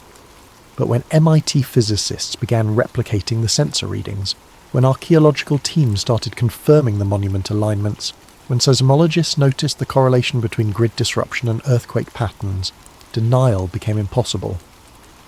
The second wave was more practical. Anonymous networks of researchers, hackers and activists began building Richter's stabilization devices. The components were surprisingly accessible. Copper coils, quartz crystals, simple electronics. Within months, guerrilla grid repair operations were springing up worldwide. They called themselves the Earth Guardians, though the media branded them eco-terrorists after the first infrastructure disruption. A cellular tower in California went offline for 3 days when activists installed a resonance dampener at its base. A fracking operation in Pennsylvania was forced to shut down when mysterious equipment failures plagued their site. The authorities couldn't understand how protesters were disabling billion-dollar installations with what looked like art projects. They still don't understand that they're not fighting the technology, they're working with it. The grid wants to heal itself, we're just helping it remember how. The third wave is happening now, and it's the most dangerous one yet, because the Earth is starting to respond. I click through the news feeds on my encrypted browser. A magnitude 6.2 earthquake in Nevada, precisely centred on a classified military facility. The official story blames shifting tectonic plates, but satellite images show the epicenter as a perfect circle exactly 300 metres across, the same dimensions as Richter's 1978 crater. The Earth is healing that old wound, and anything built on top of it is simply relocated. Similar natural disasters are occurring worldwide. A mysterious sinkhole swallowed a Chinese mining operation that was drilling through a major ley line. The Large Hadron Collider experienced a catastrophic failure that physicists can't explain. Every component simply stopped working simultaneously, as if the Earth itself had withdrawn permission for the experiment. The most telling incidents are the recoveries. Ancient sites that had been disrupted by modern construction are spontaneously healing. The stones of Avebury, displaced by roads and buildings, have begun generating electromagnetic fields so powerful that nearby electronic equipment fails. The original Nazca lines in Peru are glowing again, visible from space without infrared enhancement. Reports of luminous phenomena are increasing exponentially. The same spheres of light I witnessed at Karnak are now appearing at intersection points across the globe. The scientific community calls them ball lightning or atmospheric plasma events, but those of us who know the truth understand what we're seeing. The Earth's immune system activating, my encrypted messenger pings, a new report from our monitoring station in Scotland. Roslyn Chapel energy spike recorded at 14:47 GMT. Visual confirmation of grid activation. Stone began resonating at 7.83 Hz for approximately 30 minutes. Local electronics disrupted in 2-kilometre radius. Phenomenon spreading along ley line toward Edinburgh. Estimate arrival in 6 hours. 7.83 Hz. The Schumann resonance, the Earth's natural frequency. The planet is remembering how to sing. I close the laptop and step outside. Prague sprawls before me, a modern city built atop ancient foundations, and I can feel the tension beneath its streets. 3 major ley lines converge under Wenceslas Square, their intersection buried under centuries of construction. The grid flows around the obstruction now, like water around a stone, but the pressure is building. Soon, the Earth will decide whether to accommodate our cities or reclaim its sacred geometry.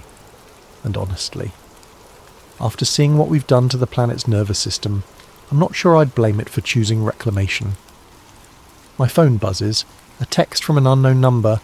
Café Louvre, corner table, 5 minutes. I almost ignore it. Anonymous contacts have led to both salvation and near capture over the past 6 months. But something about the message feels different, urgent without being threatening. The Café Louvre is just around the corner, a historic establishment that once hosted Einstein and Kafka. I find the corner table occupied by a woman in her 50s, professionally dressed but with the weathered hands of someone who works outdoors. Her eyes are the pale blue of winter sky. It takes me a moment to recognise her without the wool shawl. The old woman from Halubis, the one who warned me to stop digging. She looks younger somehow, more vibrant, as if the past months have restored something vital that had been missing. "Sit," she says in accented English. "We have much to discuss and little time." I remain standing. "Who are you?" "My name is Dr. Vera Novakova." I was Professor Richter's research partner from 1975 to 1991. When the project went dark, I returned to Prague and spent 30 years watching the grid deteriorate, watching the old ways die. She gestures to the empty chair. "Please, the Earth Guardians need guidance from someone who understands the ancient protocols." Slowly I sit. "You've been monitoring us?" "Protecting you. The network Marcus connected you to.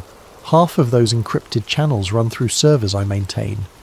The financial accounts that kept you hidden, funded by a trust I established decades ago.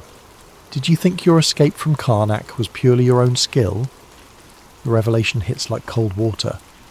"You've been manipulating everything. Facilitating. There's a difference." She pulls out a tablet showing a world map covered in pulsing nodes of light. The grid is awakening faster than we anticipated. Your data release accelerated the process. What should have taken decades is happening in months. That's good, isn't it? The Earth healing itself? Her expression darkens. Healing, yes, but healing can be traumatic. When a broken bone resets itself, the process is violent. The grid is preparing to realign the planet's energy flows, and everything built in opposition to those flows will be swept aside. She zooms in on major cities, each one sitting atop intersection points like tumours on nerve endings. New York, London, Tokyo, they're all going to be tested. The grid will offer them a choice, adapt or be removed. Most will choose to fight rather than change. So we warn them, show them the repair protocols. Do you really think the forces that suppressed this knowledge for 70 years will suddenly embrace it? That governments and corporations will voluntarily dismantle the systems that gave them power? She shakes her head. They'll try to weaponize the awakening instead, turn the Earth's own defense mechanisms against their enemies. The chill runs through me as I understand the implications. They'll try to control the grid. They're already trying. HARP has been broadcasting disruption frequencies for weeks. The Chinese are using their rare Earth mining operations to physically sever ley lines. The Russians are detonating nuclear devices at intersection points, trying to create artificial nodes they can control. The tablet shows the results. Chaotic feedback loops spreading across the planet's energy network like infection. Every intervention makes the situation worse. They're not just damaging individual lines anymore, they're destabilizing the entire system. What happens if the grid fails completely? Dr. Novakova closes the tablet. According to our models, the planet's magnetic field becomes erratic, weather patterns collapse, tectonic stability fails, the biosphere begins to shut down. She meets my eyes. Extinction event. Not just for humans, for everything. The weight of it settles over me like a shroud. We're not just fighting for disclosure anymore, or even for environmental protection. We're fighting for the continuation of life on Earth. So what do we do? She slides a memory chip across the table. The complete archive. Every site, every frequency, every ancient protocol we've recovered. But also something new. Integration codes. Integration codes? The monuments were just the beginning. The ancients didn't just build regulatory structures, they created organic interfaces. Humans who could merge temporarily with the grid consciousness, becoming living nodes in the network. The genetic markers still exist in certain bloodlines.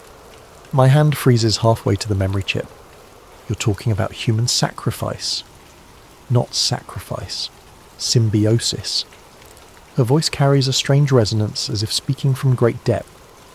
The planet needs conscious partners, not just passive regulators.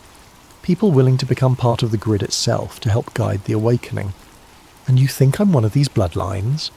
I know you are. The way you responded to the energy at Karnak, the ease with which you detected the grid patterns, these aren't learned skills, Mr. Morrison. They're genetic memories. She stands, leaving the chip on the table. The network is ready to make you an offer. Full integration. Consciousness expanded beyond individual awareness. Partnership in planetary stewardship. In exchange for what? Your human life. Your individual existence.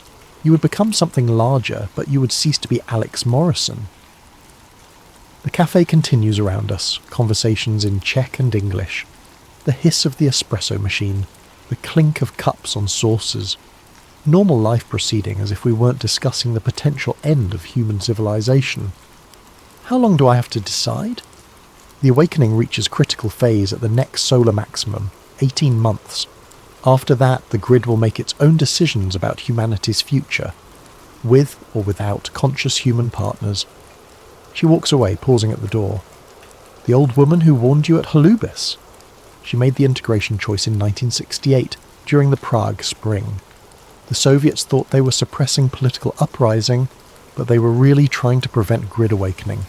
She's been guiding the network ever since, preserving the knowledge until the right time. And you? Dr. Novakova smiles, and for a moment her eyes glow with the same blue light I'd seen in the copper coils.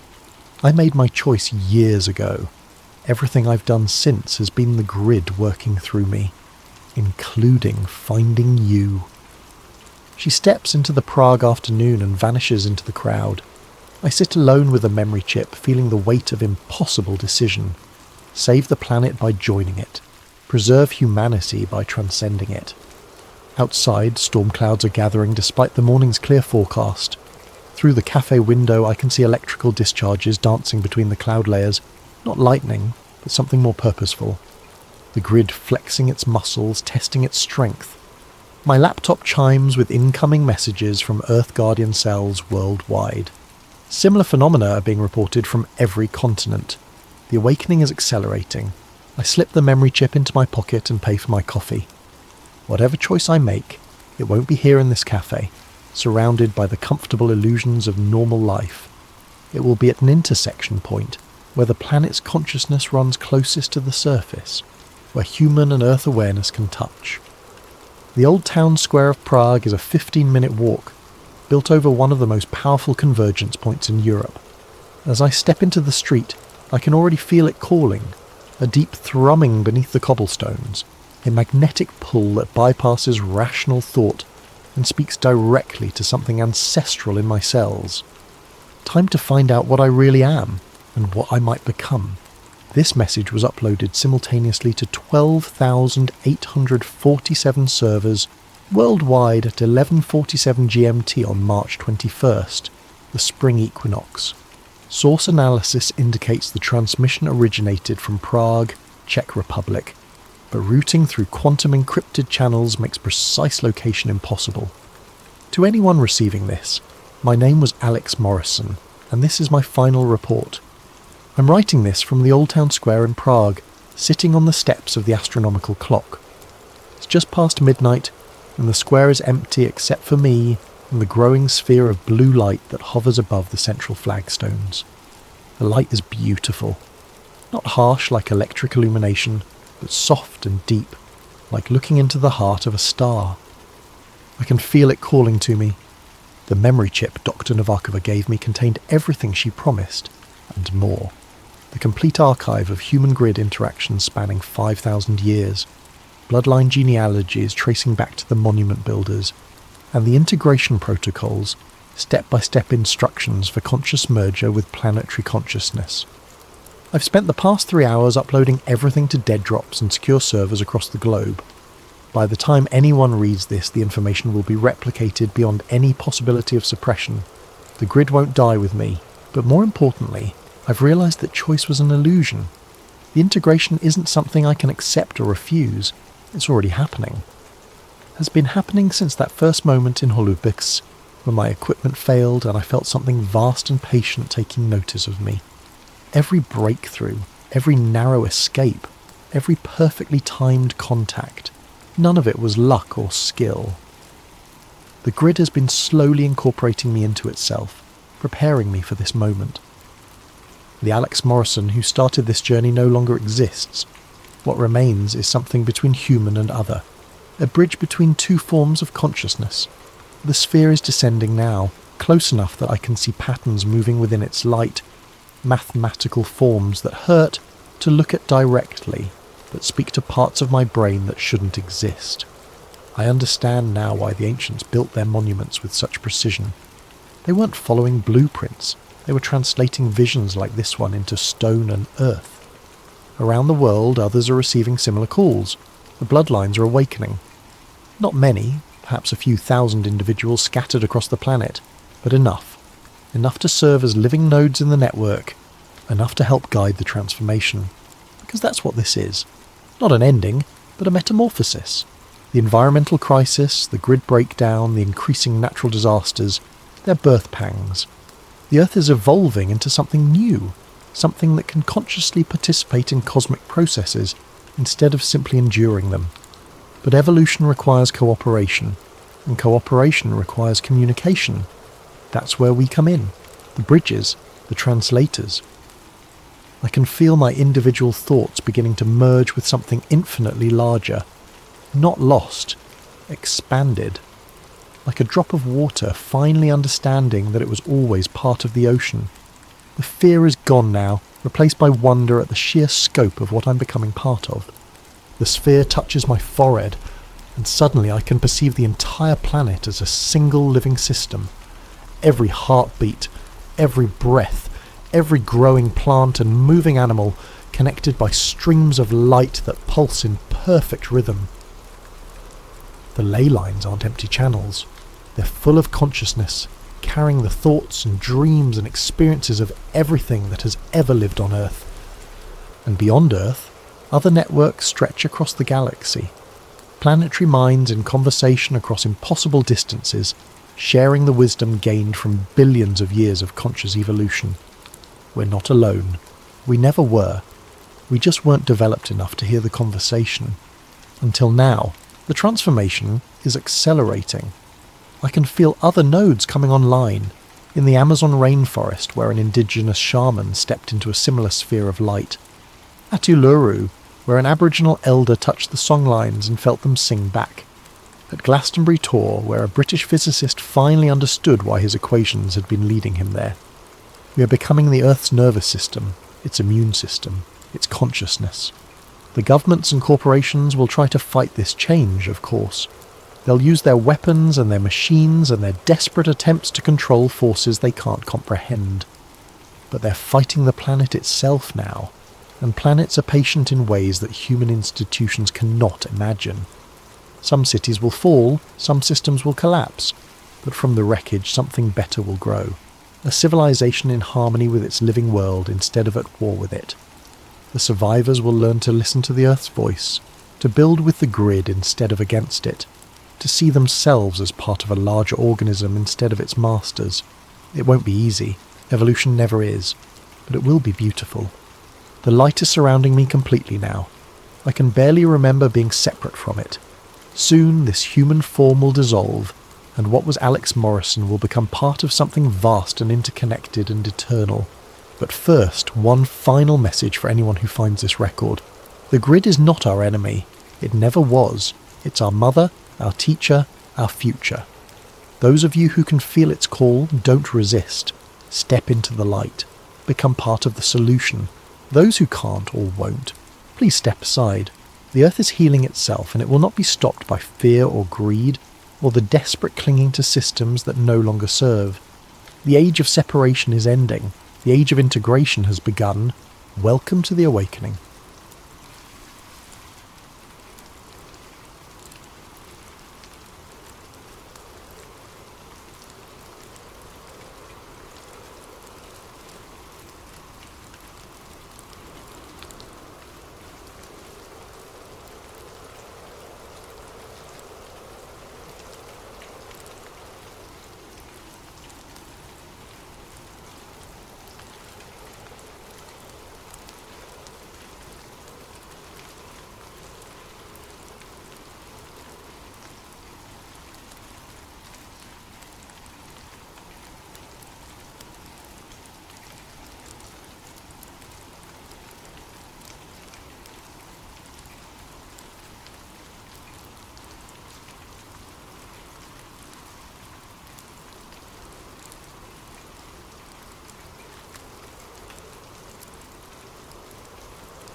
They say nations crumble from within.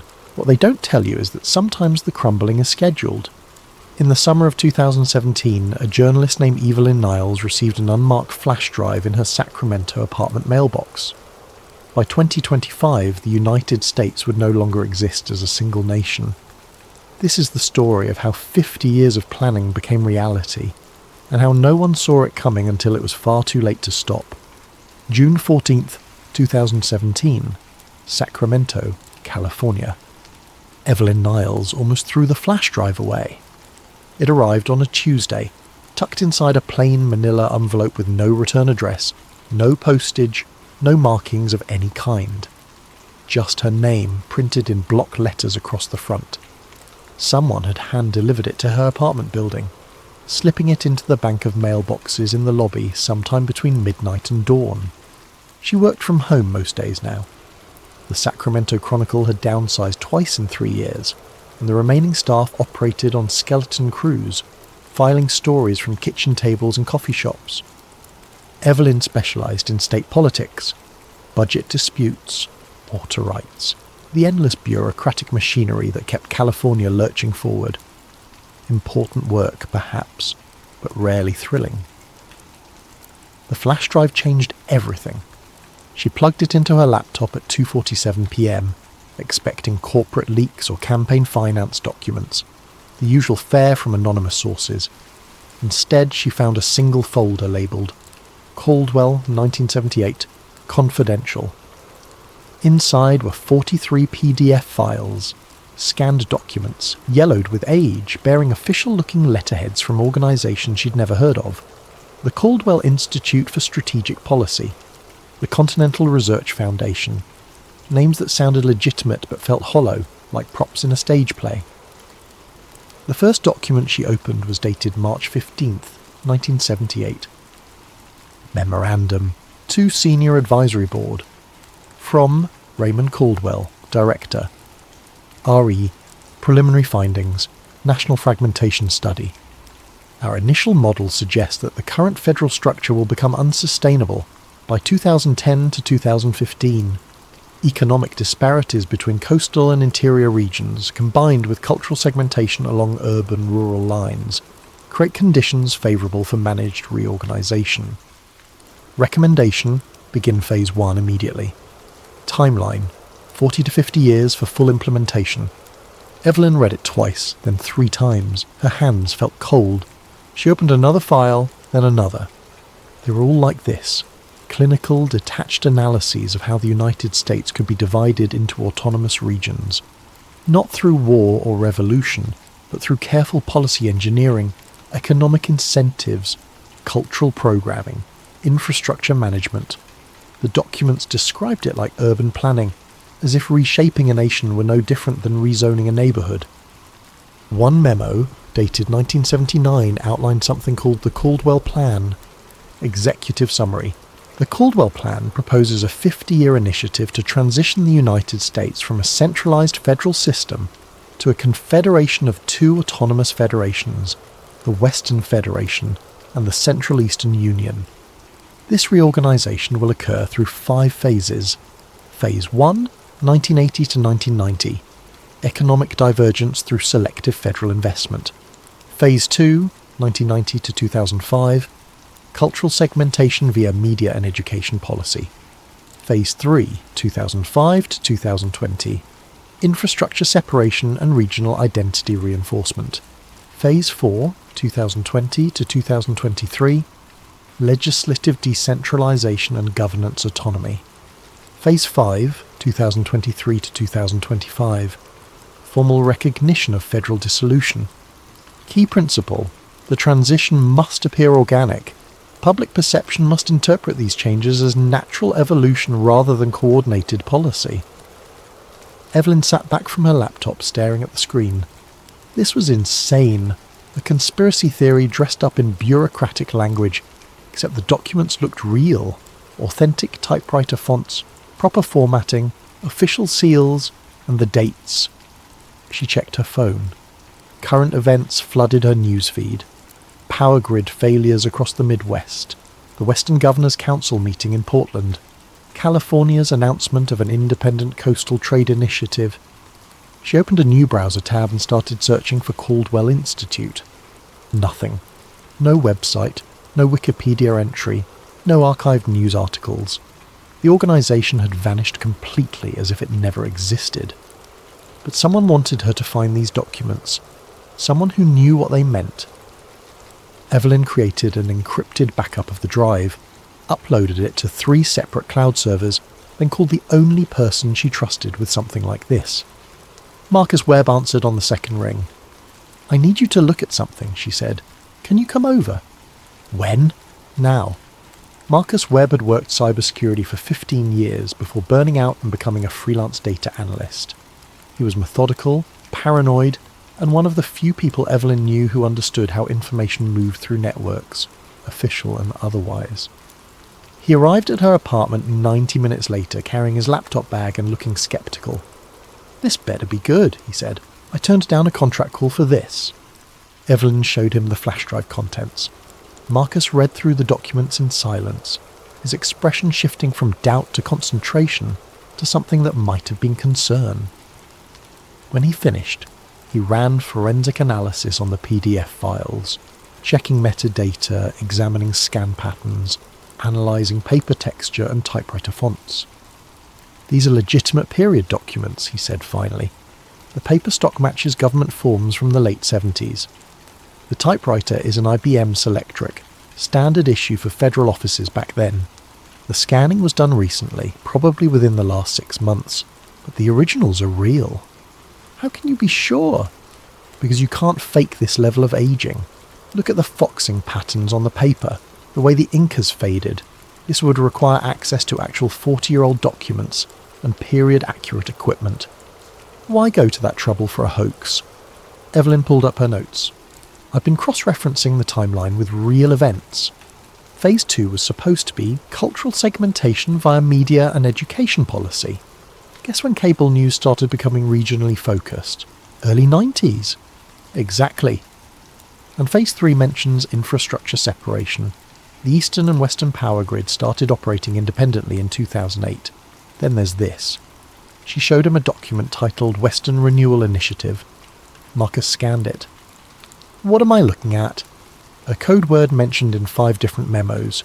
It refers to economic development programs for Western states. I searched for it in public records. The Western Renewal Coalition was established in 2011 as a non-profit focused on regional economic cooperation.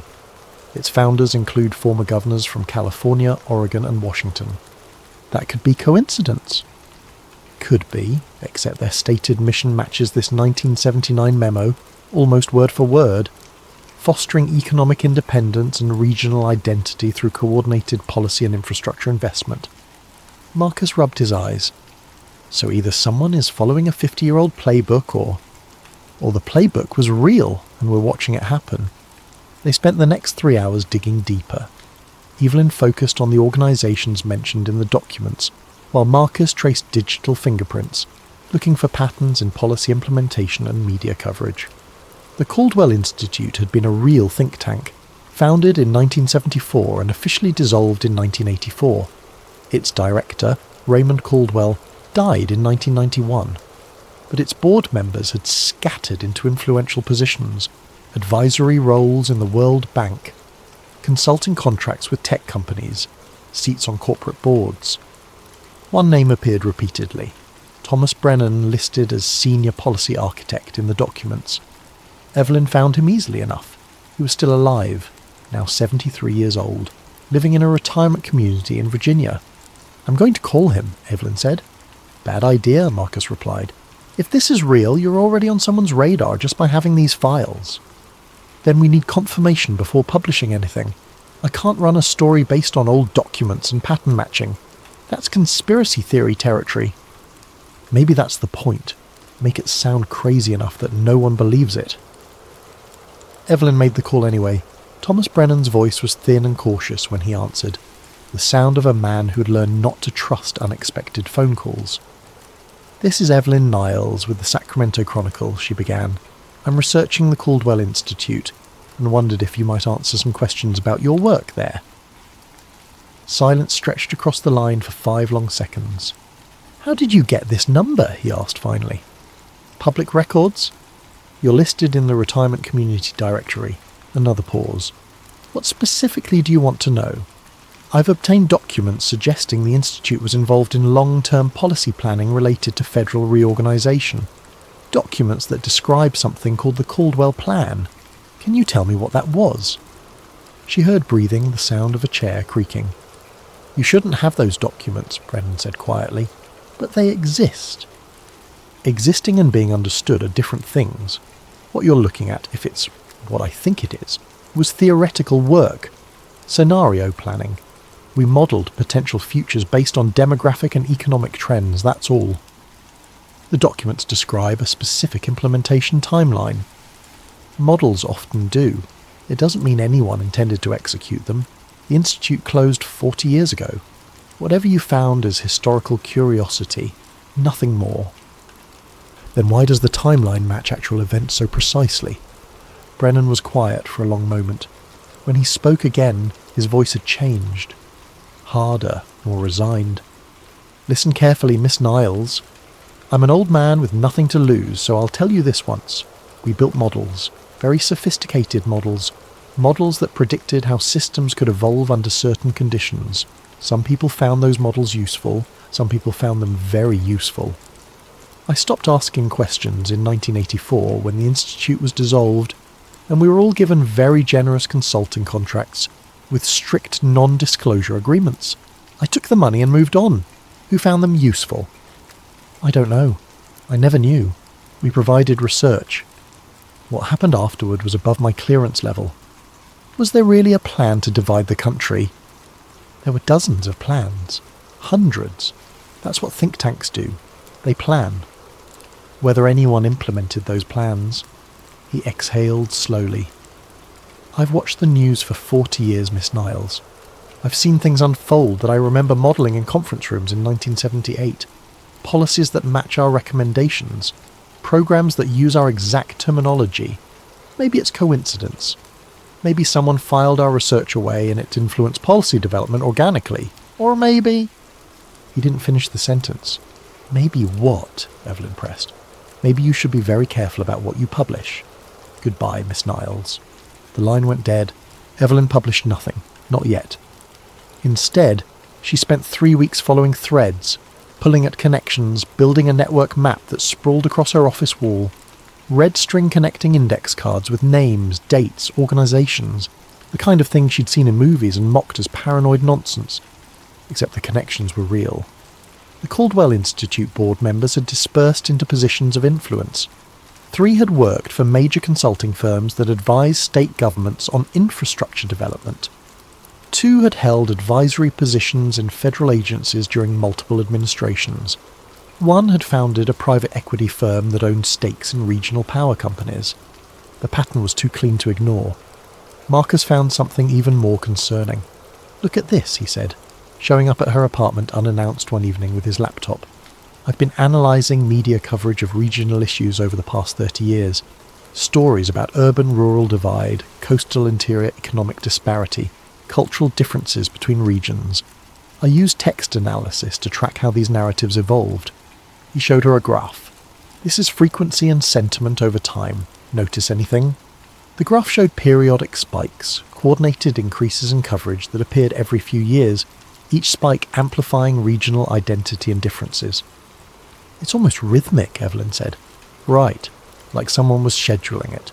So I dug into the sources. A lot of these stories trace back to the same research organisations, all funded by the same handful of foundations.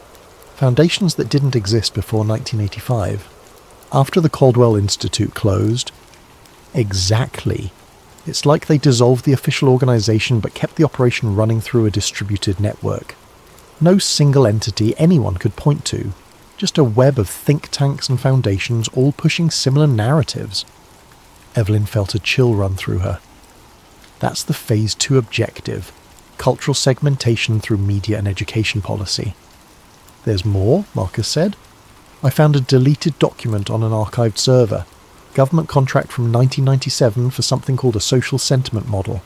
The contract was awarded to Brennan Systems Analysis, Thomas Brennan's consulting firm.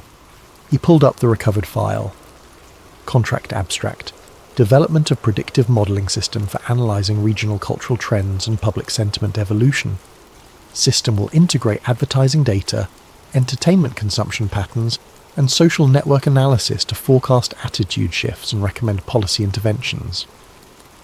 They built a tool to engineer public opinion, Evelyn said slowly, not by forcing it, but by predicting it and nudging it in specific directions.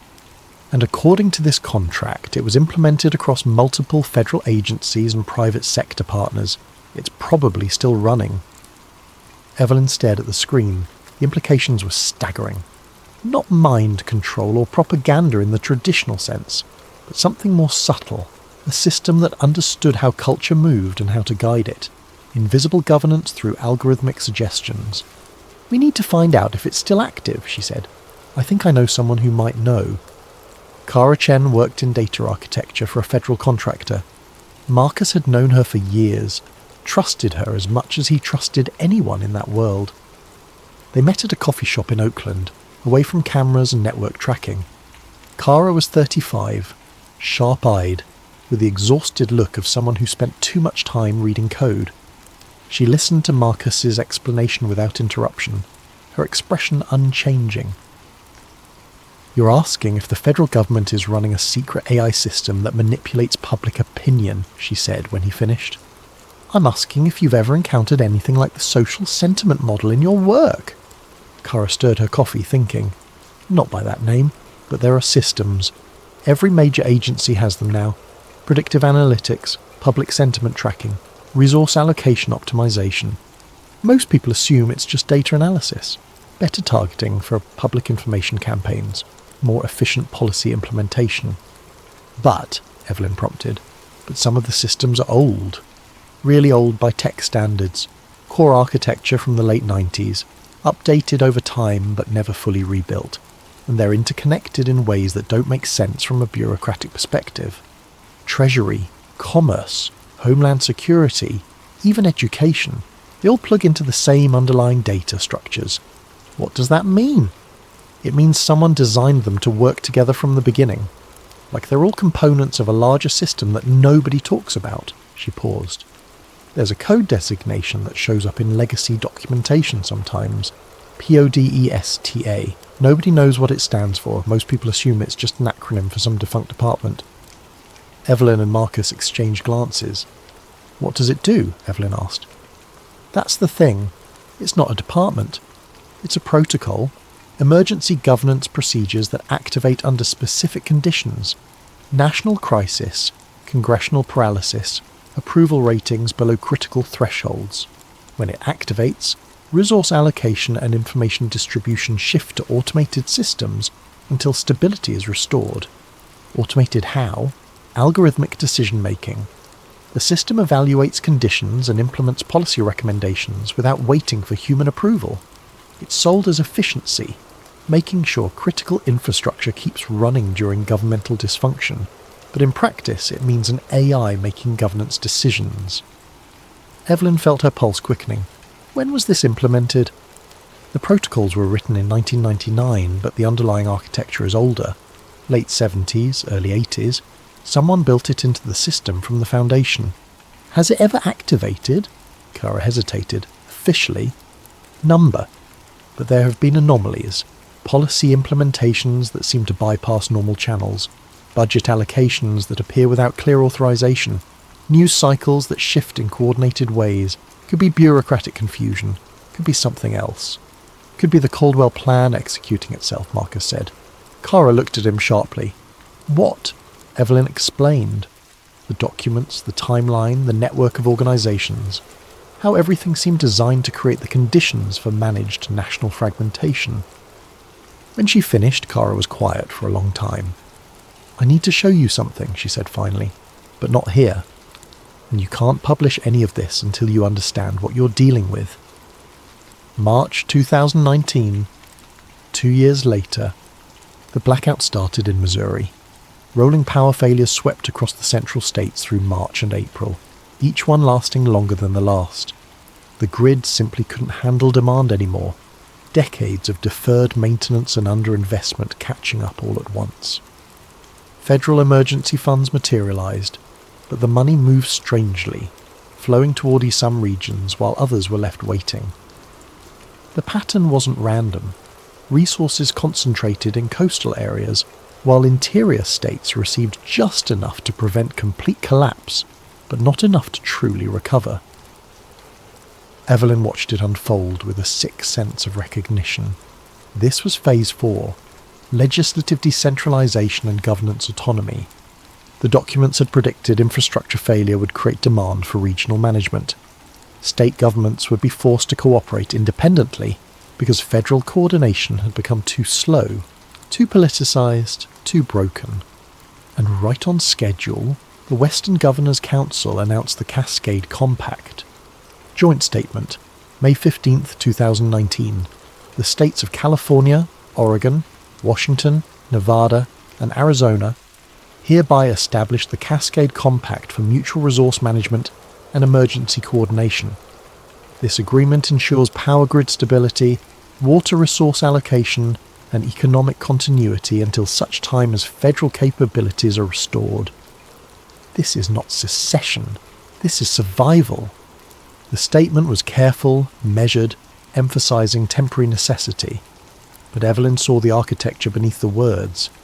The compact established parallel governance structures, regional coordination councils, independent grid management, even provisions for interstate commerce agreements that bypassed federal oversight.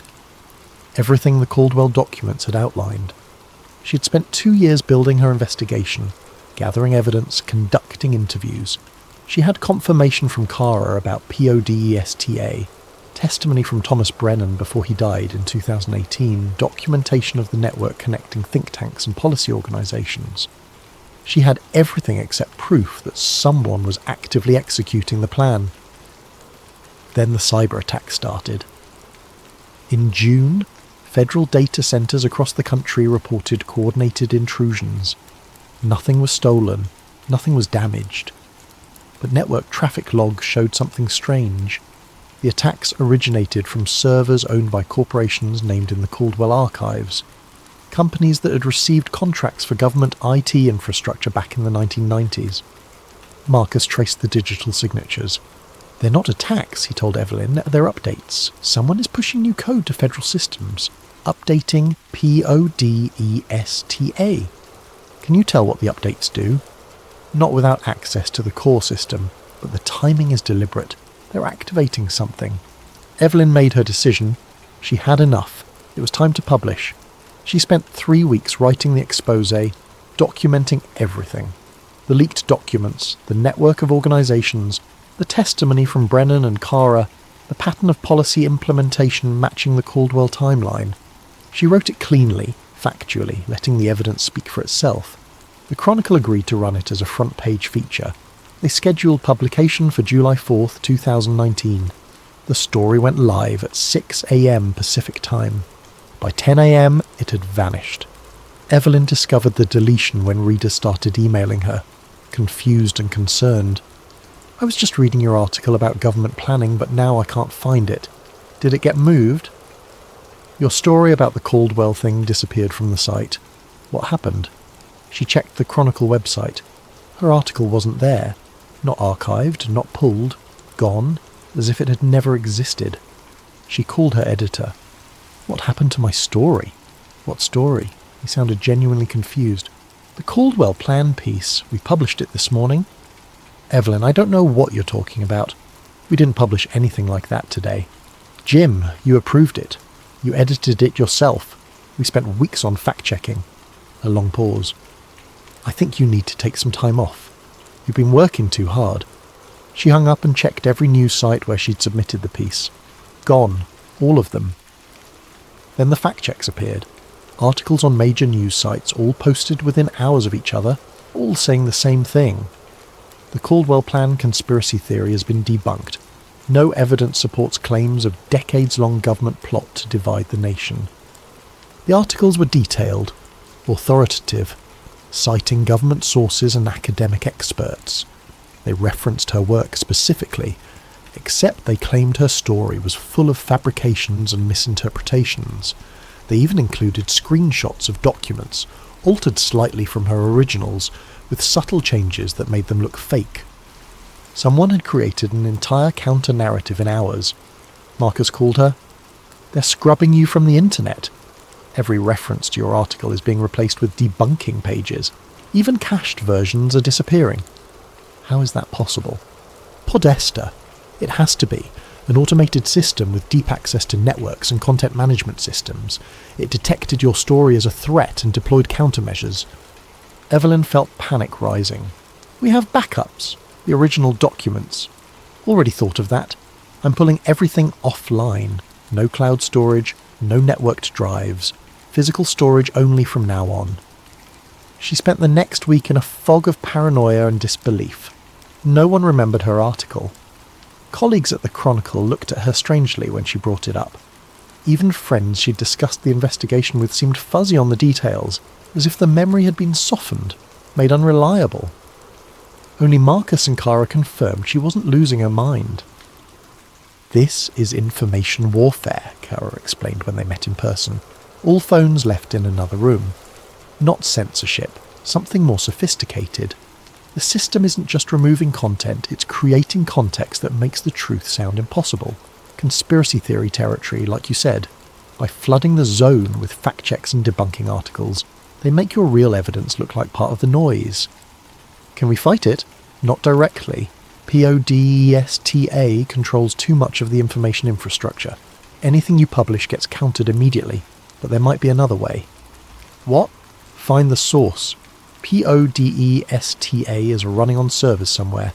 If we can locate the core system and document it, that becomes evidence that can't be easily erased. Marcus shook his head. That would require accessing classified federal systems. We'd be looking at serious jail time. We're already targets, Kara said. They haven't moved against us directly because it would draw attention. But if the plan continues, if we reach Phase 5, none of this matters anyway. The country reorganises, and we become footnotes in a managed transition that no one questioned because the questions got erased. Evelyn thought about the timeline. Phase 5 was supposed to happen between 2023 and 2025, 4 to 6 years away.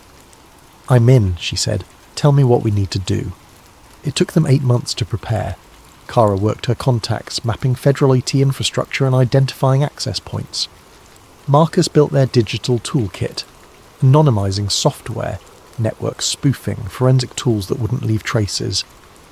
Evelyn documented everything, preparing the story she would write if they succeeded, if they survived. The break came in March 2020.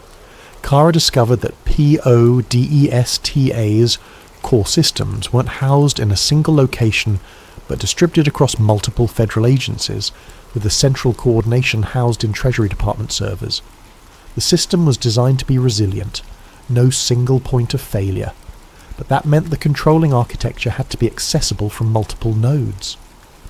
I can get us into Treasury's network, Kara said.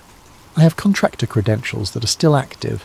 We won't be able to stay long, 15 minutes, maybe 20 before security protocols flag us, but it might be enough. They chose a Sunday night in late March when staffing would be minimal. Kara initiated the access from a coffee shop in Arlington, Virginia, bouncing the connection through multiple proxy servers, while Marcus monitored network traffic and Evelyn recorded everything. The Treasury system opened like a vast cathedral of data. Endless directories of files, databases, communication logs. Kara navigated with practiced efficiency, following the digital signatures they traced from the cyber attacks. She found it buried in a legacy system folder labelled Policy Optimization Directive, Emergency Stability Algorithm, PODESTA. The acronym wasn't a department name, it was the system itself. Kara pulled the core documentation, thousands of pages of technical specifications, operational parameters, activation protocols. Marcus copied everything to encrypted drives while Evelyn read through the files, her hands trembling. The system was exactly what they'd feared. PODESTA had been implemented in 1999, built on architecture dating back to 1978, the same year the Caldwell documents were created. It was designed as an automated governance system that would activate during national crises, making policy decisions and allocating resources based on complex predictive models. But it was more than that. The documentation included a section titled Manage Transition Protocols. Evelyn read aloud. In scenarios of sustained federal dysfunction, PODESTA will implement pre-programmed reorganization sequences designed to maintain civil order through controlled decentralization. These sequences are based on sociological modelling conducted by the Caldwell Institute Strategic Policy Group, 1974 to 1984. They built the plan into the system, Marcus whispered. The protocols were detailed, precise. When certain conditions were met, congressional approval ratings below 25%, sustained regional economic divergence, infrastructure failure in central states, independent governance initiatives by coastal regions, PODESTA would begin implementing the Caldwell timeline, not as a conspiracy but as an automated emergency response. The system had already activated. The logs showed it clearly. Activation date, November the 15th, 2018, right after the midterm elections when congressional approval hit a historic low. Since then, PODESTA had been quietly executing the reorganization sequence, budget allocations that prioritized regional separation, infrastructure maintenance that allowed central state failures while reinforcing coastal grids, information management that amplified divisive narratives while suppressing unifying ones. The Cascade Compact hadn't been a spontaneous response to crisis. It had been guided, encouraged through subtle policy adjustments and resource management. The system had created the conditions that made regional cooperation seem like the only logical choice, and it was still running.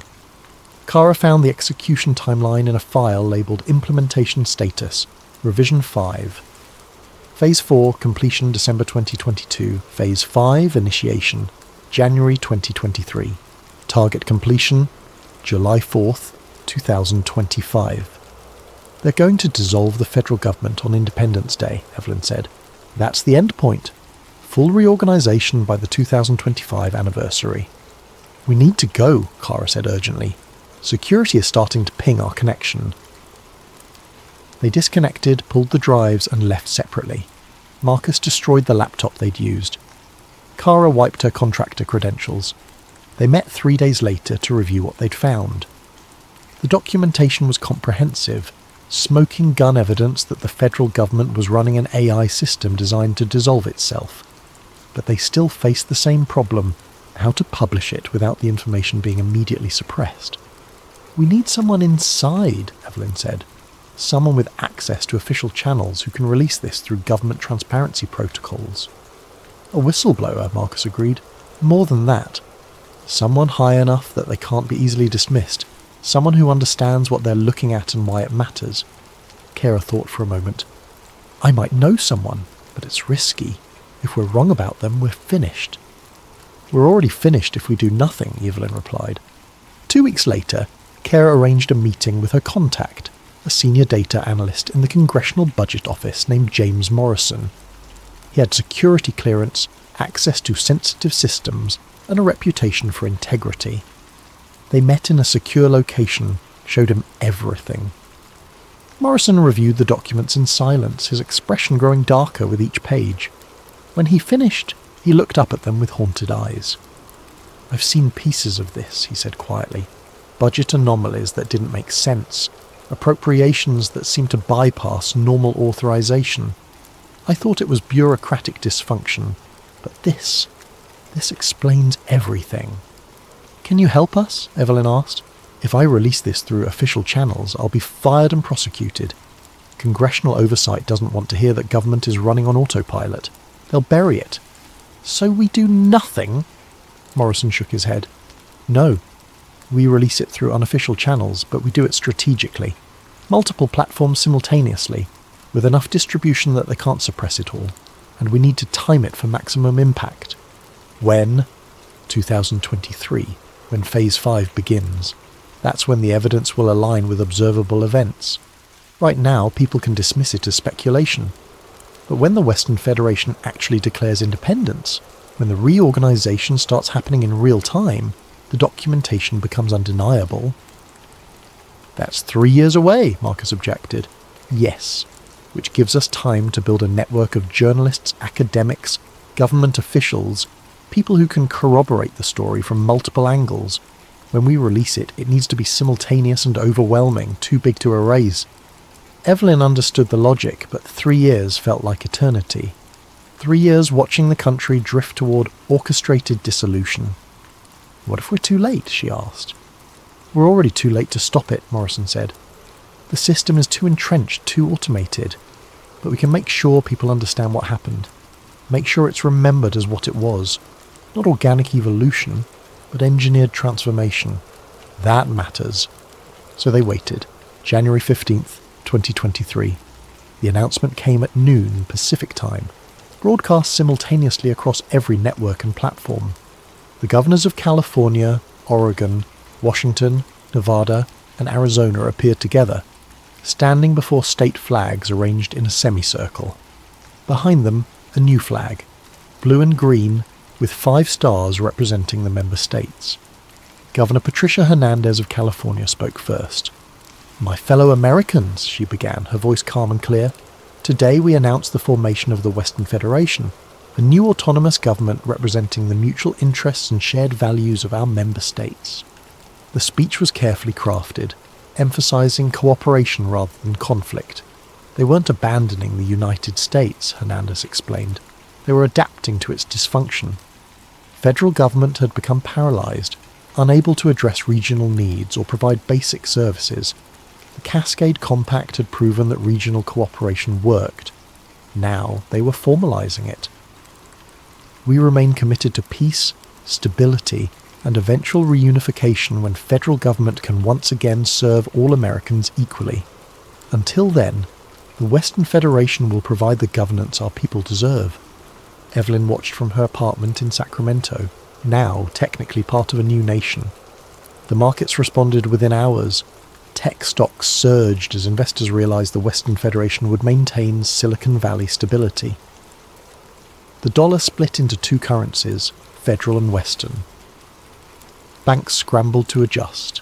International governments issued cautious statements, most acknowledging the Federation as a legitimate entity. The secession barely caused a ripple. That was the most disturbing part. No riots, no military response, no national crisis. Just quiet acceptance, as if everyone had been expecting this and were relieved it was finally official, because they had been expecting it.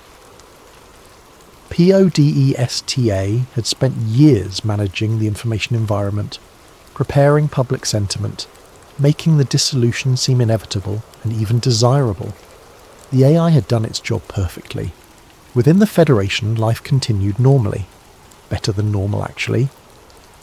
The regional power grid stabilised. Infrastructure projects accelerated. Government services improved.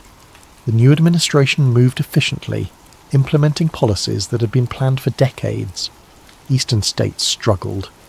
Without Western tax revenue and economic productivity, federal budgets collapsed. More blackouts swept the interior. Unemployment climbed. But even there, the response was muted resignation rather than outrage. The plan was working. Evelyn, Marcus, Cara, and Morrison had spent 3 years preparing their exposure. Now the moment had come. They released everything on July 4th, 2023, 45 years to the day after the first Caldwell documents were created. The release was coordinated across 20 platforms simultaneously. Evelyn's full expose appeared on independent journalism sites. Academic papers analysing the Caldwell documents and PODESTA architecture went live on university servers. Morrison leaked the Treasury files through congressional transparency portals. Cara distributed technical documentation to tech journals and security researchers. Within hours, thousands of people were reading the evidence.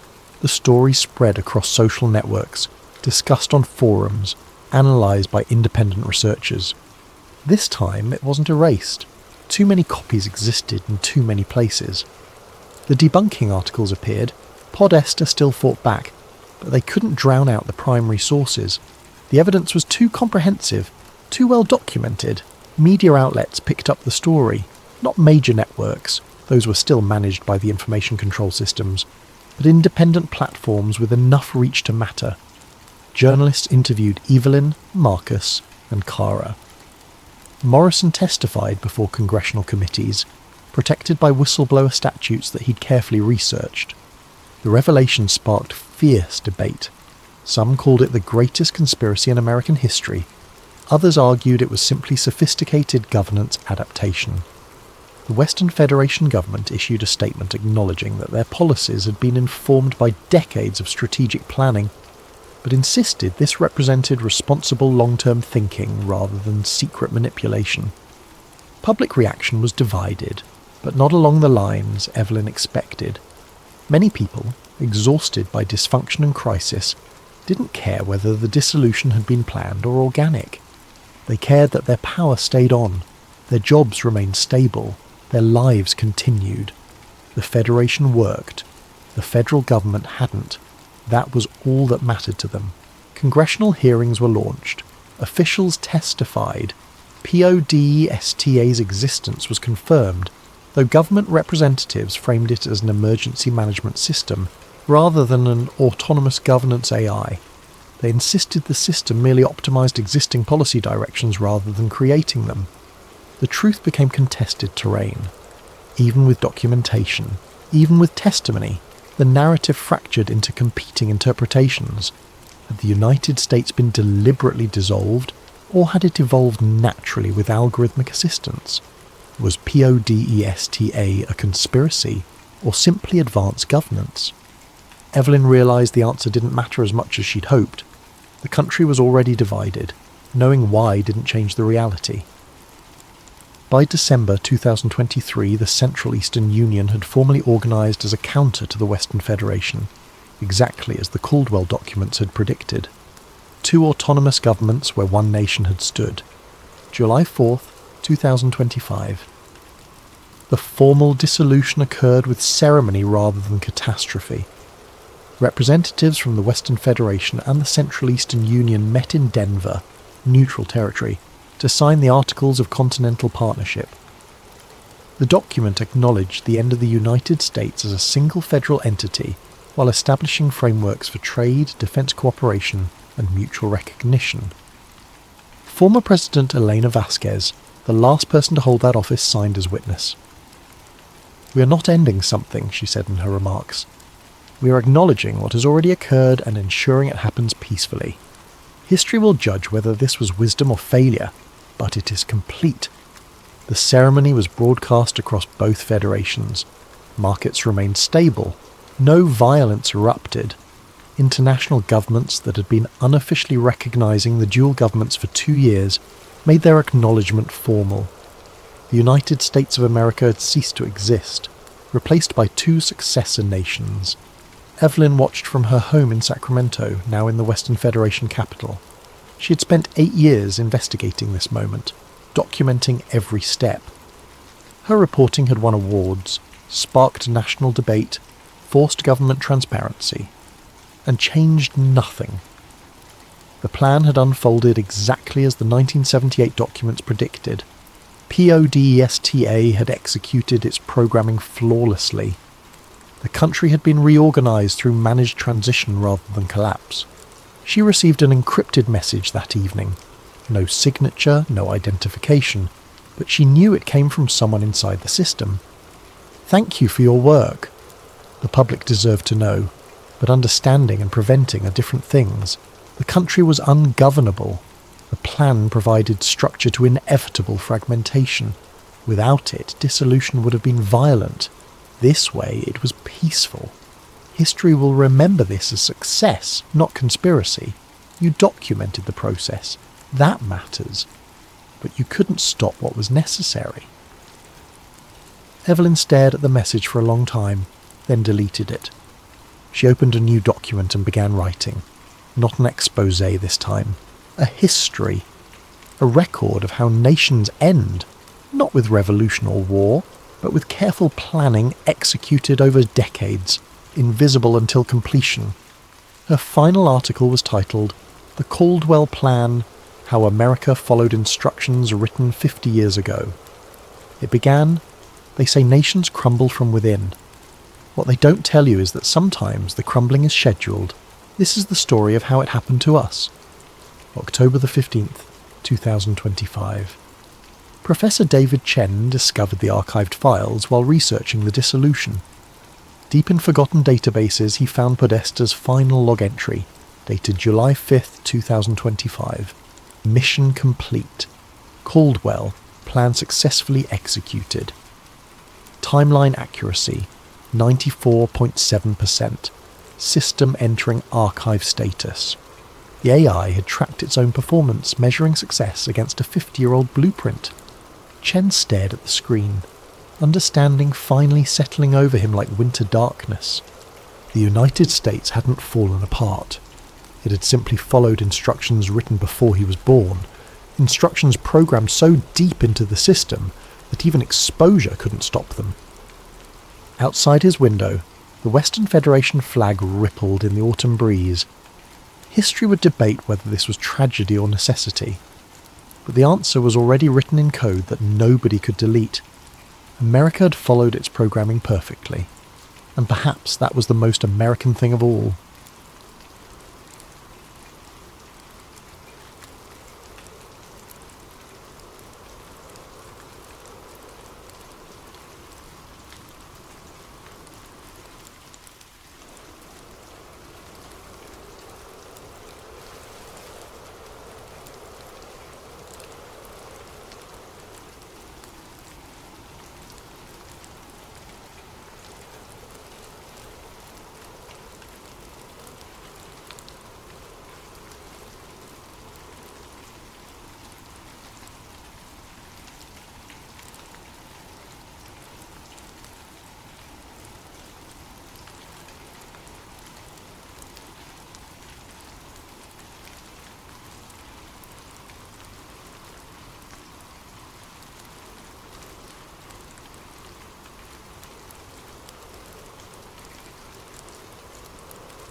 The glow of 17 monitors bathed Elias Corrin's face in an ethereal blue light as his fingers danced across 3 keyboards simultaneously. In the depths of his converted basement apartment, time moved differently. Days blurred into nights, and nights stretched endlessly as he navigated the labyrinthine pathways of the dark web like a digital archaeologist, uncovering humanity's buried secrets. At 32, Elias had already earned and lost 2 fortunes through his hacking prowess. First fortune came easily, a teenage prodigy exploiting security vulnerabilities for corporate clients who paid millions to keep their weaknesses secret. He'd lived like a digital king, penthouses overlooking Silicon Valley, exotic cars that remained untouched in climate-controlled garages, while he preferred the glow of his monitors to sunlight. That first fortune vanished when he exposed Meridian Pharmaceuticals' cover-up of deadly side effects in their breakthrough arthritis medication. The leaked documents showed they'd known their drug caused cardiac episodes in 12% of patients over 60, but had buried the studies to protect their $10 billion investment. Elias had expected whistleblower protection. Instead, he found himself blacklisted from every major tech company, his reputation destroyed by a coordinated character assassination campaign that painted him as an unstable idealist who couldn't be trusted with sensitive information. The second fortune came from smaller clients, criminal organisations, corporate espionage rings, government contractors who needed deniability. The work paid well but corroded his soul, each job pulling him deeper into the shadows of the digital underworld. That money disappeared into legal fees after a wrongful arrest for hacking the Federal Reserve, a crime he hadn't committed but couldn't prove he hadn't, given his reputation and the circumstantial evidence that seemed perfectly crafted to implicate him. 2 years in minimum security prison had shown him the true cost of challenging powerful systems. The other inmates respected his technical skills, but the guards treated him like a dangerous terrorist. Solitary confinement stretched for months whenever he complained about conditions or tried to organise better treatment for his fellow prisoners. By the time he was released on a technicality, evidence had mysteriously gone missing. He'd learned that the system didn't just punish dissent, it transformed dissidents into cautionary tales. Now, money meant nothing to him, only truth mattered. His obsession with secret societies began innocently enough, a childhood fascination sparked by his grandfather's stories about World War II intelligence operations. The old man had worked as a codebreaker for the OSS, predecessor to the CIA, and had filled young Elias's imagination with tales of hidden messages and shadow wars.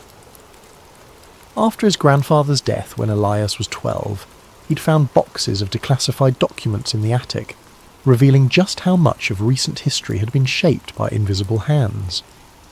That childhood fascination evolved into a methodical hunt for evidence as he grew older and acquired the technical skills to dig deeper than amateur conspiracy theorists ever could.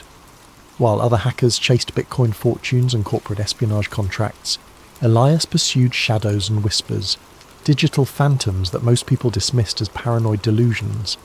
He'd spent years infiltrating closed forums where former intelligence operatives shared war stories, decrypting abandoned hard drives from defunct government contractors, and following digital breadcrumbs through the dark web's most obscure corners.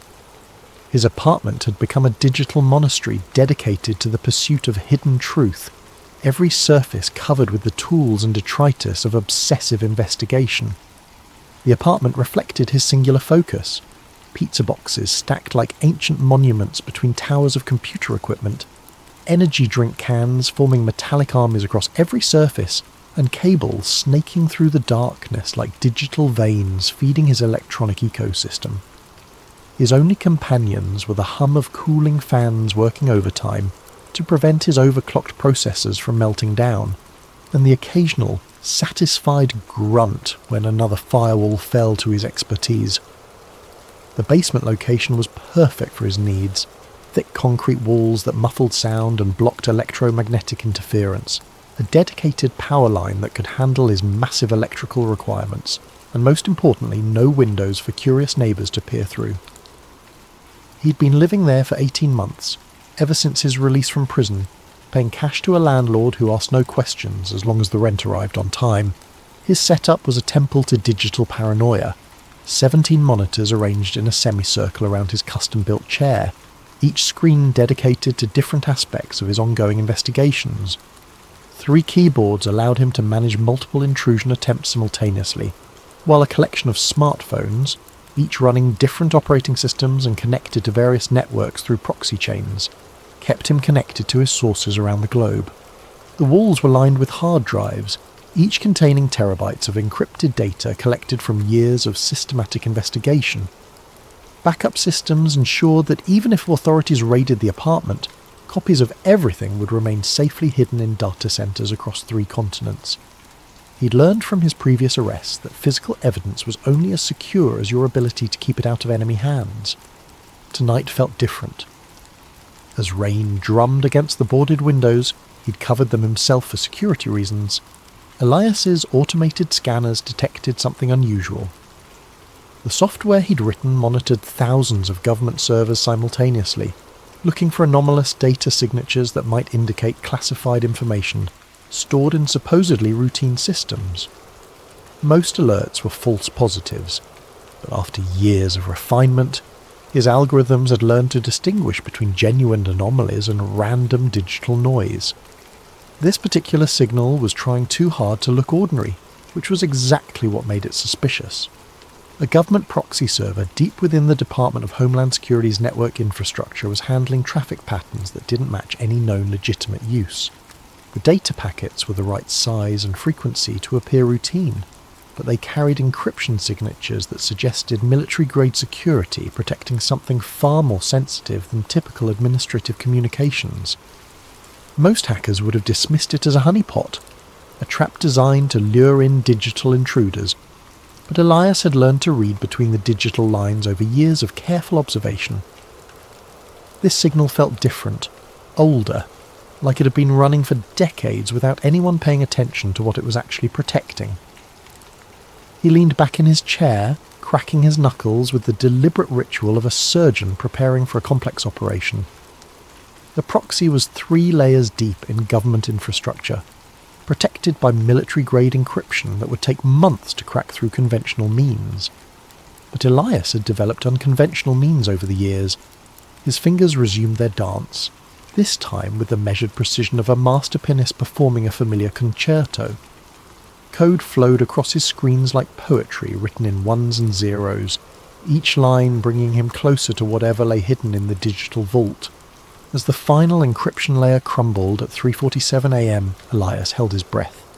The archive that materialized before him contained terabytes of data, but it was the file structure that made his pulse quicken. Everything was organized with the kind of meticulous care reserved for the most sensitive operations. Categorical folders with cryptic names like cultural implementation, behavioral modification, and asset management. He opened the first file and the world as he understood it began to unravel. The contracts appeared first, hundreds of them, stretching back decades like a paper trail through the shadow history of American culture. Entertainment companies, advertising agencies, record labels, movie studios, television networks, and news corporations all bound by identical non-disclosure agreements that ran to thousands of pages each. The legal language was deliberately obscure, buried in terminology that would confuse even experienced corporate lawyers who specialized in media contracts. But Elias had taught himself to decode legal doublespeak during his prison sentence, spending countless hours in the law library learning how power structures protected themselves through linguistic camouflage. Each contract referenced cultural programming initiatives and synchronized messaging protocols, with payment structures that dwarfed typical entertainment industry deals. Millions of dollars flowing to seemingly random projects, indie films that barely recouped production costs, music albums that never charted, advertising campaigns for products that didn't seem to exist. All payments were approved by a shell company called Apex Cultural Dynamics, whose corporate registration traced through a labyrinthine network of offshore entities. Elias followed the money trail through banks in Switzerland, shell corporations in the Cayman Islands, trust funds in Luxembourg, and holding companies in jurisdictions he'd never heard of. Every lead ultimately vanished into legal structures so complex they seemed designed more for obfuscation than profit. The internal memos were more revealing, written in the casual tone of executives who felt completely secure in their communications. Corporate leaders from supposedly competing companies discussed narrative adjustments and public sentiment cultivation, like weather forecasters predicting next week's conditions. One memo from a major news network's CEO, dated just 6 months ago, read, "Per our discussion with ACD representatives, the upcoming election cycle requires a 15% increase in anxiety-inducing content during primetime hours. Latest psychological impact studies suggest optimal effectiveness when paired with consumer advertising for comfort products and security solutions." Another memo from a streaming entertainment company outlined specific quotas. Q3 targets include 40% increase in dystopian future programming, 25% increase in surveillance state normalization themes, an introduction of transhumanist concepts through minimum of 12 original series. Demographic targeting should focus on the 18 to 34 age range for maximum long-term conditioning effectiveness. The coordination between supposedly independent media companies was breathtaking in scope. Competing networks shared detailed viewer psychological profiles, coordinated their news coverage to maximize specific emotional responses, and even synchronized their entertainment programming to reinforce particular worldviews. The memos discussed marketing research into subliminal messaging techniques, optimal timing for narrative reinforcement, and methods for making propaganda indistinguishable from organic cultural trends. Video stills scattered throughout the files showed meetings in nondescript conference rooms. Faces were often obscured, but the visible details painted a chilling picture. Executives from competing companies sitting side by side, reviewing presentations with titles like Mass Behavioral Prediction Models and Subliminal Integration Techniques. But it was the symbols that made Elias's blood run cold. They appeared everywhere, in corporate logos embedded in document headers, even watermarked into video files. The all-seeing eye perched atop pyramids, numerical sequences that corresponded to occult traditions, and geometric patterns that seemed random until viewed through the lens of esoteric knowledge. As dawn broke unnoticed outside his boarded windows, Elias began constructing his theory. The Illuminati weren't just folklore, they were real, organised, and operating in plain sight. Rather than ruling through force or political manipulation, they had evolved into something far more sophisticated. Cultural engineers who shaped reality through the careful manipulation of information and entertainment. The fragments suggested a coordinated effort spanning decades, movies that promoted specific worldviews, music that carried subliminal messages, news coverage that guided public opinion toward predetermined conclusions. Every major cultural event seemed to serve a purpose beyond mere profit or entertainment. Elias created a new encrypted partition on his most secure drive, and began organising the evidence. Each piece of the puzzle revealed new connections, new layers of coordination that defied conventional understanding of how media and culture operated. The scope was breathtaking and terrifying, but this was just the first door. As he prepared to dive deeper into the archive, a notification appeared on his screen. New files were uploading automatically to the server, added in real time from sources around the globe. The conspiracy wasn't just historical, it was happening now, every day, with machine-like precision. Elias smiled grimly and opened another energy drink. He had work to do. 3 days of continuous analysis revealed patterns so pervasive they defied coincidence. Elias's custom data mining algorithms had processed thousands of hours of Super Bowl halftime shows, major film releases, top-charting music, and primetime television programming, cross-referencing them with the archived documents he'd discovered. His software compared visual elements, audio frequencies, narrative structures, and symbolic content with mathematical precision that human observation alone could never achieve. The results were undeniable and terrifying. Every major halftime show since 2005 contained specific visual elements that served purposes beyond entertainment. Choreographed movements formed geometric patterns when viewed from aerial cameras, patterns that matched sacred geometry principles known to influence human consciousness.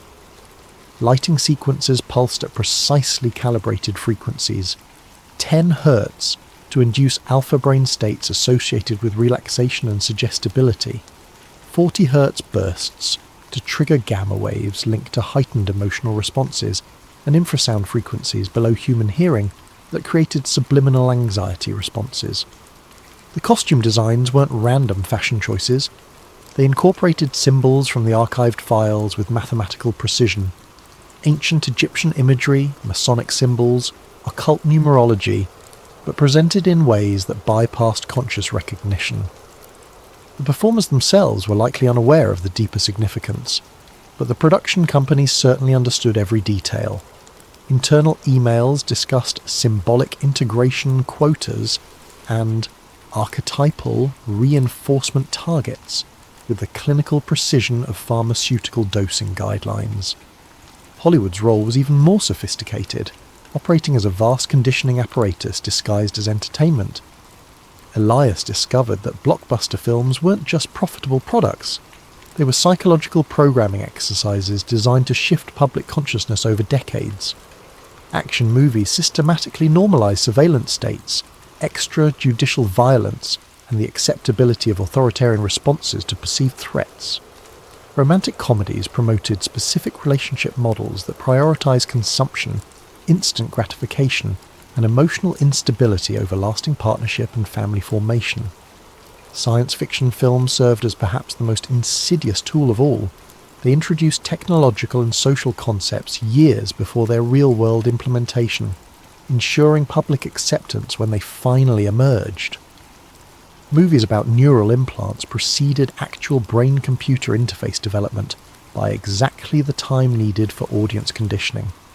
Films depicting cashless societies appeared precisely when digital currency infrastructure was being developed. Dystopian scenarios were presented as cautionary tales, while simultaneously making the depicted futures seem inevitable and acceptable. The music industry operated as the most direct delivery system for repetitive psychological messaging. Elias's analysis revealed that hit songs across all genres shared common structural elements designed to trigger specific neurological responses. Repetitive hooks created obsessive thought patterns, bass frequencies induced physical arousal responses, and lyrical themes consistently promoted materialism, emotional chaos, instant gratification, and distrust of traditional social bonds. Chart success wasn't organic. It was engineered through coordinated promotion campaigns that used psychological manipulation techniques, refined through decades of marketing research. Record companies employed neuroscience consultants who designed songs to be literally addictive, triggering dopamine responses that created compulsive listening behaviours.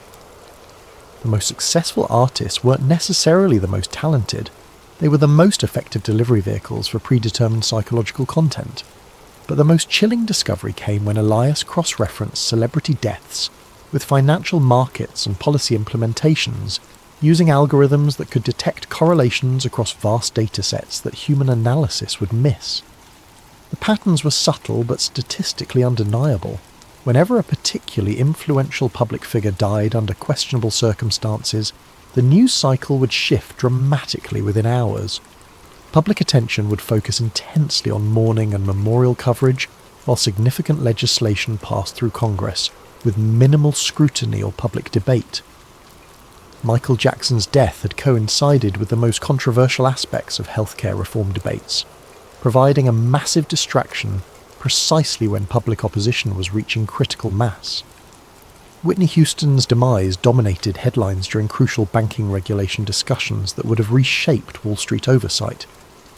Prince's passing created a week-long media obsession that completely buried coverage of surveillance law expansions that civil liberties groups had been fighting for months.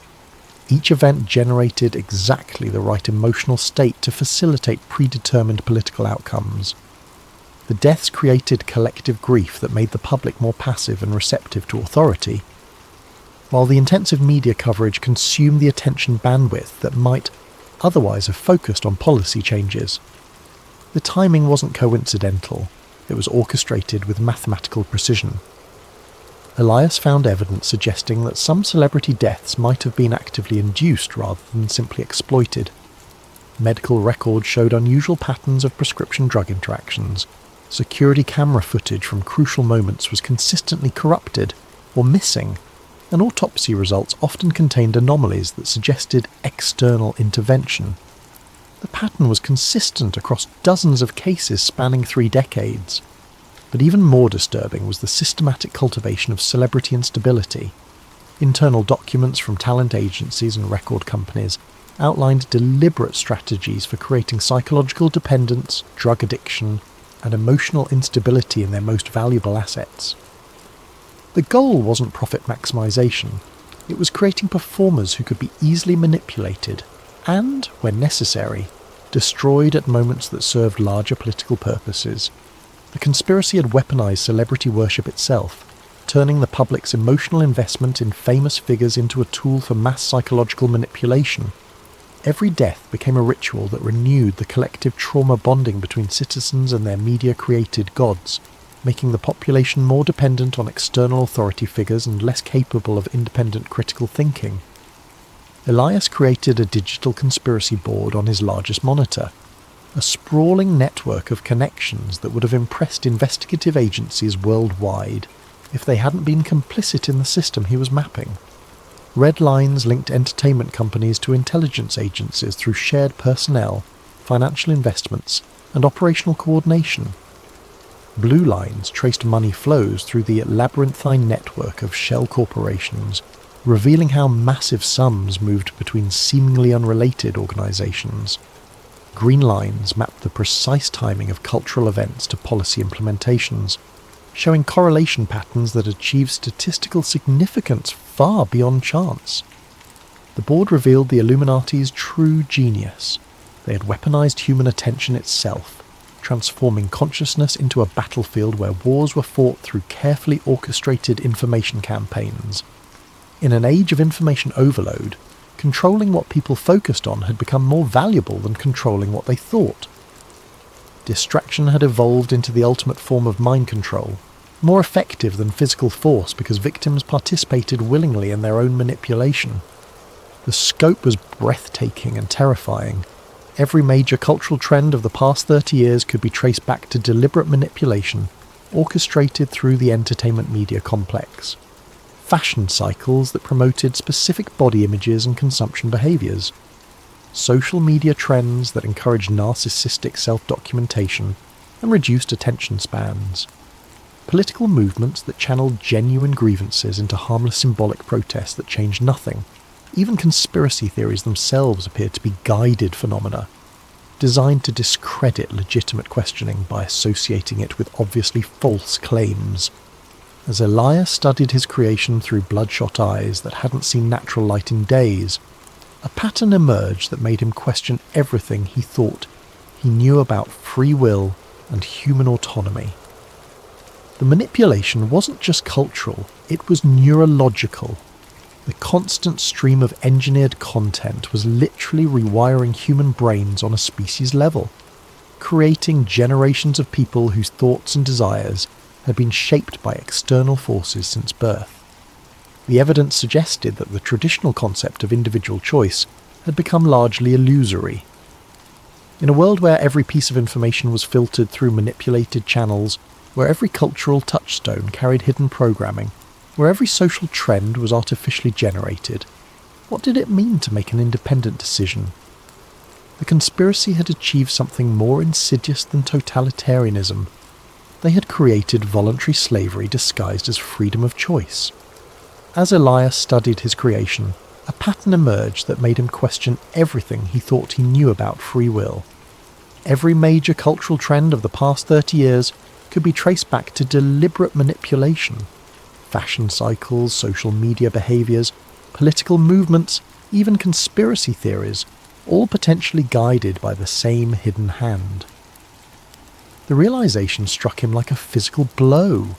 If they could control culture so completely, how could he be certain his own obsession with finding them wasn't part of their plan? The media conglomerate's server proved surprisingly easy to penetrate, which should have been Elias's first warning. Titan Communications owned 17 major news networks, 43 radio stations, controlling interests in 12 social media platforms, and content distribution deals with virtually every major streaming service. Their annual revenue exceeded the GDP of most small nations, and their influence over global information flow was effectively unparalleled in human history. Their security should have been impenetrable. Military contractors protected their networks. They employed former NSA specialists as cybersecurity consultants, and their server farms were housed in facilities that rivaled government installations. Yet Elias's intrusion tools sliced through their defences like a hot knife through butter, encountering minimal resistance and no countermeasures. It was almost as if they wanted him inside their systems.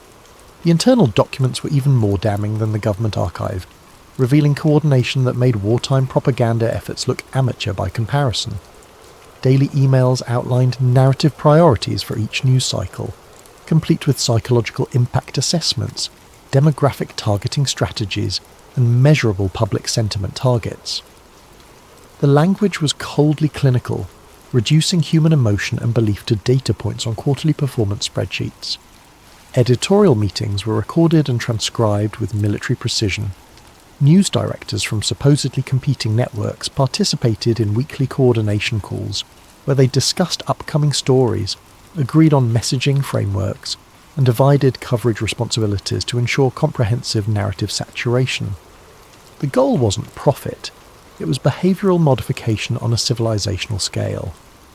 One particularly chilling document was titled MK Ultra Evolution: Modern Behavioural Modification Through Repetitive Exposure.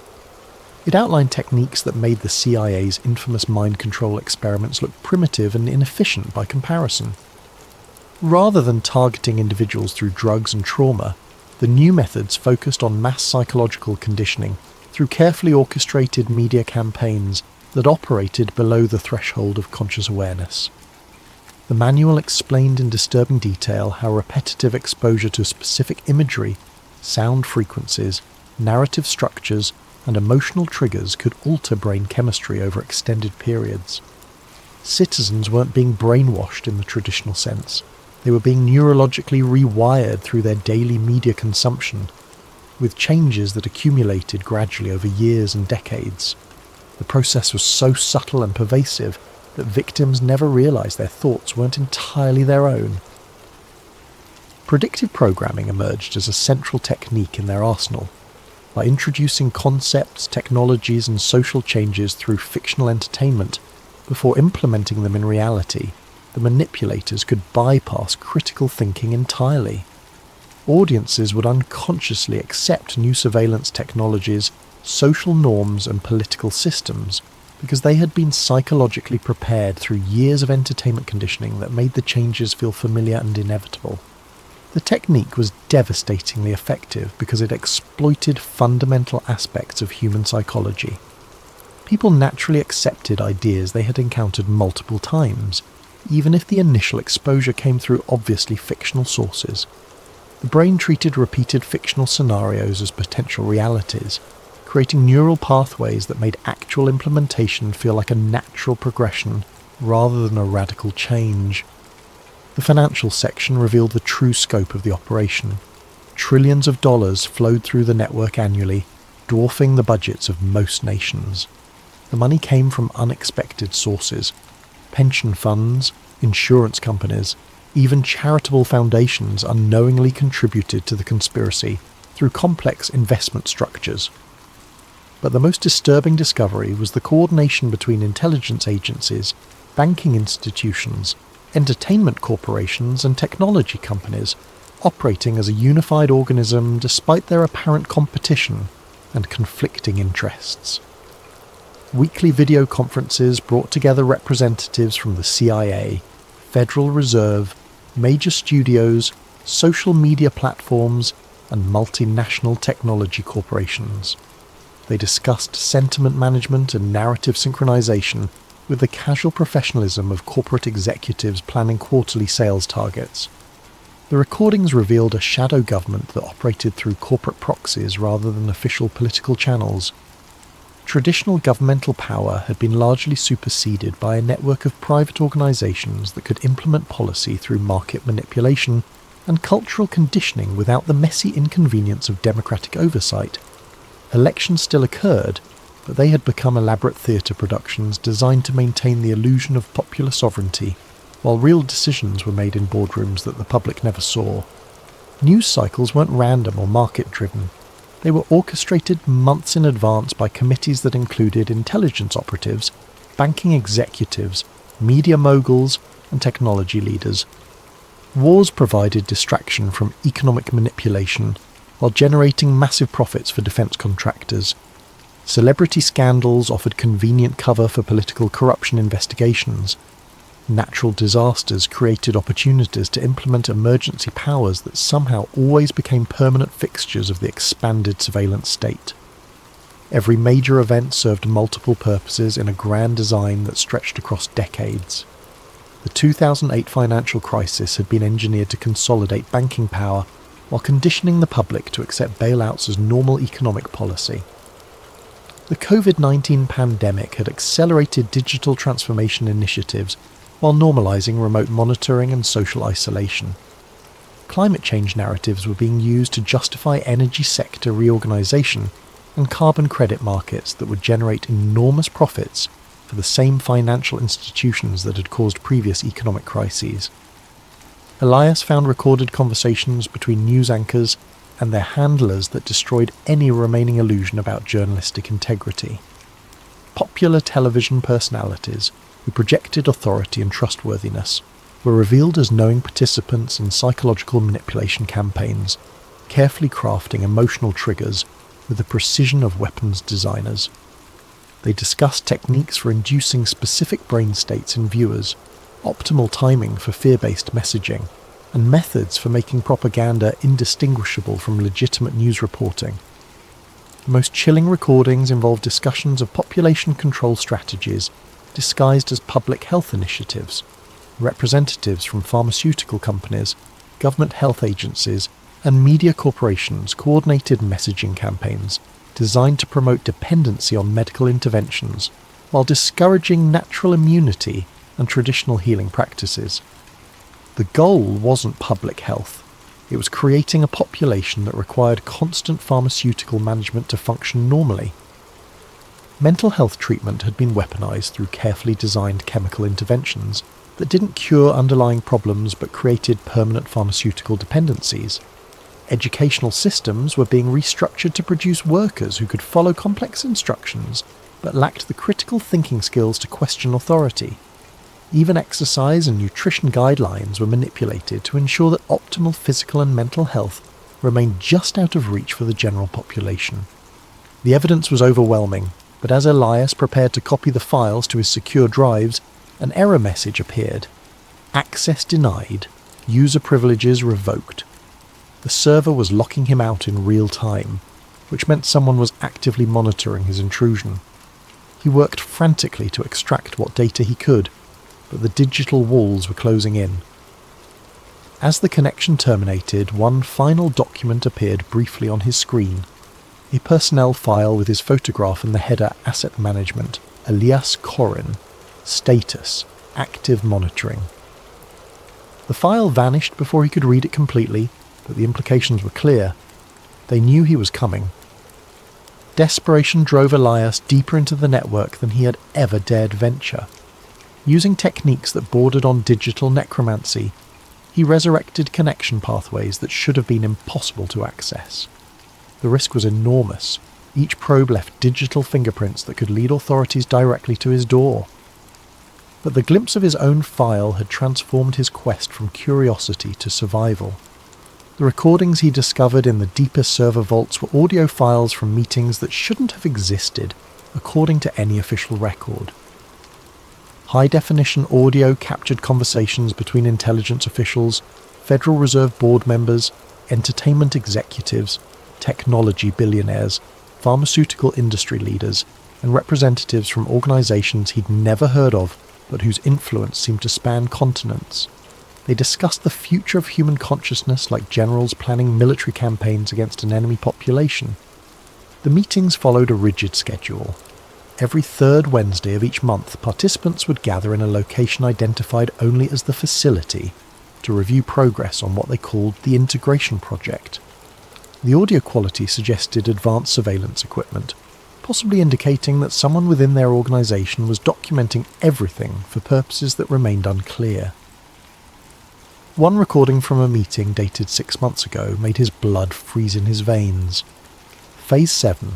Implementation has exceeded all projections, reported a woman's voice that analysis software identified as belonging to a major pharmaceutical company executive. Antidepressant dependency rates have reached 23% of the adult population in target demographics. Cognitive function degradation is proceeding on schedule, with marked decreases in long-term planning abilities and resistance to authority structures. Another voice, male with a distinctive southern accent. The cryptocurrency infrastructure is approaching full readiness for behavioral tracking integration. Once we achieve real-time monitoring of every financial transaction, thought control becomes mathematically precise. Every purchase will inform our psychological profiles. Every payment will be subject to conditional approval based on compliance metrics. Money itself becomes the ultimate surveillance and control mechanism. A third voice, older and carrying unmistakable authority. Excellent progress. The entertainment division reports successful integration of transhumanist themes across all major platforms. Public acceptance of neural interface technology has increased 23% since the campaign began, with particularly strong adoption rates among the 18 to 34 demographic. We're ready for beta testing in select metropolitan markets next quarter. The conversations continued for hours, revealing a surveillance state that made Orwell's 1984 look like a children's story. They weren't just watching citizens, they were psychologically profiling entire populations in real time, predicting dissent before it emerged, and neutralizing threats through targeted manipulation rather than direct confrontation. The system was so sophisticated that most people would never realize they were living under complete psychological control. The integration project appeared to be the culmination of decades of research into human behavior modification. Rather than controlling people through force or obvious propaganda, they had created a system that guided human decision-making through carefully crafted environmental pressures. Every choice citizens made was influenced by factors they never recognized as external manipulation, creating the illusion of free will while ensuring predetermined outcomes. Food additives that affected brain chemistry, architectural designs that induced specific emotional states, lighting frequencies that influence circadian rhythms, sound pollution calibrated to create chronic stress. Every aspect of modern life had been optimized to create psychological conditions that made populations easier to manage. The genius was that victims participated willingly in their own subjugation, often defending the very systems that enslaved them. The Watcher Protocol emerged as their most sophisticated tool. Rather than silencing conspiracy theorists and dissidents, they monitored them continuously, studying their methods and psychology. The dial was used to identify others with similar thinking patterns, creating detailed maps of potential resistance before it could organize effectively. But the most chilling revelation was their approach to handling discovered threats. They didn't assassinate or imprison troublesome individuals, they drove them insane. Subtle psychological pressure, engineered coincidences, and carefully orchestrated personal tragedies would destroy a person's credibility and mental stability. Victims became their own worst enemies, discrediting themselves more effectively than any external force could. Elias found case studies documenting the destruction of dozens of individuals who had gotten too close to the truth, journalists who suffered sudden career implosions, researchers who developed inexplicable mental health problems, hackers who became paranoid and unstable. The pattern was consistent: initial discovery, followed by escalating pressure until the subject either retreated into obscurity or self-destructed publicly. As he absorbed this information, strange coincidences began occurring in his own life. His internet connection inexplicably slowed at crucial moments. Phone calls developed electronic interference. His food delivery orders were mysteriously cancelled or delayed. Each incident was minor and easily dismissed as random bad luck, but the cumulative effect was unmistakable. Someone was watching. Elias tried to dismiss his growing paranoia as a natural reaction to the disturbing information he was processing. But late at night, when the city was quiet and his monitors provided the only light, he sometimes heard footsteps in the hallway outside his apartment. They would pause at his door for exactly 30 seconds before continuing down the corridor. The recordings had mentioned something else, something that made his hands shake as he worked. Subject 347 shows exceptional pattern recognition abilities.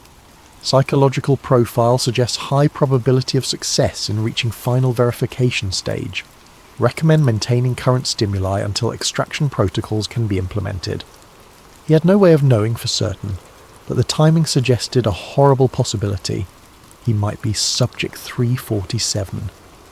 The decision to leak his findings publicly felt like stepping off a cliff.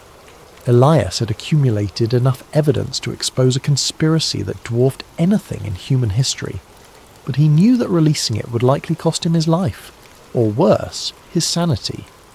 Yet the alternative was remaining silent while humanity sleepwalked toward a digital totalitarianism that would make physical oppression obsolete. He began by seeding information across the dark web's most secure forums, using identity masking techniques that should have made him untraceable. The posts were carefully crafted to appear as random discoveries by different users, avoiding the pattern recognition algorithms that monitored conspiracy communities. Each fragment of evidence was real but incomplete, requiring readers to connect the dots themselves. The response was immediate and disturbing. His posts gained traction quickly, too quickly. Within hours, they were being shared across platforms, analysed by citizen journalists, and discussed in mainstream media as examples of dangerous misinformation. The speed of the reaction suggested a coordinated response, as if the revelation had been anticipated and prepared for in advance. More troubling was the nature of the responses. While some users took the evidence seriously, others immediately began discrediting it with arguments that seemed too sophisticated to be spontaneous. They pointed to technical inconsistencies that Elias was certain didn't exist, questioned source authenticity with forensic expertise that suggested professional training, and redirected discussions toward harmless tangents that muted the information's impact. Within days, his revelations were being treated as another internet conspiracy theory, filed alongside flat earth theories and lizard people claims. The evidence was dismissed not through logical refutation, but through association with obviously false ideas, a technique the archived documents had called cognitive contamination. As the online discussions evolved, Elias realised he was watching a masterpiece of psychological manipulation in real time. The truth was being buried not through censorship, but through calculated flooding with disinformation. His genuine evidence was drowning in a sea of deliberate nonsense, making it impossible for reasonable people to distinguish fact from fantasy. But the digital warfare was only the beginning. Physical reality began shifting around him in subtle but unmistakable ways. His internet speed slowed to a crawl whenever he tried to upload new evidence. Delivery services could no longer find his address. His phone developed a mysterious static that made conversations nearly impossible. Even his electricity began fluctuating at random intervals, causing his equipment to crash at the most inconvenient moments.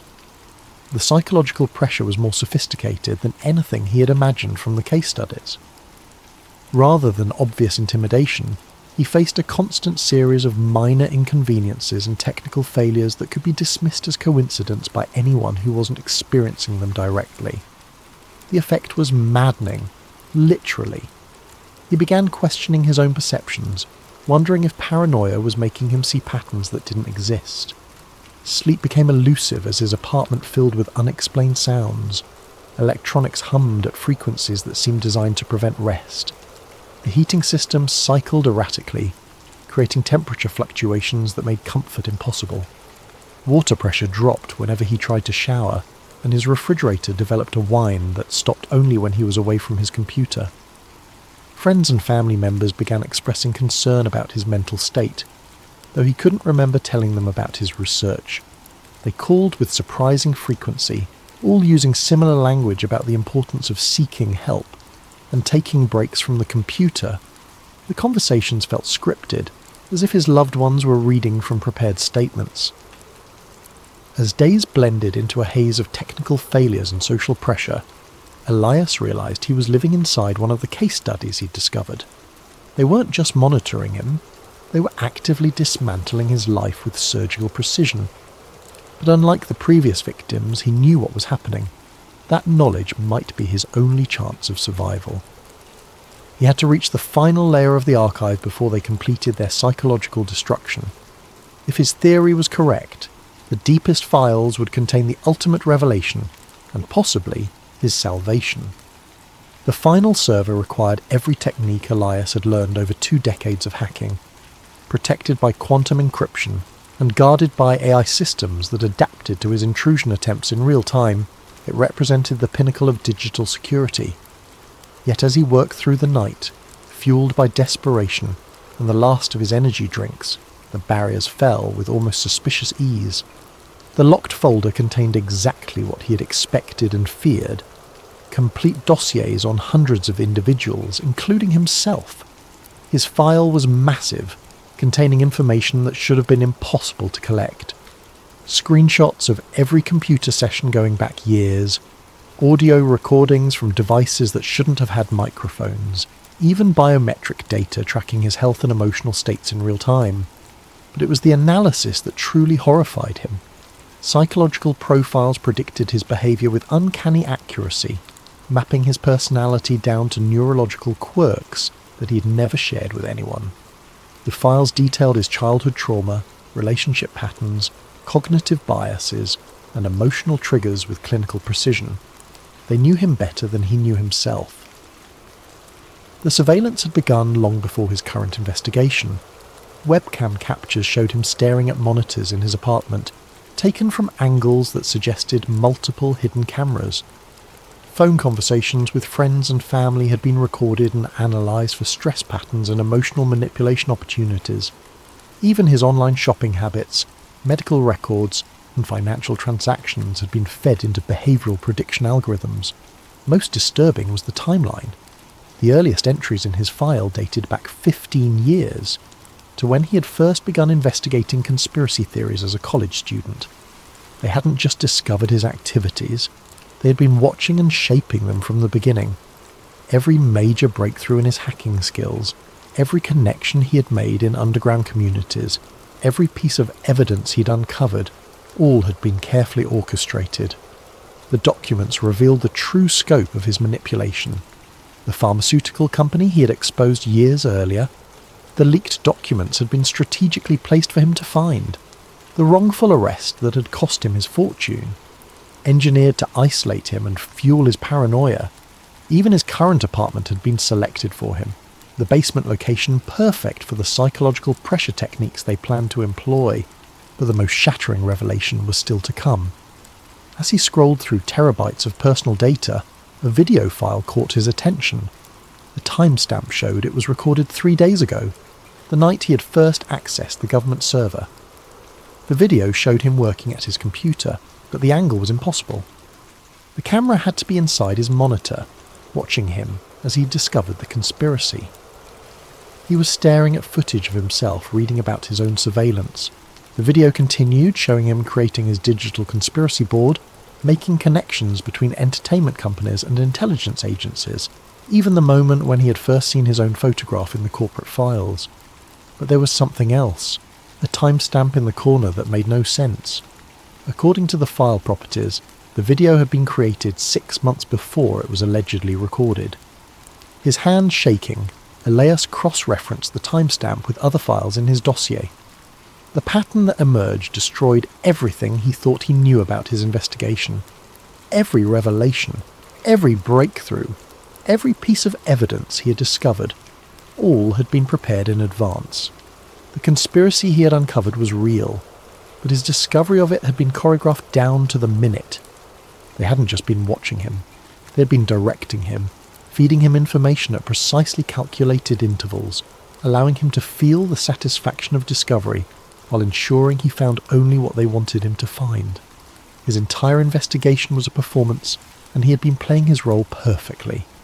The sound of footsteps in the hallway outside his apartment was no longer mysterious.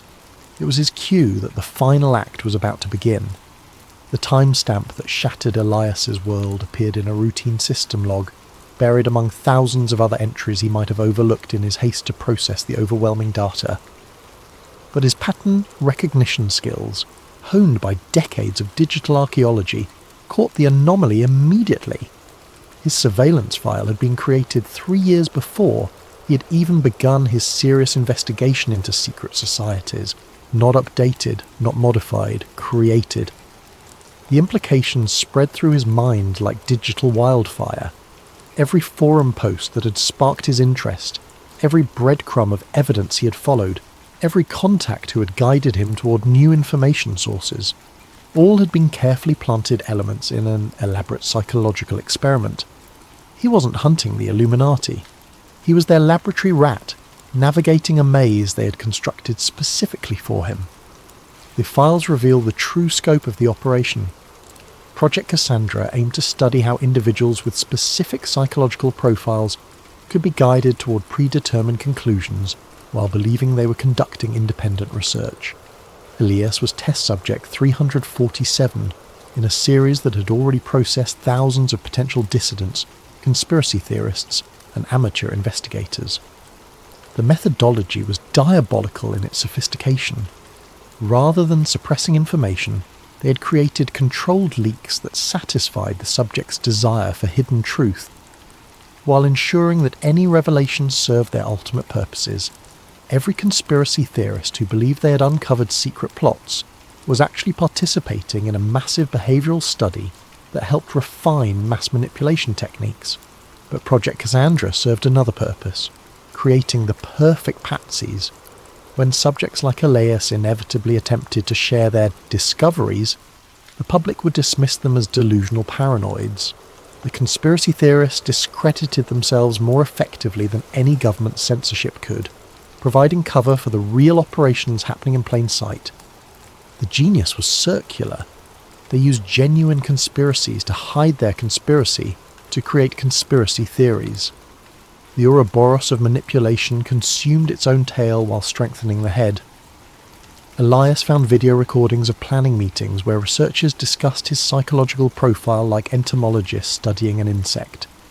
His obsessive personality, his need for validation through intellectual superiority, his isolation and distrust of mainstream society, all were noted as advantageous traits for the experiment.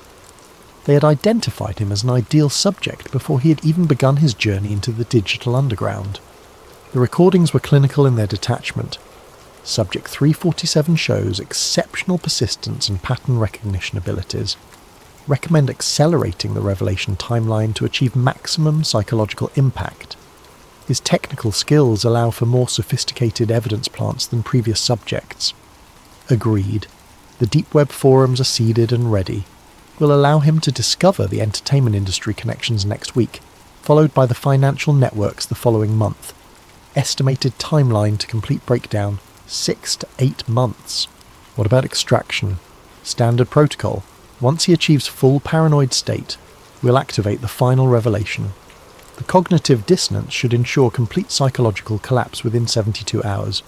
Subject will either retreat into catatonic withdrawal or self-eliminate. Either outcome serves project goals. The footsteps outside his door had stopped. In the silence that followed, Elias could hear his own heartbeat thundering in his ears like a countdown timer. Every shadow in his peripheral vision might be a hidden observer. Every electronic device could be a surveillance tool.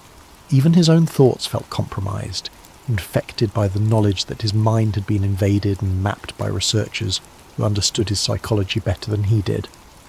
But as despair threatened to overwhelm him completely, a final realization emerged from the chaos of his collapsing worldview. If they had created all of this as an experiment, if his investigation was a carefully orchestrated performance, then the evidence he had found might be real after all. They couldn't manipulate him with fake conspiracies. They had to use genuine ones to make the manipulation believable. The entertainment industry coordination, the financial manipulation, the psychological conditioning of entire populations, it was all real. His discovery of it might have been staged, but the conspiracy itself existed exactly as he had uncovered it. They had made one critical error in their psychological experiment. They had given him access to the truth.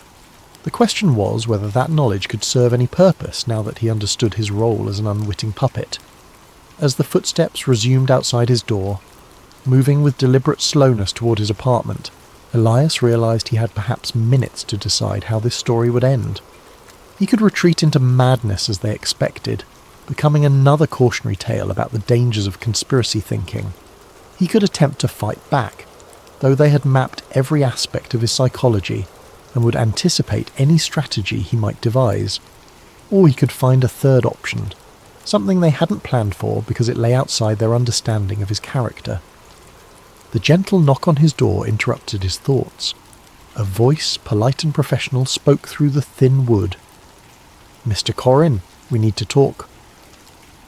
Elias looked at his screens one final time, at the conspiracy board that had consumed his life, at the evidence that proved humanity was being manipulated on a scale beyond historical precedent. Then he looked at his reflection in the dark monitor, the face of a man who had discovered that his greatest fear and greatest hope were the same thing. He had found the truth. The truth had been carefully crafted to find him. But perhaps, in that circular dance of manipulation and discovery, lay an opportunity that neither he nor his watchers had anticipated. After all, even the most sophisticated psychological experiment could produce unexpected results. As he reached for the door handle, Elias Corrins smiled for the first time in months.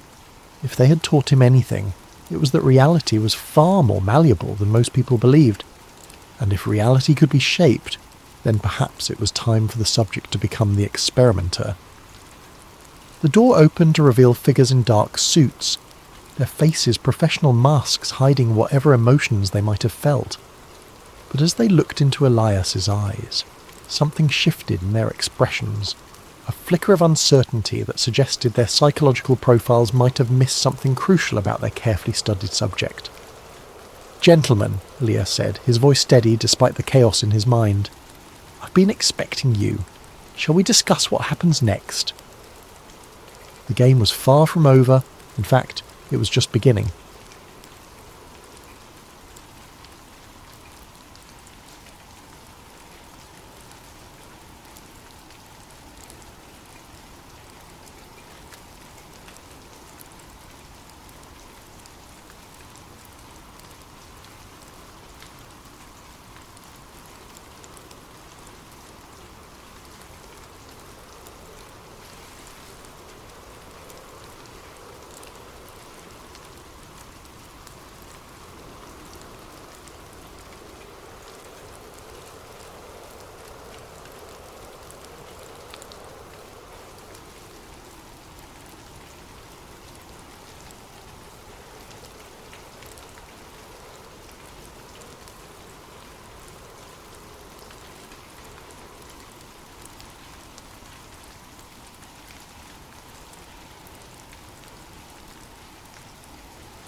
The transmission that should never have existed. Picture this. You're a radio operator at Melbourne Flight Service, October 21st, 1978. It's 7:12 p.m. The frequency crackles with a young pilot's voice, confused, but still professional. "Melbourne, that strange aircraft is hovering on top of me again." A pause, then with dawning horror, it is hovering, and it's not an aircraft. What follows next is 17 seconds of metallic scraping that sounds like nothing you've ever heard through aviation radio. A grinding, oscillating shriek that makes your teeth ache. Then silence. Not the gradual fade of a distant signal. Not the static burst of equipment failure. Just instant, absolute silence. As if someone had surgically removed Frederick Valentich from existence. Those 17 seconds of sound still exist. You can listen to them today, digitized and preserved in aviation archives. Engineers have analysed them with every tool available. The conclusion? No known aircraft makes that sound. No known metal-on-metal collision produces that specific frequency pattern. It remains to this day unexplained. Frederick Valentich was 20 years old. He had brown hair, an easy smile, and dreams of becoming a commercial airline pilot. On that October evening in 1978, He climbed into a rented Cessna 182L at Moorabbin Airport near Melbourne, filed a flight plan to King Island, and became one of aviation's most enduring mysteries. Not because he disappeared — pilots unfortunately disappear — but because of what he reported seeing in the minutes before his vanishing, and because of what the Australian government desperately tried to hide for the next 45 years.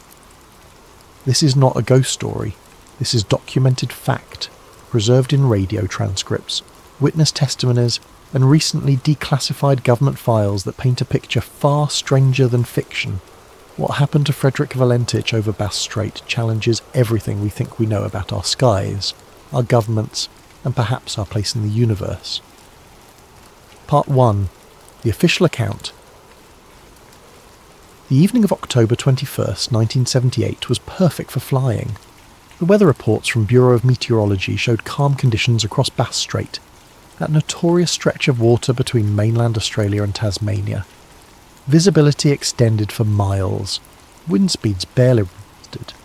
It was the kind of night that made young pilots eager to log flight hours. Frederick Valentich had earned his private pilot licence with a Class 4 instrument rating.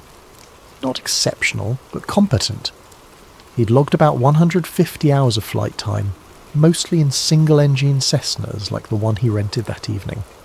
Friends described him as enthusiastic about aviation, perhaps over-eager at times, but careful about following procedures. He'd applied twice to join the Royal Australian Air Force and been rejected both times, not for lack of skill, but because of what evaluators called insufficient educational qualifications. The Cessna 182L he signed out was a reliable four-seater, registration VH-DSJ. Nothing special about it. Regular maintenance records. No history of problems. Just another small aircraft among hundreds that crossed Australian skies daily.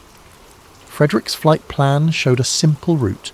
Moorabbin to King Island, a distance of about 125 miles over water. Estimated flight time, 69 minutes. Purpose of flight, picking up crayfish for a family dinner. Except that was a lie. King Island Airport had no record of Frederick Valentich requesting landing clearance. No crayfish order existed. No one on King Island expected him.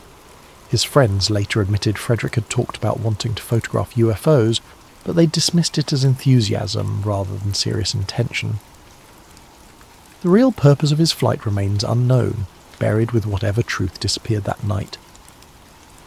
At 6:19 p.m, Frederick's Cessna lifted off from Moorabbin's runway. Air traffic control noted nothing unusual. He climbed to his assigned altitude of 4,500 feet, maintained proper heading, and radioed position updates as required. For the first 47 minutes, everything proceeded exactly as hundreds of flights had proceeded before. Then, at 7:06 p.m, Frederick initiated contact with Melbourne Flight Service. Melbourne, this is Delta Sierra Juliet. Is there any known traffic below 5,000? The radio operator, Steve Roby, checked his radar and charts. Delta Sierra Juliet, no known traffic. Delta Sierra Juliet, I am, seems to be a large aircraft below 5,000. What followed over the next 6 minutes would become one of the most analysed radio exchanges in aviation history. Frederick described an elongated metallic object with 4 bright landing lights. It approached from the east, passed over him at high speed, then circled back. He reported it had a shiny metallic surface and a green light. At one point he said it seemed to be playing games with him.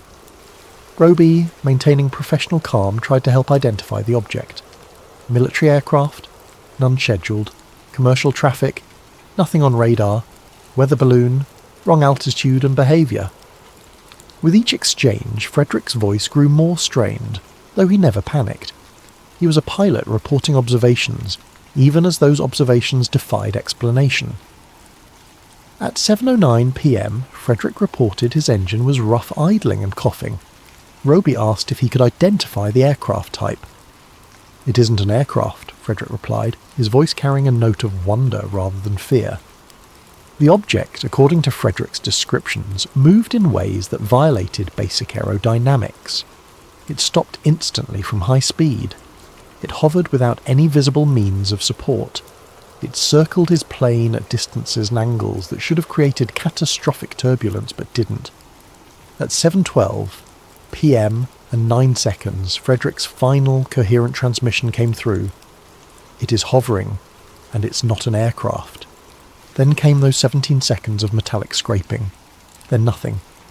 Robbie tried to re-establish contact for the next 5 minutes. Delta Sierra Juliet Melbourne. Delta Sierra Juliet Melbourne. Do you read? Only static answered. He notified his supervisor. Search and rescue protocols activated immediately. The search began at first light on October 22nd. The Royal Australian Air Force deployed aircraft. The Navy sent vessels. Civilian boats joined the effort. They scoured 1,000 square miles of ocean for 4 days. The weather remained calm, the water relatively shallow. Ideal conditions for spotting wreckage. They found nothing. No oil slick that would indicate a crash. No floating debris from the aircraft's interior. No emergency beacon signal, though the Cessna carried one designed to activate on impact. Most tellingly, no body. In those water temperatures, a body would have floated within 24 to 48 hours. The Department of Transport's official investigation concluded with bureaucratic simplicity. Presumed fatal accident. Cause unknown. They suggested 5 possible explanations. Frederick became disoriented and flew into the water. He experienced engine failure. He deliberately flew into the water. He became incapacitated and lost control, or he staged his own disappearance. None of these explanations addressed the metallic object Frederick described. None explained the 17 seconds of unexplained sound. None accounted for the complete absence of wreckage in thoroughly searched waters. The case officially closed in 1980. Frederick Valentich was declared dead in absentia. His family received a death certificate. Insurance claims were processed. As far as the Australian government was concerned, a young pilot had tragically crashed, and that was that. Except it wasn't. Part 2. The documents that never made the news. In the weeks following Frederick's disappearance, something curious happened. Or rather, didn't happen. Despite the sensational nature of the case, a pilot reporting a UFO moments before vanishing, mainstream Australian media coverage dried up remarkably quickly. The story made initial headlines, then disappeared from newspapers as if editors had collectively decided it wasn't worth pursuing. But people had seen things that night. They'd filed official reports. Those reports went into government archives, where they sat untouched and unexamined by journalists for decades. Roy Manifold, a plumber and amateur photographer, was setting up a time-lapse camera on the shore near Cape Otway Lighthouse at the exact time of Frederick's disappearance. He wanted to capture the sunset over Bass Strait. When he developed the film, one frame showed something extraordinary. A dense black object with what appeared to be a bright light, or exhaust trail emerging from it, hovering over the water. The photograph's timestamp matched Frederick's final transmission within minutes. Manifold took his photograph to the Herald Sun newspaper. They showed initial interest, even sending the image for analysis. Then, abruptly, they returned it without publication or explanation. Manifold tried other media outlets with similar results. The photograph eventually made its way to UFO researchers, but by then the trail of official interest had gone cold. 5 other witnesses filed reports with various authorities that night. A couple camping at Cape Otway reported a green light moving erratically over the water. 2 girls driving along the coastal road described a bright object dancing in the sky before shooting upward at impossible speed. A fishing boat captain logged an unusual green phosphorescence in the water, unlike any bioluminescence he'd seen in 30 years of sailing Bass Strait. These reports shared common elements: green light, erratic movement, the time window matching Frederick's disappearance. They were filed with police, Coast Guard and aviation authorities. They were stamped, dated and archived. They were never investigated. In 1982, researcher Bill Chalker gained access to Department of Transport files through a Freedom of Information request. Hidden among routine documentation, he found a memo that shouldn't have existed. Dated October 24th, 1978, 3 days after the disappearance, it came from an unnamed Royal Australian Air Force officer to the department's Aviation Safety Branch. The memo's language was carefully bureaucratic, but its implications were staggering. It referenced non-ballistic movement patterns inconsistent with conventional aircraft, observed by ground-based radar systems on the night of October 21st. It mentioned anomalous returns in the area of Frederick's last known position. Most significantly, it stated that further documentation has been classified under national security provisions and forwarded to appropriate channels. Chalker pressed for these classified documents. He was told they didn't exist. When he provided the memo's reference numbers, he was told the classification was a mistake, that the documents contained nothing relevant to the Valentich case. When he formally appealed, his request was denied on grounds of international intelligence sharing agreements. International, not domestic. Someone outside Australia had an interest in what happened to Frederick Valentich. The pilot's father, Guido Valentich, spent years trying to understand his son's fate. In 1980, he gave an interview to Italian newspaper Giornale dei Misteri that Australian media largely ignored. He revealed that Frederick had been obsessed with UFOs for years, collecting magazine articles and attending UFO discussion groups in Melbourne. More significantly, Frederick had told his father 2 weeks before the disappearance that he believed he would soon make contact. He said strange things were happening, Guido recalled. Instruments in planes were going wrong. Pilots were seeing things. He believed something big was about to happen, and he wanted to be part of it. This context transformed Frederick's final flight. Not a routine crayfish run, but possibly a deliberate attempt to encounter something he believed existed in Bass Strait. The question became not what Frederick saw, but what he might have been looking for, and whether something was looking for him. In 1983, an aviation mechanic named John Murphy came forward with disturbing information. He'd serviced Frederick's rented Cessna 2 days before the disappearance. Frederick had paid cash for an unusual request. Murphy was to check and double-check the aircraft's radio equipment, specifically its ability to transmit on emergency frequencies. Frederick had seemed nervous, constantly checking over his shoulder, asking if anyone else had access to maintenance records. Murphy had thought it odd but not alarming. Young pilots could be particular about equipment. After the disappearance, he'd reported the encounter to investigators. They'd taken his statement, thanked him, and never followed up. When Murphy later tried to access his own statement through official channels, he was told no such document existed in the case file. The pattern was clear: systematic suppression of information that didn't fit the official narrative of a simple crash. Witnesses ignored, evidence dismissed, documents classified or disappeared. Someone wanted Frederick Valentich to remain an unfortunate accident rather than an impossible mystery. But secrets have a way of surfacing, especially when they're buried in government archives waiting for declassification deadlines. Part 3. The Classified Connections. For 45 years, the complete government files on Frederick Valentich remained partially classified. Standard procedure for aviation accidents allowed full declassification after 30 years. Yet when 2008 arrived, researchers found key documents still restricted under national security provisions. It took until 2023 for the National Archives of Australia to release what they claimed was the complete file. Even then, numerous pages showed heavy redaction. What emerged from these documents fundamentally changed understanding of that October night. The files revealed that Bass Strait in 1978 was far from empty ocean. It was one of the most heavily monitored maritime zones in the Southern Hemisphere, though few Australians knew it. The Cold War had turned these waters into a chessboard, where submarines played deadly games of detection and evasion. American nuclear submarines regularly transited Bass Strait, using its complex underwater topography to mask their acoustic signatures. Soviet intelligence vessels operated just outside Australian territorial waters trying to track these submarines. Australia, caught between superpowers, officially maintained neutrality while secretly cooperating with American surveillance efforts. 3 underwater listening stations operated along the Victorian coast, part of the classified SOSUS, Sound Surveillance System Network. These hypersensitive hydrophones could detect submarine movements hundreds of miles away.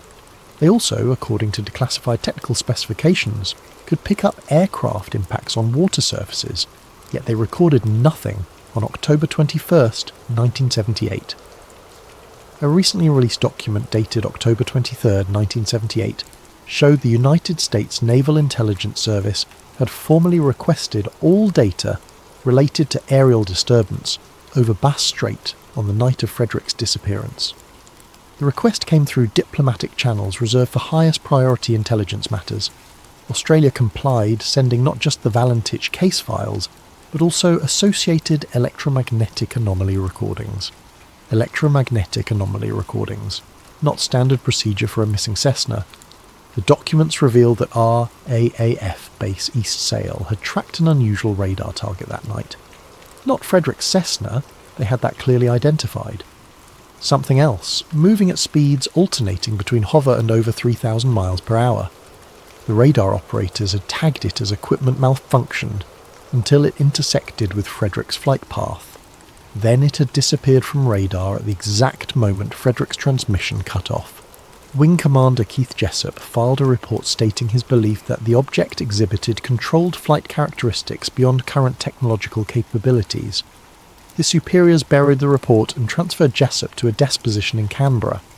He took early retirement 6 months later, signing a comprehensive non-disclosure agreement.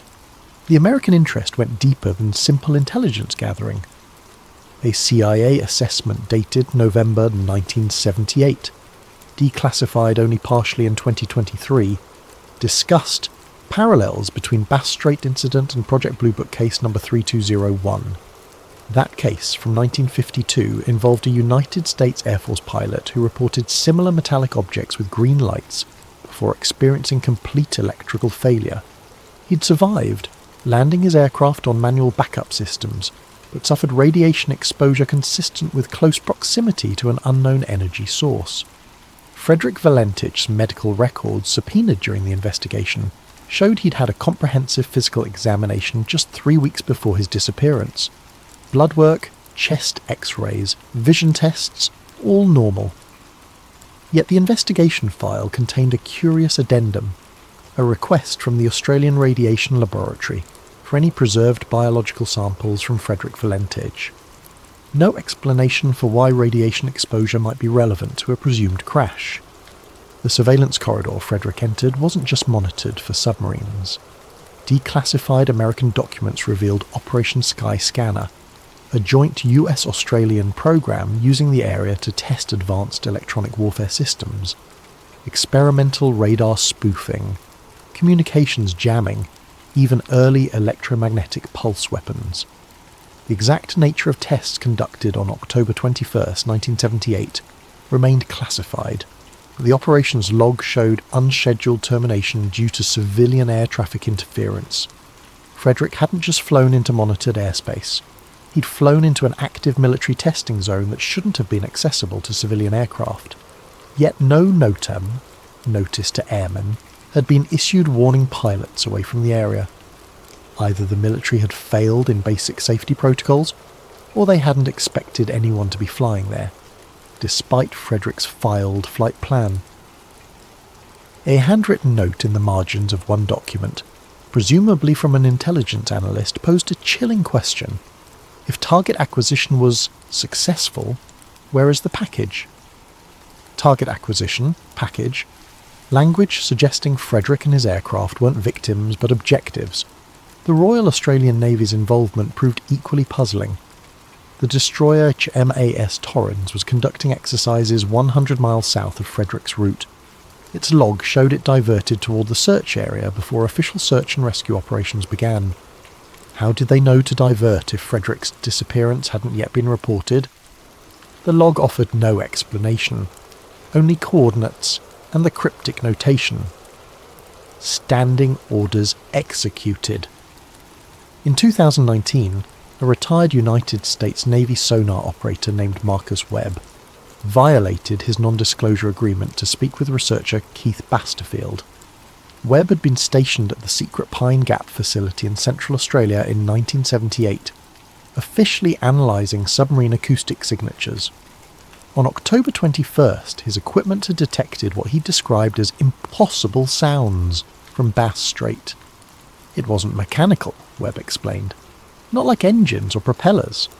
It was modulated, almost musical, but at frequencies that hurt to process. The computers couldn't classify it. We were ordered to delete the recordings and report equipment malfunction. I kept a partial copy on personal tape. The FBI confiscated it during a routine security check 3 months later. The implications were staggering. Multiple government agencies had detected, tracked and documented something extraordinary in Bass Strait that night. They'd moved to investigate, or intercept, before Frederick was reported missing.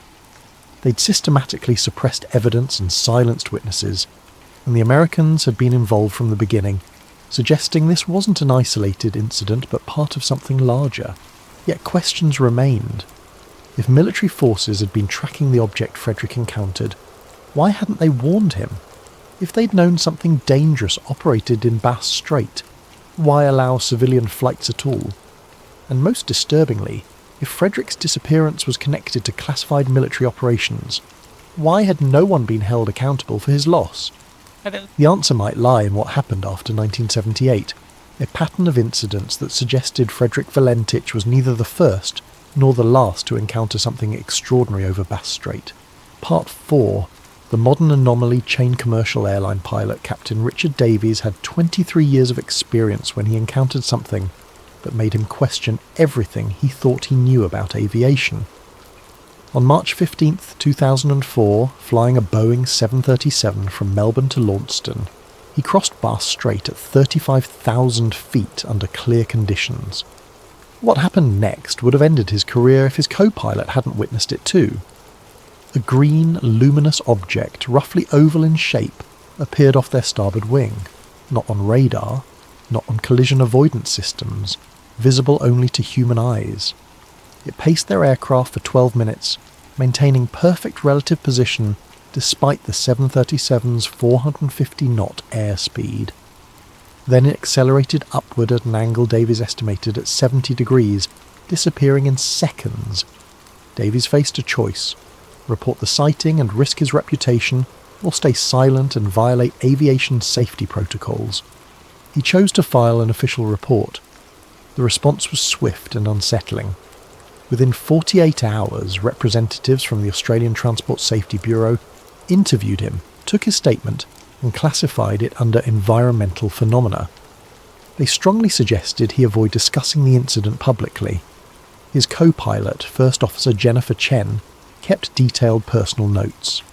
They knew, she wrote. The investigators weren't surprised. They had a protocol for this, formed specifically designed for anomalous aerial observations. How many pilots have filled out these forms? The answer emerged through careful research by aviation safety advocate Michael Carmody. Using Freedom of Information requests, he discovered that between 2000 and 2019, at least 47 commercial pilots had reported unusual phenomena over Bass Strait. Green lights featured in 31 reports, electromagnetic interference in 23, complete instrument failure in 8. The geographic concentration was remarkable. Plot the incidents on a map, and they clustered in a corridor roughly 50 miles wide, running northeast to southwest through Bass Strait.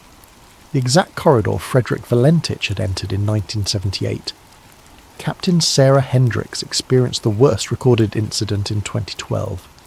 Flying a Qantas 737 with 162 passengers, she encountered what she described as coordinated harassment by multiple green lights. They surrounded her aircraft, matching every evasive manoeuvre. Her instruments failed in sequence, first GPS, then radio altimeter, then primary flight display.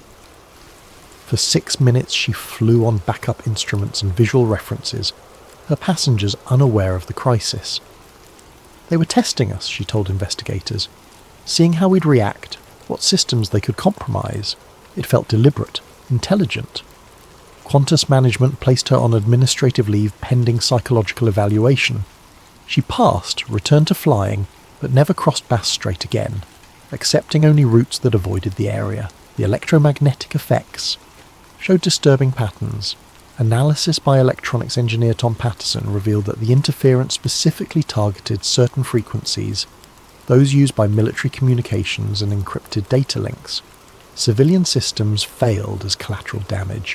Whatever caused the interference understood human technology well enough to attack its weak points. In 2016, the Royal Australian Navy quietly rerouted submarine training exercises away from Bass Strait. The official reason cited environmental concerns for marine mammals. Retired Admiral James Morrison later admitted the real reason. 3 submarines had experienced simultaneous complete electrical failures while submerged in the strait. Emergency ballast blows had brought them to the surface, but investigators couldn't explain what had caused systems designed with triple redundancy to fail simultaneously. Tiger Airways Flight 381 provided the most documented case. On November 8, 2018, the Airbus A320 carried 178 passengers from Sydney to Melbourne. Approaching Bass Strait, Captain Michael Torres noticed an unusual green phosphorescence in the clouds ahead. He requested deviation around the weather. Melbourne Control reported clear skies, no precipitation on radar. Torres trusted his eyes over instruments. As he began the deviation, passengers on the right side of the aircraft started recording with their phones. 12 separate videos captured what happened next. A metallic sphere, approximately 30 feet in diameter, emerged from the phosphorescent cloud and positioned itself directly above the aircraft. For 4 minutes, it maintained position while every electronic device on the plane, from navigation systems to passenger entertainment units, flickered erratically. Then it accelerated vertically and vanished. The videos went viral before authorities could suppress them. The Australian Transport Safety Bureau issued a statement attributing the sighting to ball lightning, despite meteorologists pointing out that no thunderstorm activity existed within 500 miles. The passenger videos revealed details that challenged conventional explanation. The object's surface showed no seams, rivets, or visible propulsion systems. It maintained perfect stability despite the aircraft's wake turbulence. Most remarkably, frame-by-frame analysis showed it didn't actually move when it disappeared. It seemed to fade out of visible spectrum while remaining in the same position. Bass Strait earned its reputation as Australia's Bermuda Triangle, but the comparison wasn't entirely accurate. The Bermuda Triangle's mysteries involved disappearances.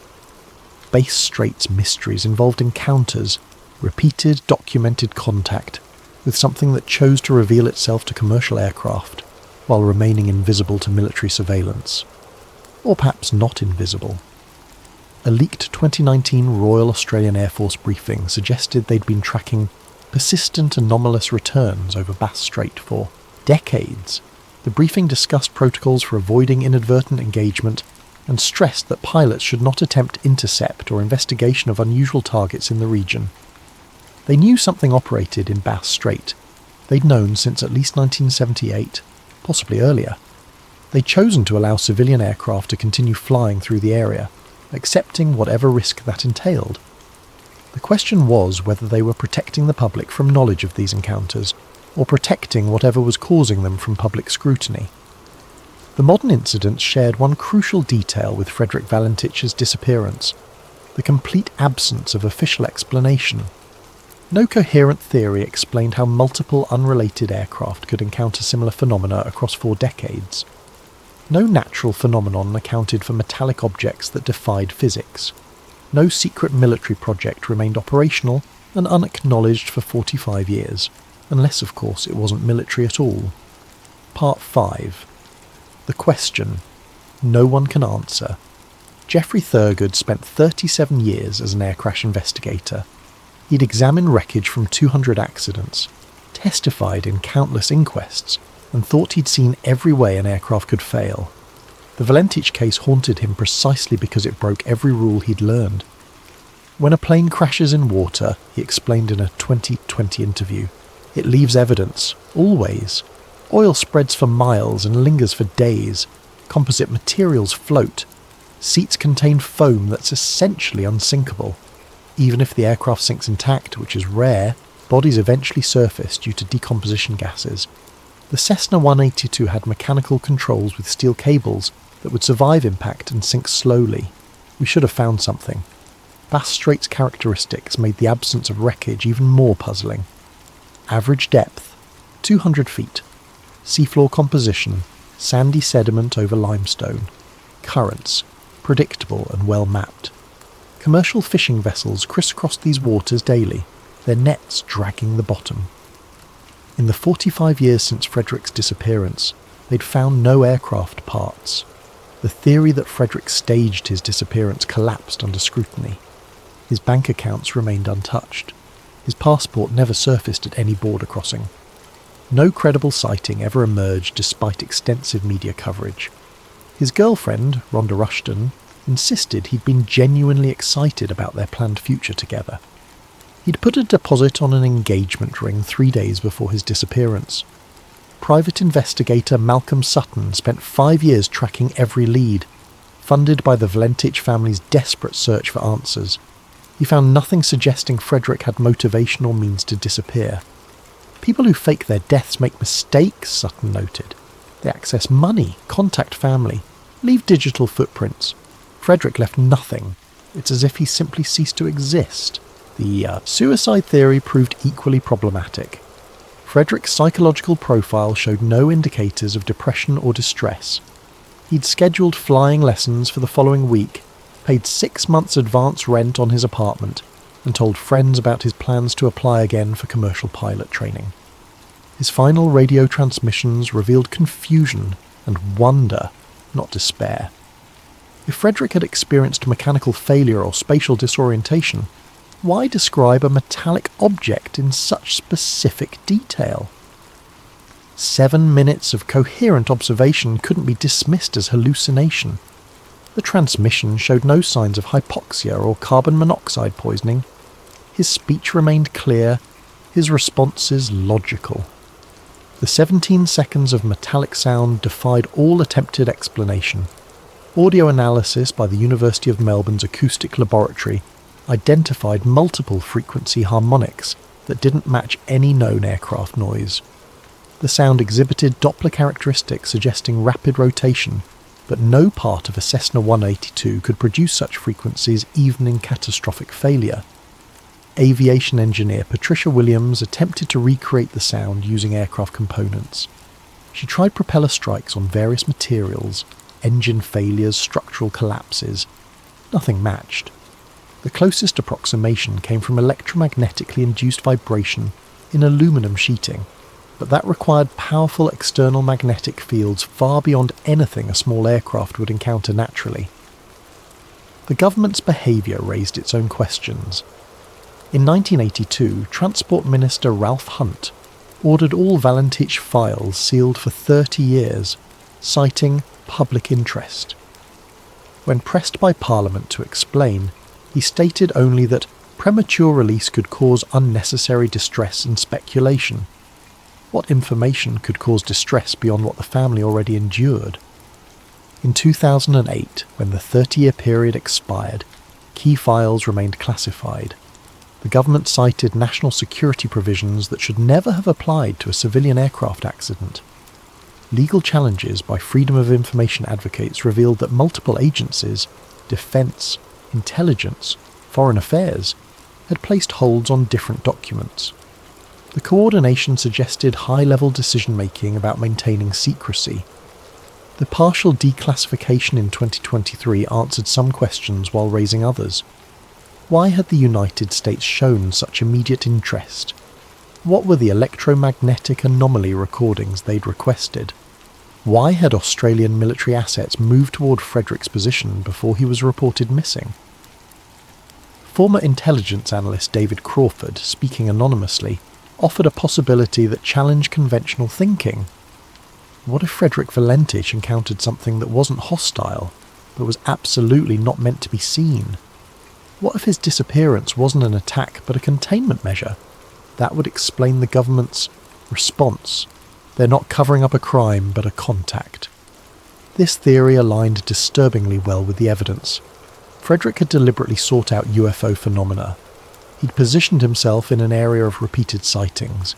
He'd encountered something that matched his expectations. Then he'd vanished without violence. without wreckage, without any sign of destruction. The continued incidents over Bass Strait suggested an ongoing presence, something that revealed itself selectively, tested human aircraft systems, then withdrew without causing harm. Commercial pilots reported feeling observed, studied, evaluated. None reported feeling threatened, despite the obvious danger of instrument failures at altitude. Captain Richard Davies, reflecting on his 2004 encounter, voiced what many pilots thought privately. It knew we were there, it chose to show itself. It could have done anything to our aircraft. We were completely vulnerable. Instead, it just watched us, like it was checking on our progress, seeing how far we'd come technologically. The Bass Strait mystery had evolved from a single disappearance to a pattern of contact. Frederick Valentich might not have crashed or been destroyed. He might have achieved exactly what he'd sought, contact with intelligence beyond Earth.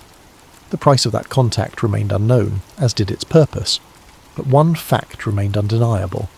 Something extraordinary operated in Bass Strait.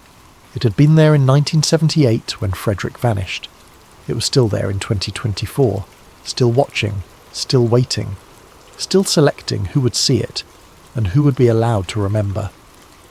The Australian government continued its policy of official denial and unofficial acknowledgement. Commercial aircraft still crossed Bass Strait daily.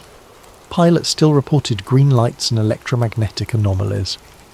And somewhere in classified archives, the complete truth about Frederick Valentich waited for someone brave enough to reveal it.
The coffee cup trembles in my weathered hands as I speak these words for the first time in 53 years.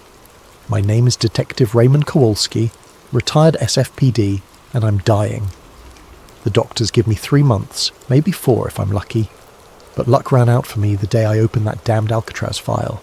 They said Frank Morris and the Anglin brothers drowned in the frigid waters of San Francisco Bay on June 11th, 1962. The FBI closed the case. The warden slept easy. America's most infamous prison maintained its perfect record. But I found things I was never meant to see, things that made me understand why some truths are buried deeper than bodies. This is my confession. Not of crimes I committed, but of the crime I witnessed. The systematic erasure of 3 men who may have pulled off the impossible, only to disappear into something far worse than death. If you're listening to this recording, it means I'm gone, and maybe, just maybe, the truth can finally surface from the depths where it's been drowning all these years. It was October 1968 when Lieutenant Carson dropped the manila folder on my desk like it was radioactive. 6 years had passed since the escape, and the case was supposedly closed, filed away with all the other solved mysteries that kept the bureaucrats sleeping soundly. "Formality, Kowalski," Carson said, not meeting my eyes. "Washington wants a final review of the Alcatraz evidence. Dot the I's, cross the T's, confirm what we already know. They're fish food at the bottom of the bay." I should have known something was wrong by the way he said it. Carson was a straight shooter, the kind of cop who looked you in the eye when he talked. But that day, he stared at the wall behind me like the words might crawl off it and bite him. The file was thinner than I expected for the most famous prison break in American history. Basic escape details, witness statements from guards, the makeshift raft materials found on Angel Island. Nothing I hadn't read in the newspapers. Too clean, too neat. "Why me?" I asked. Carson finally looked at me then, and I saw something in his eyes I'd never seen before. Fear. "Because you're thorough, maybe too thorough. They want this done right." He left me with those cryptic words and a growing certainty that this formality was anything but routine.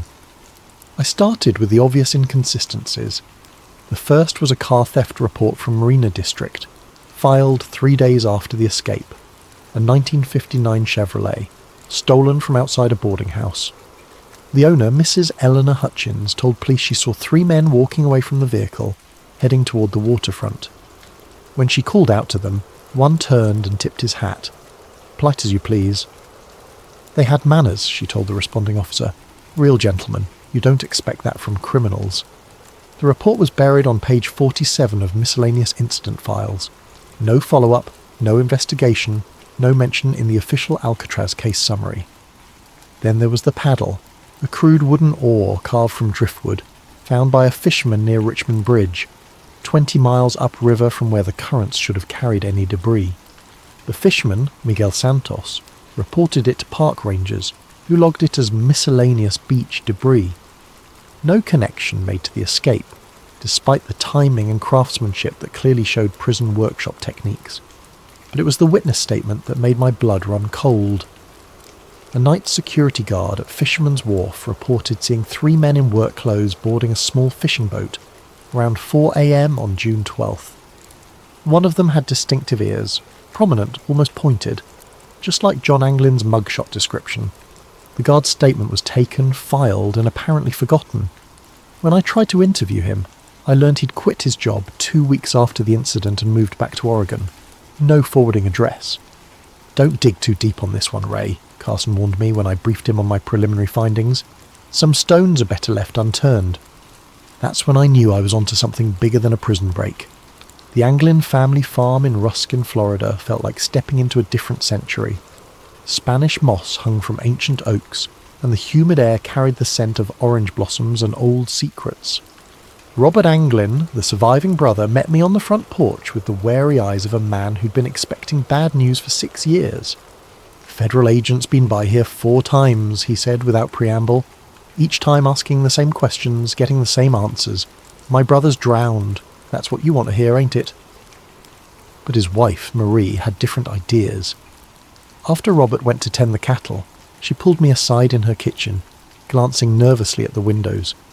"Christmas cards," she whispered, her voice barely audible above the ticking grandfather clock.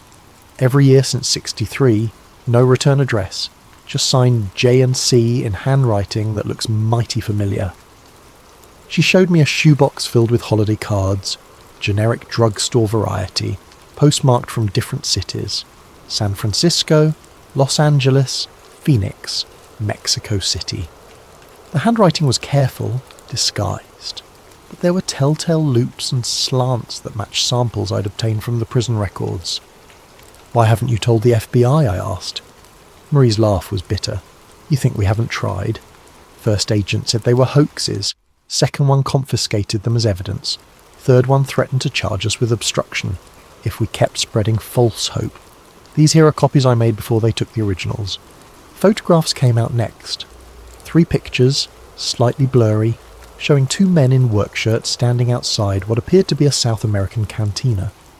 The faces were partially obscured by shadows and hat brims, but the bone structure, the posture, The way one man favoured his left leg, it all matched the Anglin brothers' physical profiles. Woman from church. Her daughter married a missionary. Sent these from Brazil in '65, Marie explained. Said these two Americans worked construction jobs, paid cash, kept to themselves, spoke English with Florida accents. I studied the photos with a magnifying glass. The man on the left had a distinctive scar on his forearm, a scar I remembered from Clarence Anglin's prison medical records, sustained in a workshop accident at Atlanta Federal Penitentiary. FBI says they're look-alikes, Marie continued. Coincidence, but a mother knows her son's detective. Even in shadows, even across oceans, those are my boys. The fear in her eyes wasn't the fear of grief or false hope. It was the fear of someone who knew more than she was saying, someone who'd been warned to keep quiet. As I left the farm that evening, I noticed a dark sedan parked down the country road, 2 figures visible in the front seats. When I drove past, they turned away, but not before I caught a glimpse of federal license plates. The Anglins were being watched. After 6 years, the dead men's family was still under surveillance. That night in my motel room, I spread out everything I'd gathered so far. The car theft, the paddle, the witness statements, the cards and photographs. Individually, they could be dismissed as coincidence or wishful thinking. Together, they painted a picture that made my hands shake as I wrote my preliminary report. Frank Morris and the Anglin brothers hadn't drowned in San Francisco Bay. They'd made it to shore, stolen transportation, and somehow managed to disappear into the wind. The question that kept me awake until dawn wasn't whether they'd survived the escape. It was why the government was so determined to pretend they hadn't. The National Archives building in Washington, D.C. has the kind of institutional grandeur designed to make visitors feel small and insignificant. As I walked through its marble corridors in November 1968, carrying my credentials and a growing list of questions, I felt exactly as intended. The records clerk, a thin man with wire-rimmed glasses and the pallor of someone who spent his days in basement filing rooms, greeted my request with practiced bureaucratic indifference. Alcatraz escape files? Let me check the catalogue. He disappeared into the labyrinthine storage system, returning 20 minutes later with a puzzled frown. That's odd. The primary files show as transferred to federal custody in 1964, no longer available for review. Transferred where? Doesn't say. Just lists the authorization code. Project Paperclip Archive classified. Project Paperclip. Even a street cop from San Francisco knew that designation. The program that brought Nazi scientists to America after World War II. Why would an escape case be filed under intelligence classifications? What about the secondary files, witness statements, evidence logs? Another search, another apologetic shrug. Also transferred, same authorization. I spent 3 days in Washington, following leads that turned to smoke and asking questions that generated only nervous silence. At FBI headquarters, my request for case consultation was politely denied. At the Bureau of Prisons, I was told the relevant personnel were unavailable for comment. Even my police credentials and Lieutenant Carson's authorization letters seemed to carry no weight. It was Agent Patricia Hendricks, a bureau analyst I'd worked with on a previous case, who finally gave me the truth over drinks in a Georgetown bar. She waited until we were alone, until the other patrons had cleared out, until even the bartender was busy with inventory in the back room.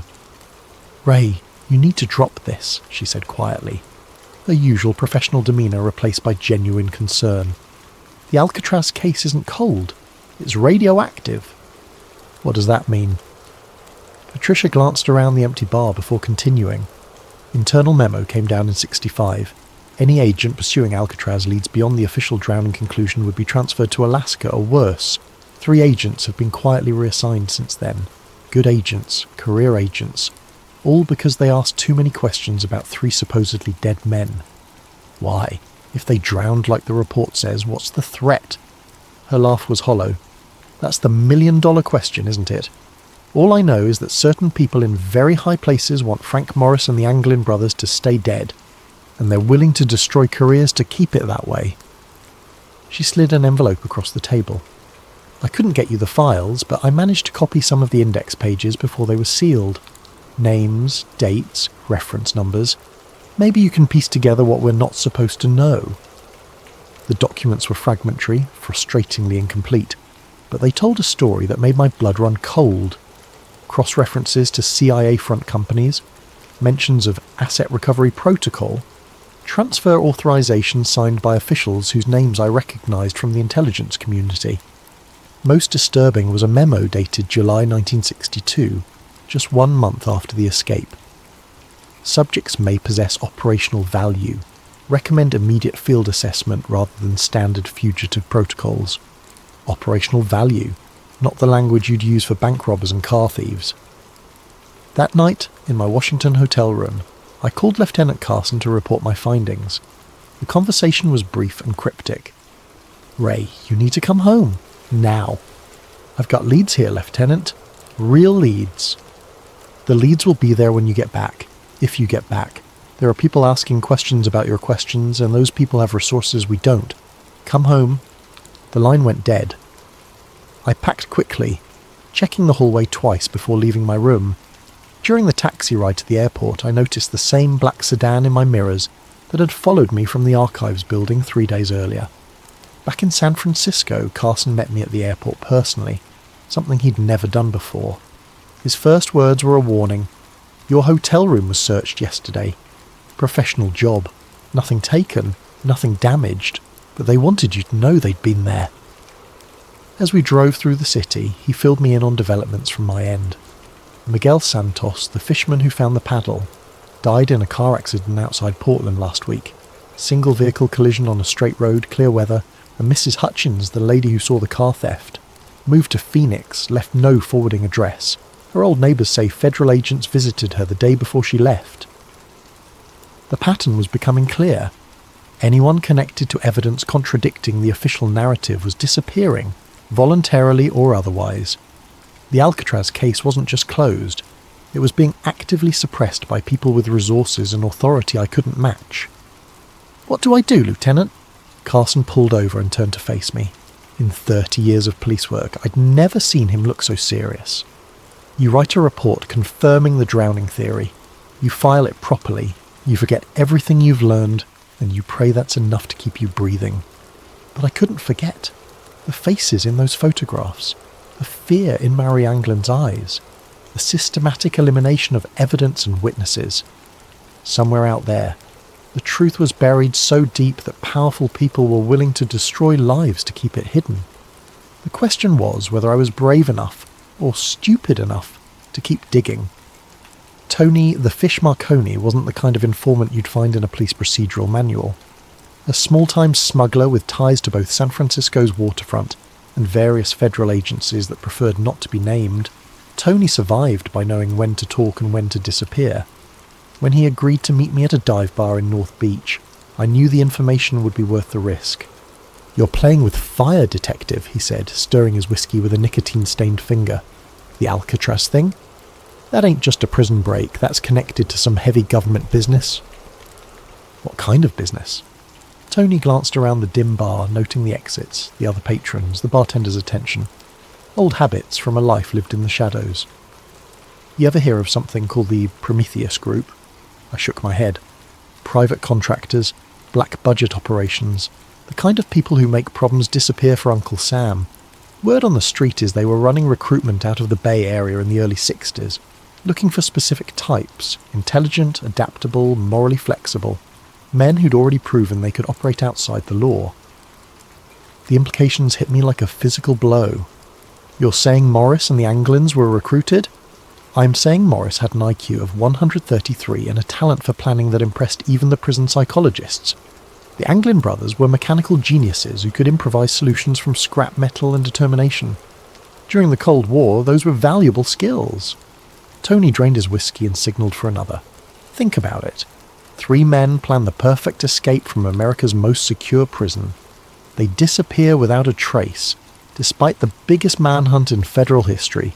Either they're criminal masterminds beyond anything we've seen, or they had help. Professional help. What kind of help? The kind that comes with new identities, transportation, and assignments in places where questions aren't asked. South America was crawling with intelligence operations in the 60s. Cuba, Chile, Brazil. All potential flashpoints that needed experienced operators who couldn't be traced back to Washington. The theory was insane, but it explained the evidence I'd uncovered. The systematic suppression of information, the classified file transfers, the fear I'd encountered at every level of government. If the Alcatraz escape had been a recruitment operation disguised as a prison break, then admitting the men survived would expose a covert program that violated everything America claimed to stand for. There's another possibility, Tony continued, his voice dropping to barely above a whisper. Maybe they weren't recruited. Maybe they stumbled onto something they weren't supposed to see. Such as, Alcatraz was more than a prison detective. It was a research facility, mind control experiments, interrogation techniques, pharmaceutical trials, the kind of work that required subjects who couldn't complain to their congressman. What if Morris and the Anglins saw something during their time there? What if their escape wasn't about freedom, it was about exposure? My mind reeled with the implications. If the escapees had witnessed classified experiments, their capture wouldn't result in a return to prison. It would result in permanent silence. I've heard whispers, Tony continued. Black sites in Nevada, facilities that don't appear on any government maps, places where inconvenient people go to be forgotten, the kind of places where 3 escaped prisoners might end up if they knew too much. He finished his second whiskey and stood to leave. One more thing, Detective. You know why they call it the Prometheus Group? I shook my head. Prometheus stole fire from the gods and gave it to humanity. The gods punished him by chaining him to a rock where eagles ate his liver for eternity. Some gifts come with a price that never stops being paid. After Tony left, I sat in that dim bar for another hour, trying to process what he'd told me. 3 theories, each more disturbing than the last. Theory 1. Cold War recruitment. The escape was facilitated by intelligence agencies looking for deniable assets. Morris and the Anglins were extracted, given new identities, and deployed to international hotspots where their criminal skills could serve national interests. Theory 2. Witness protection in reverse. The men had seen classified activities at Alcatraz and escaped to avoid being silenced.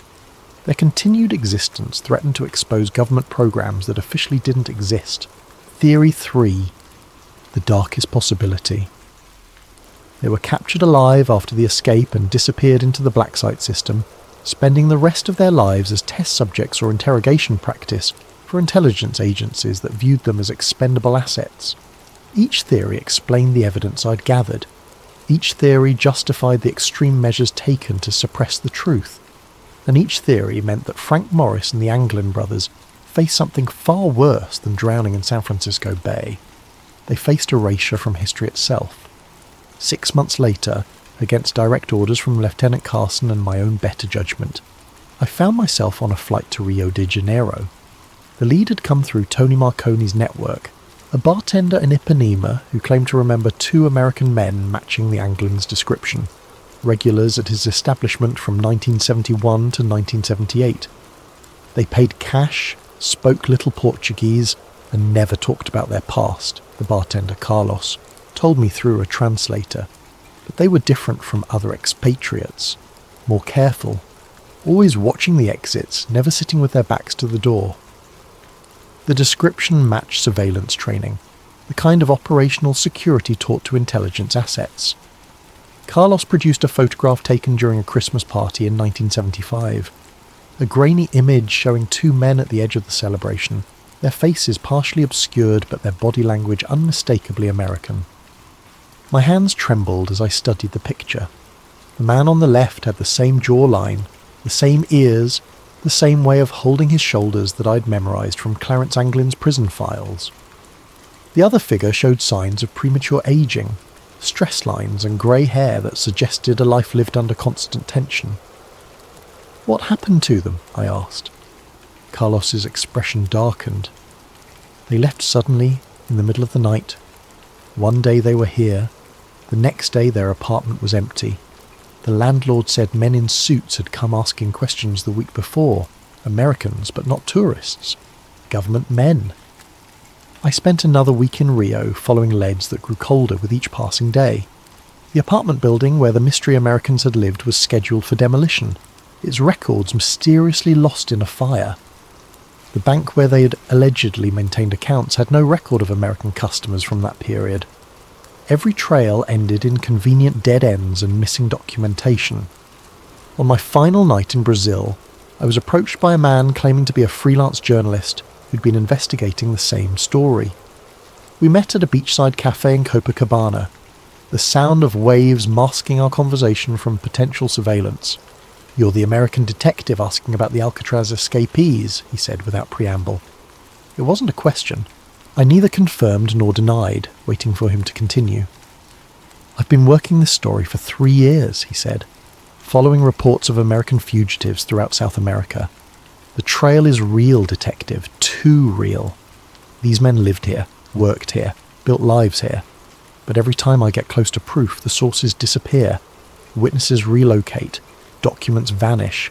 I've had my hotel room searched, my phone tapped, my sources intimidated." He slid a manila envelope across the table. "This is everything I've gathered. Photographs, witness statements, financial records, hidden in different locations for 3 years, copied and recopied to prevent loss. It's yours now." "Why?" "Because I'm done." Yesterday, I received a visit from 2 men with American accents and no identification. They politely suggested that my investigation was endangering people I cared about. They showed me photographs of my sister's children playing in a park in Sao Paulo. Very clear photographs. Very recent photographs. The envelope contained a treasure trove of evidence. Bank records showing regular deposits to accounts held by men with obviously false Brazilian identities. Employment records from construction companies that had hired American workers without proper documentation. Hotel registries with signatures that bore striking resemblances to handwriting samples I'd obtained from Alcatraz. Most compelling was a photograph dated 1976 showing 3 men at a construction site in the Amazon basin. 2 matched the Anglin brothers' physical descriptions. The third was older, lean, with the kind of penetrating stare I remembered from Frank Morris's mugshot. All 3 wore work clothes and hard hats, looking like ordinary labourers except for their distinctly American postures and expressions. But like every other lead I'd followed, this one ended in frustration and fear. When I tried to contact the construction company, I learned it had been dissolved in 1979. The site where the photograph was taken was now underwater, flooded by a dam project that had relocated the entire local population. The pattern was always the same. Evidence of survival followed by systematic elimination of that evidence. Either I was chasing ghosts or someone with vast resources was staying 1 step ahead of every investigation. My flight back to San Francisco was delayed by mysterious mechanical problems. During the 6-hour layover in Mexico City, I noticed the same 2 men in different locations throughout the terminal. Always at a distance, always watching, never making direct contact. When I finally boarded the plane, they weren't among the passengers. Lieutenant Carson met me at San Francisco International with news that made my blood run cold.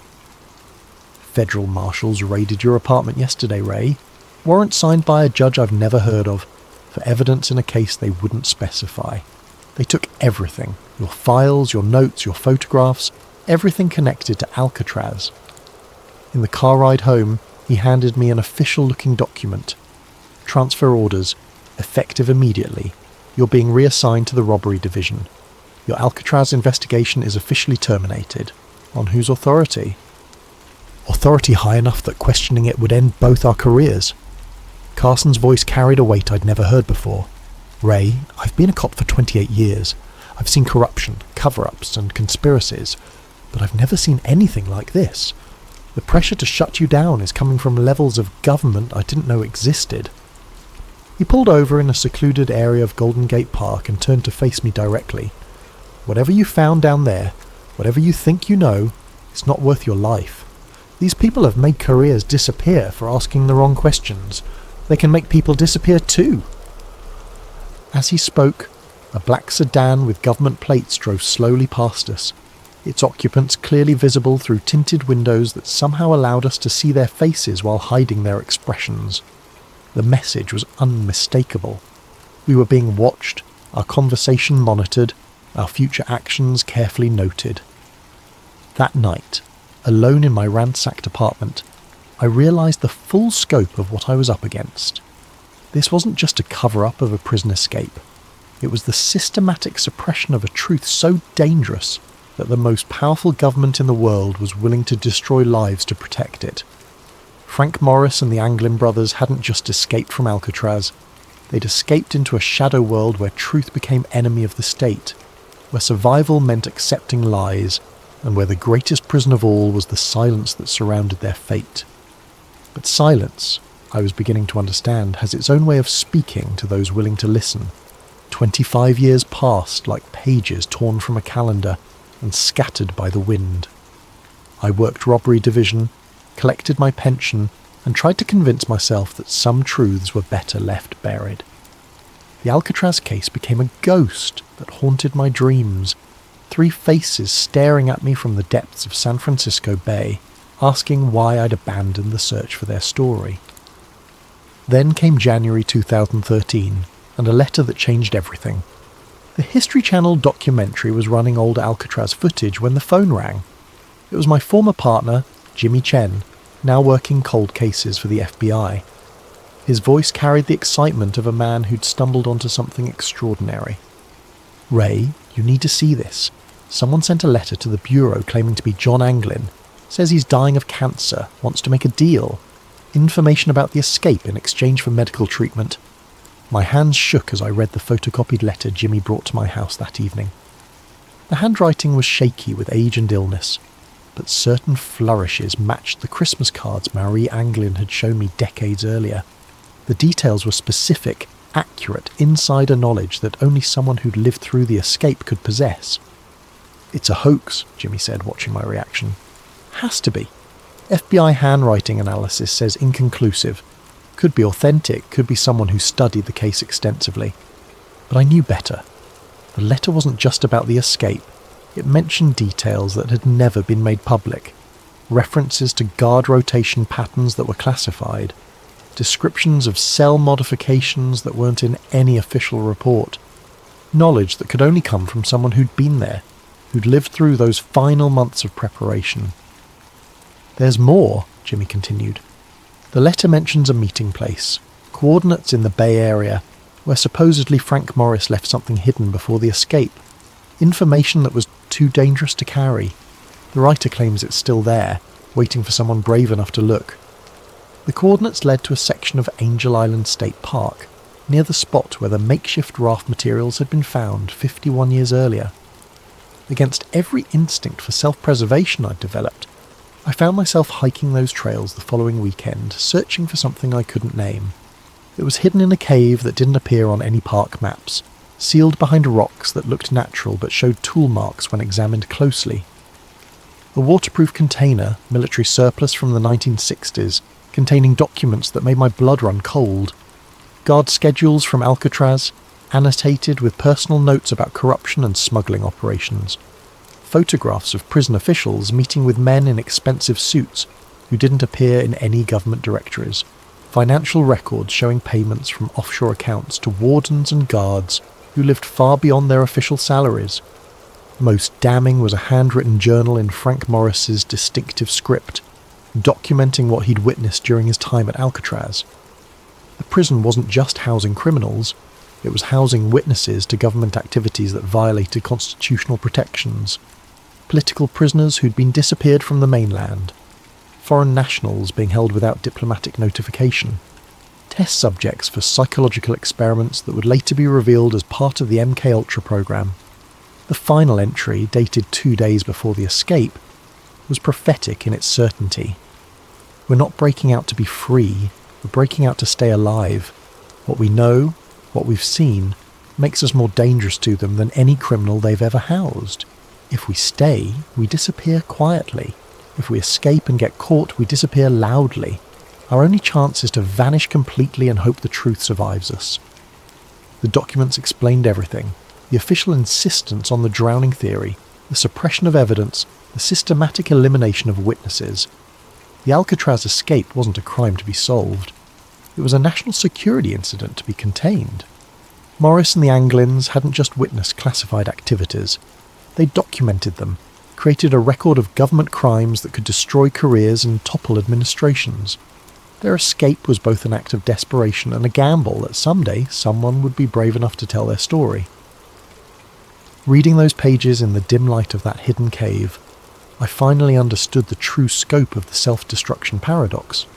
The very actions taken to hide the truth had preserved it. The efforts to silence witnesses had created evidence. The attempts to erase history had documented it in detail. But understanding the truth and proving it were different challenges entirely. The men who'd orchestrated the cover-up were dead or retired, their crimes protected by classification systems and institutional amnesia. The witnesses were gone, scattered or silenced by 5 decades of systematic intimidation. Yet the letter kept haunting me. Someone claiming to be John Anglin, dying and desperate, reaching out across 50 years of silence to offer one final revelation. The FBI had dismissed it as a hoax, but their dismissal felt too quick, too certain, too reminiscent of the patterns I'd seen decades earlier. Late at night, when the pain in my chest reminded me of my own mortality, I wondered about the fates of 3 men who'd gambled everything on an impossible escape. Had they found freedom in the jungles of South America? Had they lived out their days under assumed names, carrying secrets too dangerous to share? Or had they been caught, disappeared into black sites where their knowledge died with them? The letter writer claimed John Anglin had survived into the 21st century, living with the weight of knowledge that could never be shared, watching as history branded him a criminal, while the real criminals wore badges and held office. If true, it was a torture more cruel than any prison cell, to know the truth and be unable to speak it, to carry justice in your heart while injustice wore your name. I kept the documents for 6 months before making my decision. They couldn't stay hidden. Too many people had died to protect these secrets, and too many others deserved to know the truth. But releasing them publicly would accomplish nothing except getting me killed and the evidence destroyed. Instead, I chose a different path. I copied everything, hid the copies in locations scattered across the country, and left instructions for their release upon my death. If the government wanted to suppress the truth, they'd have to do it posthumously, when I could no longer be intimidated or eliminated. The original documents I returned to their hiding place on Angel Island, along with my own written account of the investigation.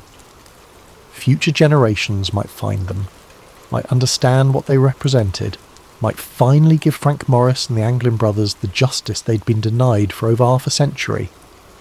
But justice, I was learning, was a luxury the living could rarely afford. It was a gift we could only leave for the dead, a truth we could only speak when our own voices had been silenced. The morphine makes it difficult to focus, but I need to finish this recording while I still can. The doctors say hours now, maybe a day if I'm stubborn enough to fight the inevitable. I've been fighting for 78 years. What's one more battle against the darkness? I've spent 53 years carrying the weight of what I learned about Frank Morris and the Anglin brothers.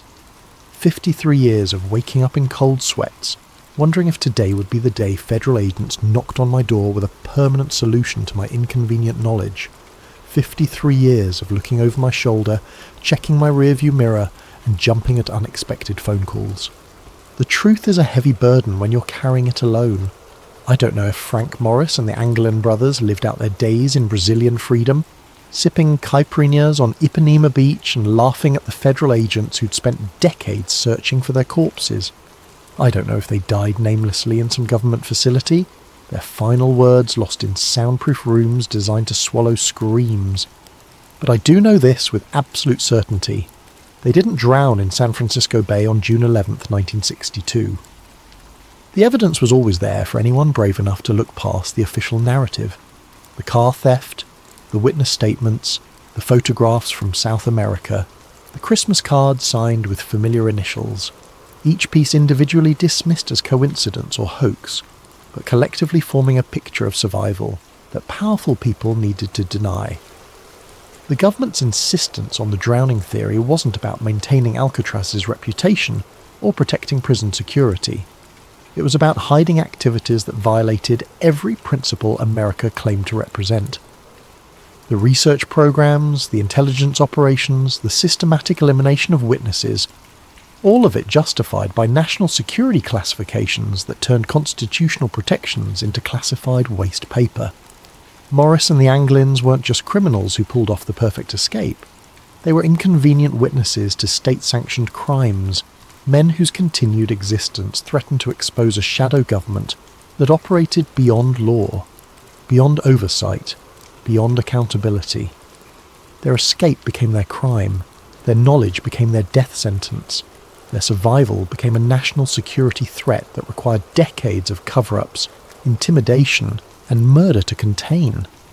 I've left evidence of everything I'd discovered, hidden in multiple locations protected by legal arrangements that will trigger automatic release upon my death. Some truths are too important to die with the men who discover them. The morphine is winning now, and the room is getting darker. But before I fade away, I want to leave you with this final thought. Alcatraz was never escape-proof because its walls were too high or its waters too cold. It was escape-proof because the government made survival more dangerous than imprisonment, freedom more terrifying than captivity. The greatest prison isn't built with stone and steel. It's built with silence and fear, with official denials and convenient accidents, with careers destroyed and witnesses disappeared. Frank Morris and the Anglin brothers didn't die in San Francisco Bay. The Bay didn't kill them. The silence did. And silence. Silence is the strongest prison of all. But even silence eventually comes to an end. Recording ends with the sound of steady breathing that gradually grows fainter, until only the mechanical hum of hospital equipment remains. Found among Detective Raymond Kowalski's personal effects, along with detailed instructions for the release of sealed documents and recordings. To whoever finds this recording and follows the trail I've left behind, my name was Detective Raymond Kowalski, badge number 2847, San Francisco Police Department. I died on December 20th, 2021, at 3:17 a.m., alone except for the ghosts of 3 men whose story I spent a lifetime trying to tell. If you're reading this, it means the legal mechanisms I put in place have been triggered. Safety deposit boxes in 7 different states will have been opened. Law offices in 4 different cities will have released sealed documents. Digital files stored in multiple secure locations will have been automatically transmitted to journalists, historians, and government oversight committees. I've spent 53 years preparing for this moment, the moment when my voice could finally break the silence that has protected one of the greatest cover-ups in American history. The documents you now have access to represent only a fraction of what was hidden. For every piece of evidence I managed to preserve, dozens more were destroyed by people who understood that truth was their greatest enemy. But what remains is enough. Enough to prove that Frank Morris and the Anglin brothers survived their escape from Alcatraz. Enough to demonstrate the systematic suppression of evidence by multiple government agencies. Enough to show that the official narrative was a carefully constructed lie designed to protect state secrets more valuable than human lives. I need you to understand something. The men who orchestrated this cover-up weren't comic book villains twirling their mustaches in shadowy rooms. They were patriots in their own minds. They believed that protecting classified operations was more important than acknowledging 3 escaped prisoners. They convinced themselves that national security justified any level of deception, any amount of witness intimidation, any degree of evidence suppression. They were wrong. In a democracy, truth cannot be classified indefinitely. Justice cannot be postponed forever. The families of Frank Morris and the Anglin brothers deserve to know their fates. The American people deserve to know what their government did in their name. History deserved an accurate record, not a convenient fiction. I've carried this burden alone because I was afraid. Afraid of losing my pension, my reputation, my life. Afraid of being dismissed as a conspiracy theorist or a disgruntled cop. Afraid that speaking the truth would accomplish nothing except getting me killed. But fear, I've learned, is just another form of prison. And like Alcatraz itself, it's only escape-proof, as long as you believe the walls are stronger than your determination to break free. To the families of Frank Morris and the Anglin brothers, your loved ones were not the criminals history has made them out to be. They were witnesses to government crimes who paid the ultimate price for their knowledge. Whether they found freedom in South America or died in government custody, They deserved better than 50 years of official denial and systematic character assassination. To the government officials who will undoubtedly attempt to discredit these revelations, your time is over. The men who created this cover-up are dead. The operations they were protecting have been declassified or exposed through other channels. The only thing your continued denials accomplish is further damage to public trust in institutions that have already lost too much credibility. To the historians and journalists who will investigate these claims, be careful, be thorough, be brave. The people who killed witnesses and destroyed evidence may be gone, but the systems they created to protect state secrets remain in place. Truth-telling is still a dangerous profession in America. To Frank Morris, John Anglin, and Clarence Anglin, wherever your final resting places may be, your story is finally being told. Your truth is finally being spoken. Your silence is finally being broken. You escaped from Alcatraz on June 11th, 1962. You survived the waters of San Francisco Bay. You lived beyond that night, whatever your ultimate fates may have been. History will remember you not as the criminals who failed to escape, but as the men who succeeded too well for the government's comfort. Your greatest escape wasn't from prison. It was from the official narrative that tried to erase you from history. That escape, at least, was permanent. Final statement for the record.